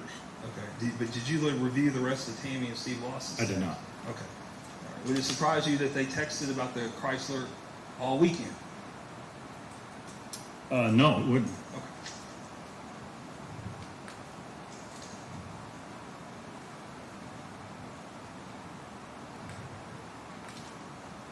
Now, you also talked about the searches at the Houck farm, is that correct? Correct. And that there was no traces of Crystal Rogers there? Correct. Okay. And did you realize, according to Rhonda Houck, that she was at the farm quite a bit? I was not aware of that. You weren't? Okay. And so would it surprise you, even though she's at the farm quite a bit, that there wouldn't be any DNA there? Or traces of it? I think you call it trace evidence. Can you repeat that question? Since she was at the farm quite a bit, okay? Quite a bit meaning... I don't know if she was or not. No, I'm saying there's been testimony that she was there quite a bit. Sure. Would it surprise you that there was no trace evidence of it? No, what surprises me is the theory is she was murdered there. In my experience with homicides, is homicides leave trace evidence. Okay, and where did you get the theory was she was murdered there? From the search warrants. Okay. And what if that's wrong? On all of them? Yeah. That she wasn't murdered there?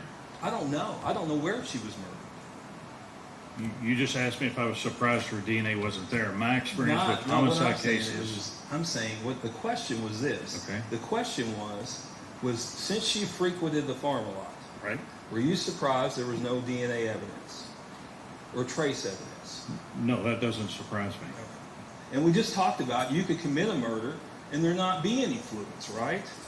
My experience with homicides, and it's quite a few, is that there are bodily fluids, blood, and you work in a vast majority.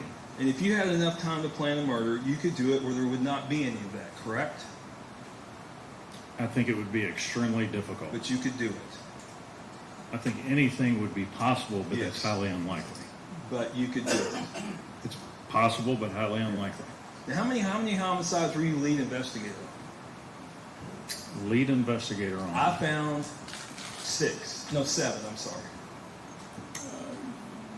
Maybe a little higher than that. I found 7 on court net where you're listed as lead. Okay. All right. Were you aware that 6 out of the 7 were dismissed? Are you talking about Ricky Kelly's case? Ricky Kelly ended up getting convicted of manslaughter. Correct. The others were dismissed. Of his cases? No. No. Judge, can you approach?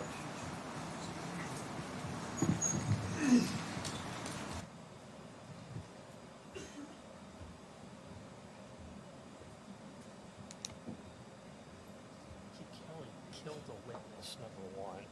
That's why his case in federal court got dismissed. They assassinated the main witness. That's so misleading.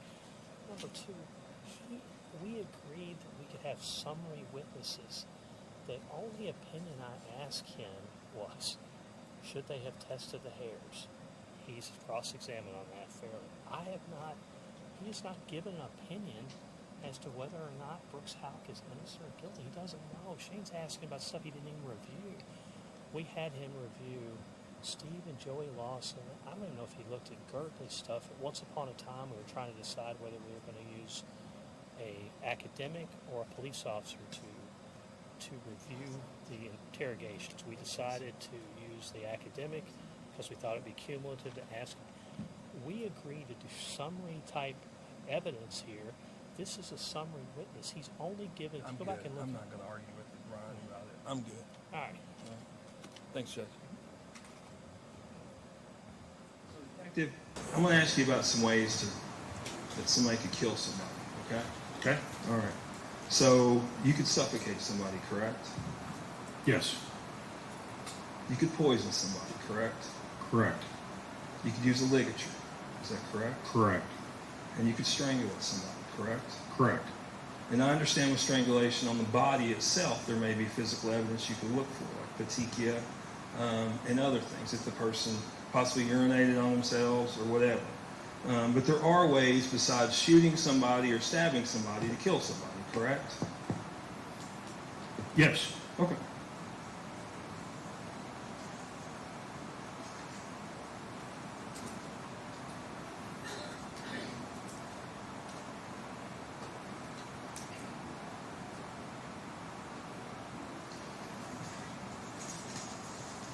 Now, who's the, well, no, I'll draw a question. And you weren't aware that Joseph Lawson admitted to being paid $50,000 and moving the car with Steve Lawson? Oh, it's not. Or Crystal's car? I'm not aware of that. I don't have any further questions, Judge. Any questions of this witness? Any redirect? Very few.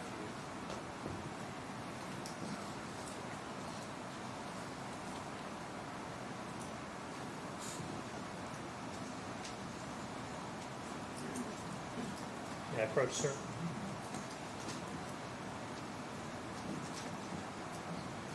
You were asked some questions, not that it really matters, about Ivan Kano. If you want to just take a look at that and refresh your memory.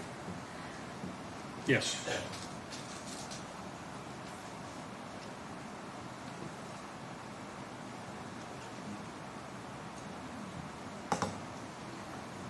Was the child's body found? It was found in Where the was back it of a found? garbage truck. How many homicide cases would you guesstimate you worked on over the course of your career? Hundreds. So when I redid our case unit, there were 412 open homicides that I was responsible for. I had 2 detectives working with me that I supervised. When I was on the fresh homicide squad, I had 8 detectives that I supervised, and we worked anywhere between 60 to 70 homicides at that time of year, as well as another 300 suicide and overdoses. And so to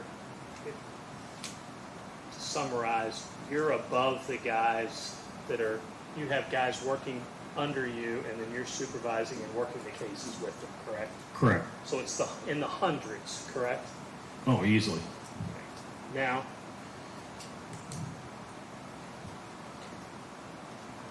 what you were asked to do in this case was not to reinvestigate it. It was to review law enforcement search warrants, law enforcement affidavits, and present 10 years of investigation to the jury. Is that a fair analysis of what you were asked to do here? That is correct. Okay. Now, you were asked some questions, and I'm not going to beat a dead horse here, but if someone is shot, typically, does it leave blood evidence? Yes. Can you tell ladies and gentlemen of the jury what blood splatter is? Blood spatter can happen many different ways. Once you're shot, the impact of the bullet could cause splatter. If the person is injured and moving around, there would be splatter. Or if the person is mortally wounded and falls, wherever they land, that injury could cause another splatter. So you can have what pooling of blood if the person falls, correct? Correct. And splatter can be big things you can see or small, minute particles of blood, correct? That is correct.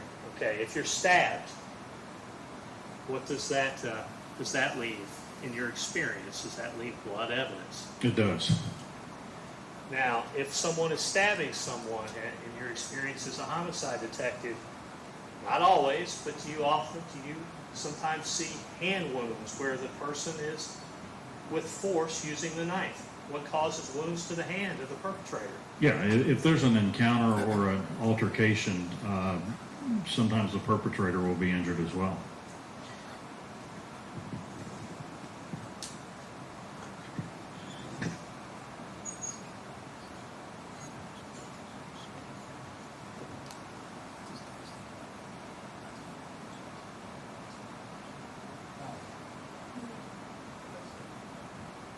Now, you were asked questions about ligature or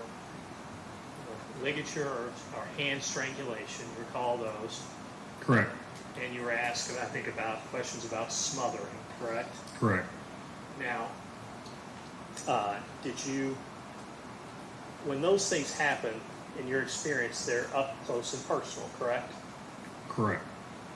Can you explain, ladies and gentlemen of the jury, what defensive wounds are? Defensive wounds would be the person that's being choked, smothered, would fight back with, could be scratch marks, it could be hair pulling, could be a number of things, but it may leave marks on the person that's doing the strangling or smothering. That's all the questions I have. Any recross? No. Any questions from any jurors? May this witness be found excused? Got a question? Is the counsel at the bench?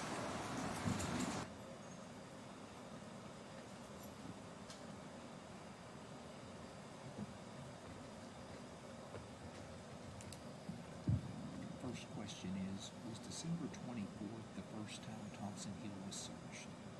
Question number 2, was Joey or Steve's vehicles searched? Question number 3, how is blood or trace evidence affected by rain, snow, fire, and time?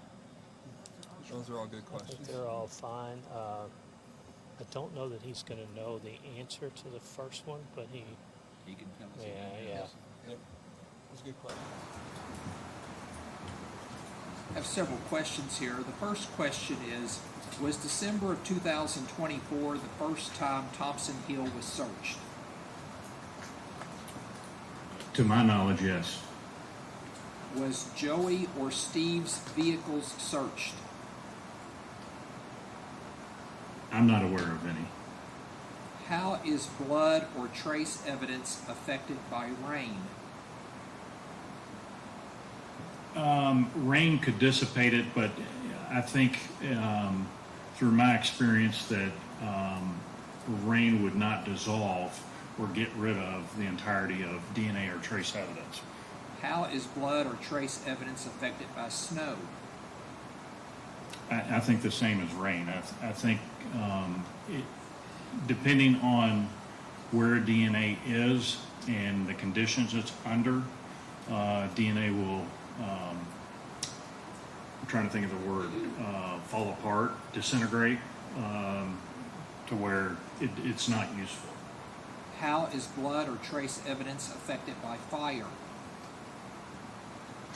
That I'm not for sure, but I know of cases where teeth and other items have been found in the ashes of a fire where a person was consumed by fire.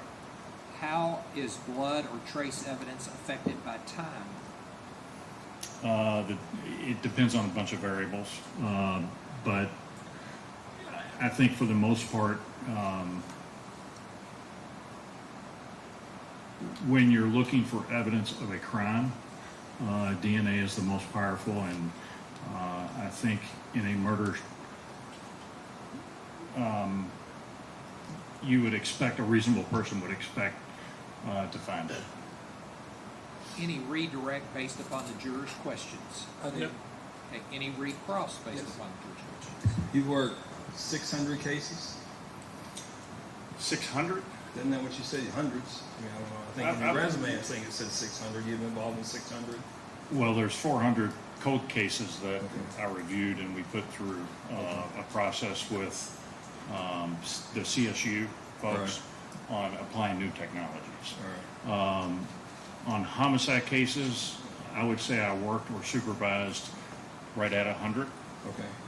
And then on top of that, you have the suicides and... I'm not worried about suicides. Yeah. Just the homicides. Well, we still investigate the suicides you, because some homicides. people... I got you. Yeah. How many of those do you have DNA on? How many do we have DNA on? We try to get DNA on all of them. I know, but did you get DNA? Oh, I don't have that number. It's pretty low, isn't it? I'm trying to think. When I was still there in 2012, the last year I was working was mainly the code cases, but every one of the fresh cases, the DNA was involved. There was always I understand some levels of DNA. Now, how much did they have? I've been doing this 27 years and had 3 cases with DNA on it. I'm going to object to the commentary. I'll sustain the objection. Anything else to this witness? No.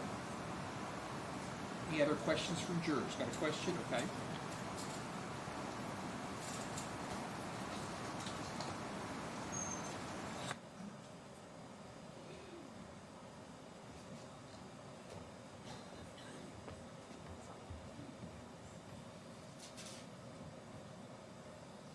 That's going to be the foreman right there.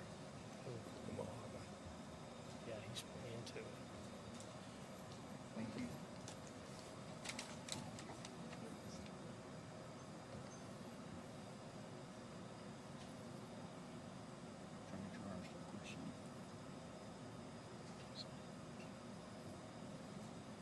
In your words, stating that DNA disintegrates over time, and with all elements involved, then couldn't it be possible that there'd be no trace evidence is the question. That's fine. Yeah. I think that's okay. Yeah, that's fair. The juror's question reads as follows. In your words, stating that DNA disintegrates over time, and with all the elements involved, then couldn't it be possible there'd be no trace evidence? It could be possible, but at the search warrant they did, the last one in 2022, there were areas that were in crevices within the skid building that would not have been in the elements where it would have decomposed the DNA. DNA would have, a reasonable investigator would have believed that DNA would have been there. That's what they were looking for in the search warrant.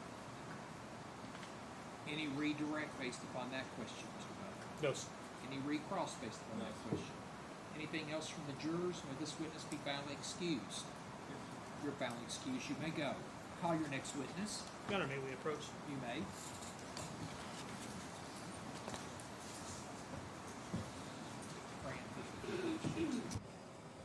Mr. Brand.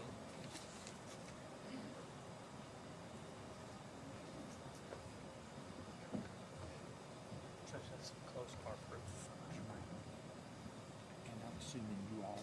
call many witnesses. Correct. Is there going to be any rebuttal proof? Let me talk to Brian real quick. Okay. So, Really, like 1 minute, just talk. And I'm just going to renew our argument and say it's stronger. I don't intend to make an additional argument beyond what I've made previously. Amy, does counsel want me to ask the defendants whether they are in agreement with my testimony? We've confirmed with our client he does not want to testify. Didn't know if you want me to take any testimony on that or no. Just leave it alone. I may have one rebuttal witness, but I need to speak with him just 1 second. Is that okay? We can just step over outside. Just while they're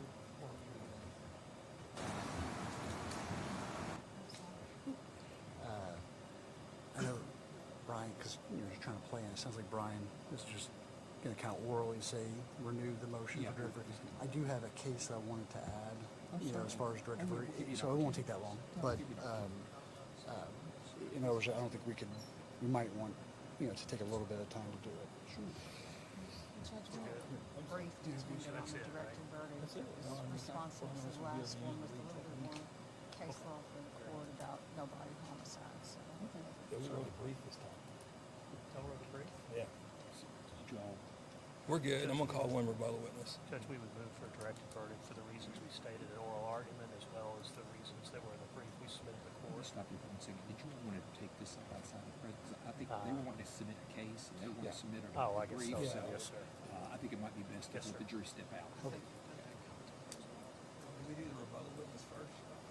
I think I'm technically required to do the motion for direct verdict before we do rebuttal proof, so I'll do that now. I'm happy if you want to do the rebuttal witness as long as the record's clear that we've reserved our right to make the motions. Sure. If everybody's okay with that, I'm sure right now we're going to do that at the conclusion of the rebuttal witness then. All right, ladies and gentlemen of the jury, both defendants have now closed their proof. It's my understanding at this point that the Commonwealth is going to call a rebuttal witness. So, Mr. Young, who is your witness? Rick Sanders, Your Honor. Rick Sanders.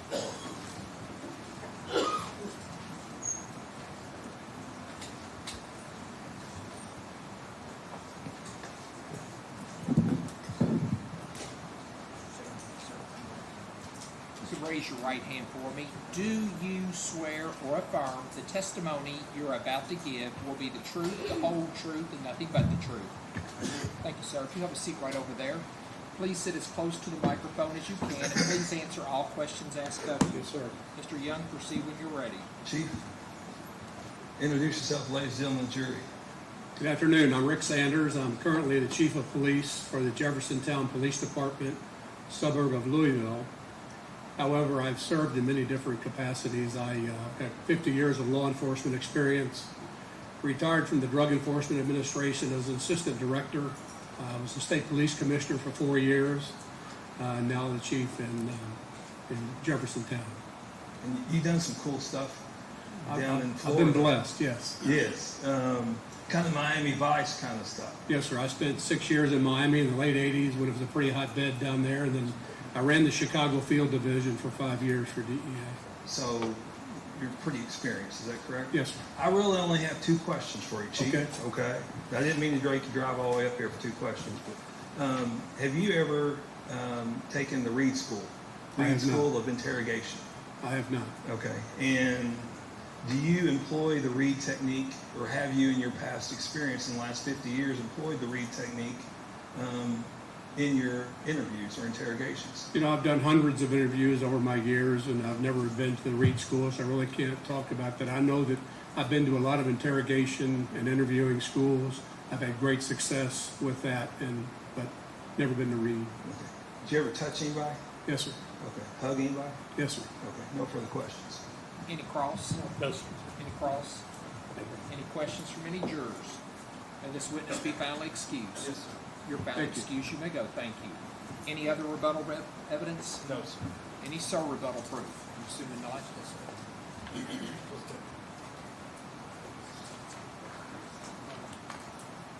Okay, I'm going to go ahead and dismiss the jury then. Yes, sir. We'll take up motions and matters. Ladies and gentlemen of the jury, that is all the proof in the case. We've gotten through it. So what we're going to do is we're going to come back in on Monday morning. We'll be here at, let's see, I'm going to have you all come in at 9 a.m. on Monday morning. That will give me an opportunity to go over the instructions with the attorneys prior to you getting here. We'll have closing arguments that day, and then we'll come back on Tuesday, select the alternates, and the jury will deliberate at that time. So we've got off tomorrow for Independence Day, so enjoy the day. Hope it's good weather and have a cookout. The same admonitions remain in place. Very important, because we're taking a long weekend here, that everybody remembers this. Do not discuss this case among yourselves. Do not let anybody discuss this case with you. If anybody tries to discuss this case with you, I need for you to immediately report that to me. And you're not going to finally make up your mind about the case until you've heard all the evidence, you've received the instructions from the court, and you've gone to the jury room to consider what your fellow jurors have to say about the case. Once again, there's to be no outside research. Please do not read any media reports or watch any news about this case. Everything has to be based solely on the evidence that's presented in this courtroom. So I'll see you all on Monday morning at 9 a.m. Anybody have any questions before we let you go? Yes, ma'am. Just to clarify, we'll be able to... We'll be able to what? I just wanted to make sure we'll be able to ask any questions on Monday, correct? Let me have the attorneys come up here. I know you had a question that you wanted to ask. So. Okay, come over here and let me talk privately with you.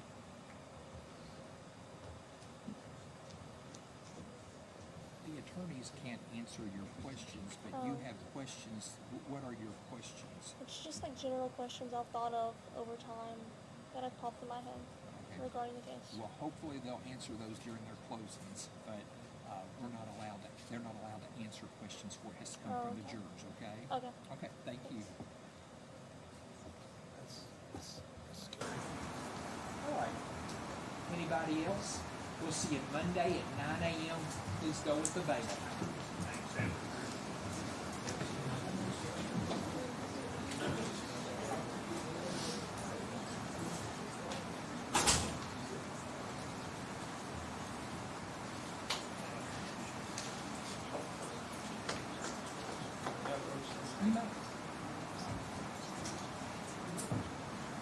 Everybody may be seated.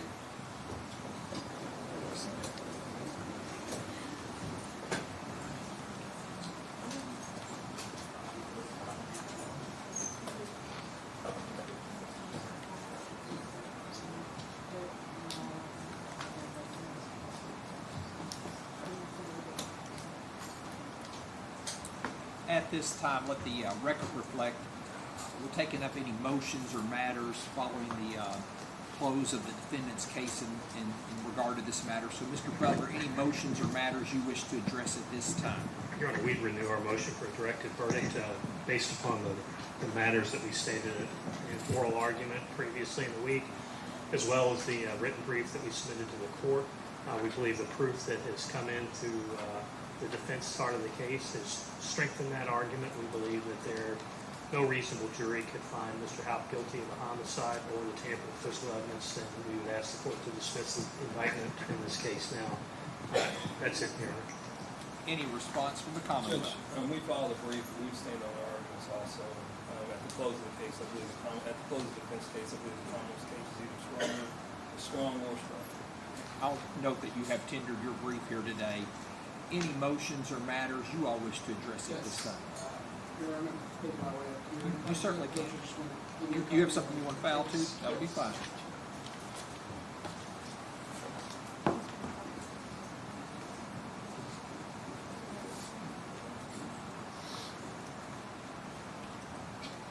Thank you.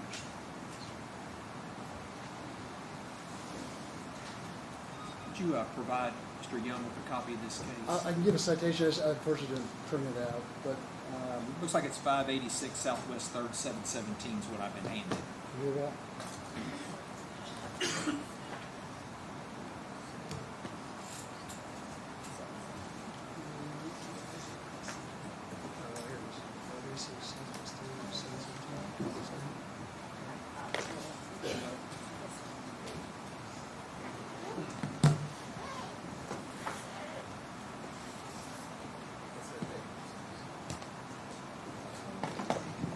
So, Judge, we'll be brief. We do renew renew the motion for directed verdict of acquittal for the same reasons that we had stated in the previous motion.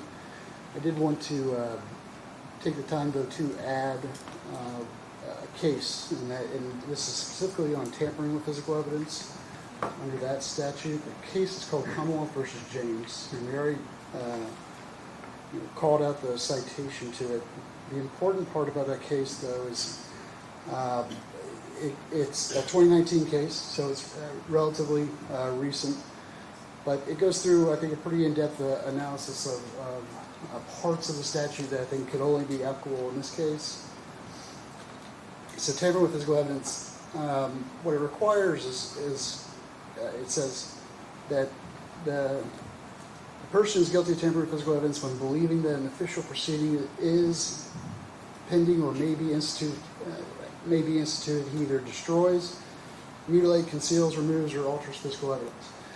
So I think we could scratch destroys, right? So to narrow this stuff down, there's no possible way that destruction can be it, because we're talking about the vehicle, the car on Bluegrass Parkway. Clearly it's not destroyed, it's sitting there on the parkway. Mutilates, also scratch, doesn't apply. So it has to be either conceals or removes. And James, that case that I've given you, breaks down their definition of conceal versus remove. And they actually go through they go to the Webster's Dictionary, look up the definition from there, and ultimately what they conclude is that the mere abandonment of physical evidence, of property, or in that case it was it was the evidence, doesn't constitute removal or concealment.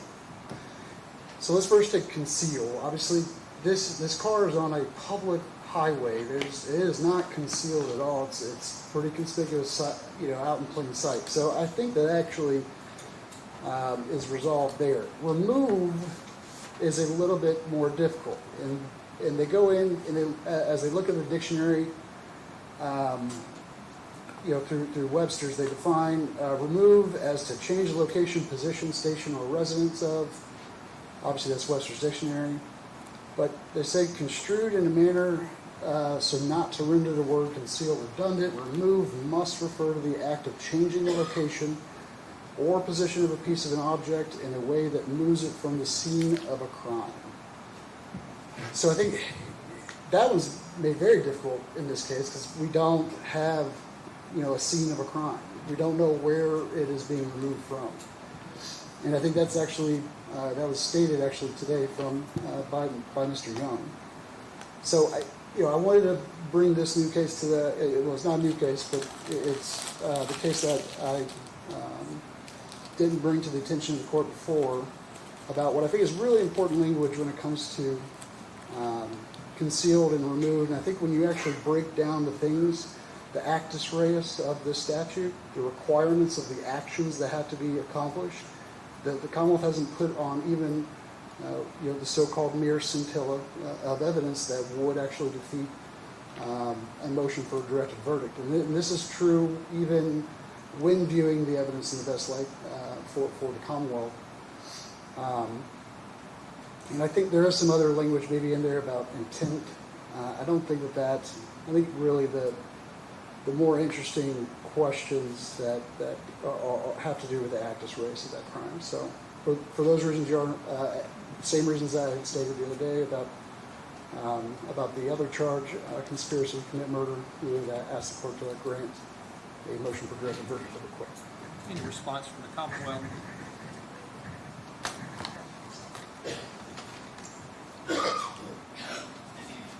Judge, I hadn't read the entire case, but I'm familiar enough with dope cases that I've had to deal with this a few times. I think, and I haven't read the whole case, I was trying to scroll through it real quick, but in that case, I think it occurred in front of the officer's presence. Some guy chucked a crack pipe, and I'm not sure if that's a requirement under the case or not. My thinking is it is, but that being set aside, I think removing a vehicle several miles away from where it's supposed to be, parking it, under that logic cited by the defense counsel, they could have drove down to Texas, left it on the highway, and said, well, somebody could have seen it. If you remove something from its location, I believe that fits the definition. If you conceal it, I think putting it on, moving it several miles away from home, putting it on the sideway is concealing it, and it's also altering it from its original location. So I think based on all that, the Commonwealth has more than enough to go to the jury and bypass directed verdict. Again, the court is required to view the evidence in a light most favorable to the Commonwealth, and the court went through a number of factors the other day, and the court still believes, based upon those factors, that after viewing the evidence in a light most favorable to the Commonwealth, that the case will be submitted to the jury on all charges.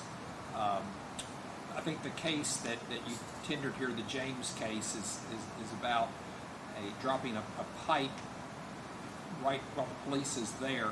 This is a completely distinguishable situation where a vehicle is moved a substantial distance, and but for a flat tire, I don't know where that vehicle would have gone or ended up. So the court believes there's sufficient evidence to send this matter to a jury. One thing that I was wanting to discuss is I was hoping that counsel could get me their proposed jury instructions so I could see what everybody's requesting in this case. How long do you anticipate it will take you to get that to me? That's my fault. I told Teresa actually asked me about that last time. I told her Sunday, but that may be my bad. So we can do them. I didn't have. I'd prefer to have them Sunday morning. Yes, sir. Because I'll be at the office about 7 a.m. and I'll be working on it all day. So I'd like to have it. We can get them to you Saturday. And I'm in no hurry on Saturday because it'll be Sunday morning when I start looking at it. Sunday morning's fine, Saturday's fine, whatever you tell us. If you could just get to me on Sunday at 7 a.m., that would be ideal. I've got to go back and catch up on all the stuff that's been sitting on my desk for the last 2 weeks. So I have plenty to do tomorrow and Saturday, so this will be Sunday. So is Mr. Lawson's counsel okay getting that in your proposed instructions? Okay, very good. Let's meet here at 8:15 on Monday morning so we can take up any objections. You all can preserve the record on any objections you have to the instructions. The jury will be ready to come in at 9. Do you all have any idea, an estimate of how long your closings would take? Start first over here, Mr. Coleman and Mr. Boyd. I would say 30 minutes to an hour. 30 minutes to an hour, okay. Try to do it in 2, Your Honor. There's a ton here. And it sounds like we can get the defense finished in the morning and then take a lunch break, and then the Commonwealth can do theirs after lunch, and then we'll send the jury home and bring them back and draw it out on Tuesday morning. Yes, sir. Is there anything else we need to take up today before we call it a weekend? No, sir. Okay. No, Your Honor. You'll have a nice weekend. I'll see everybody Monday morning at 8:15.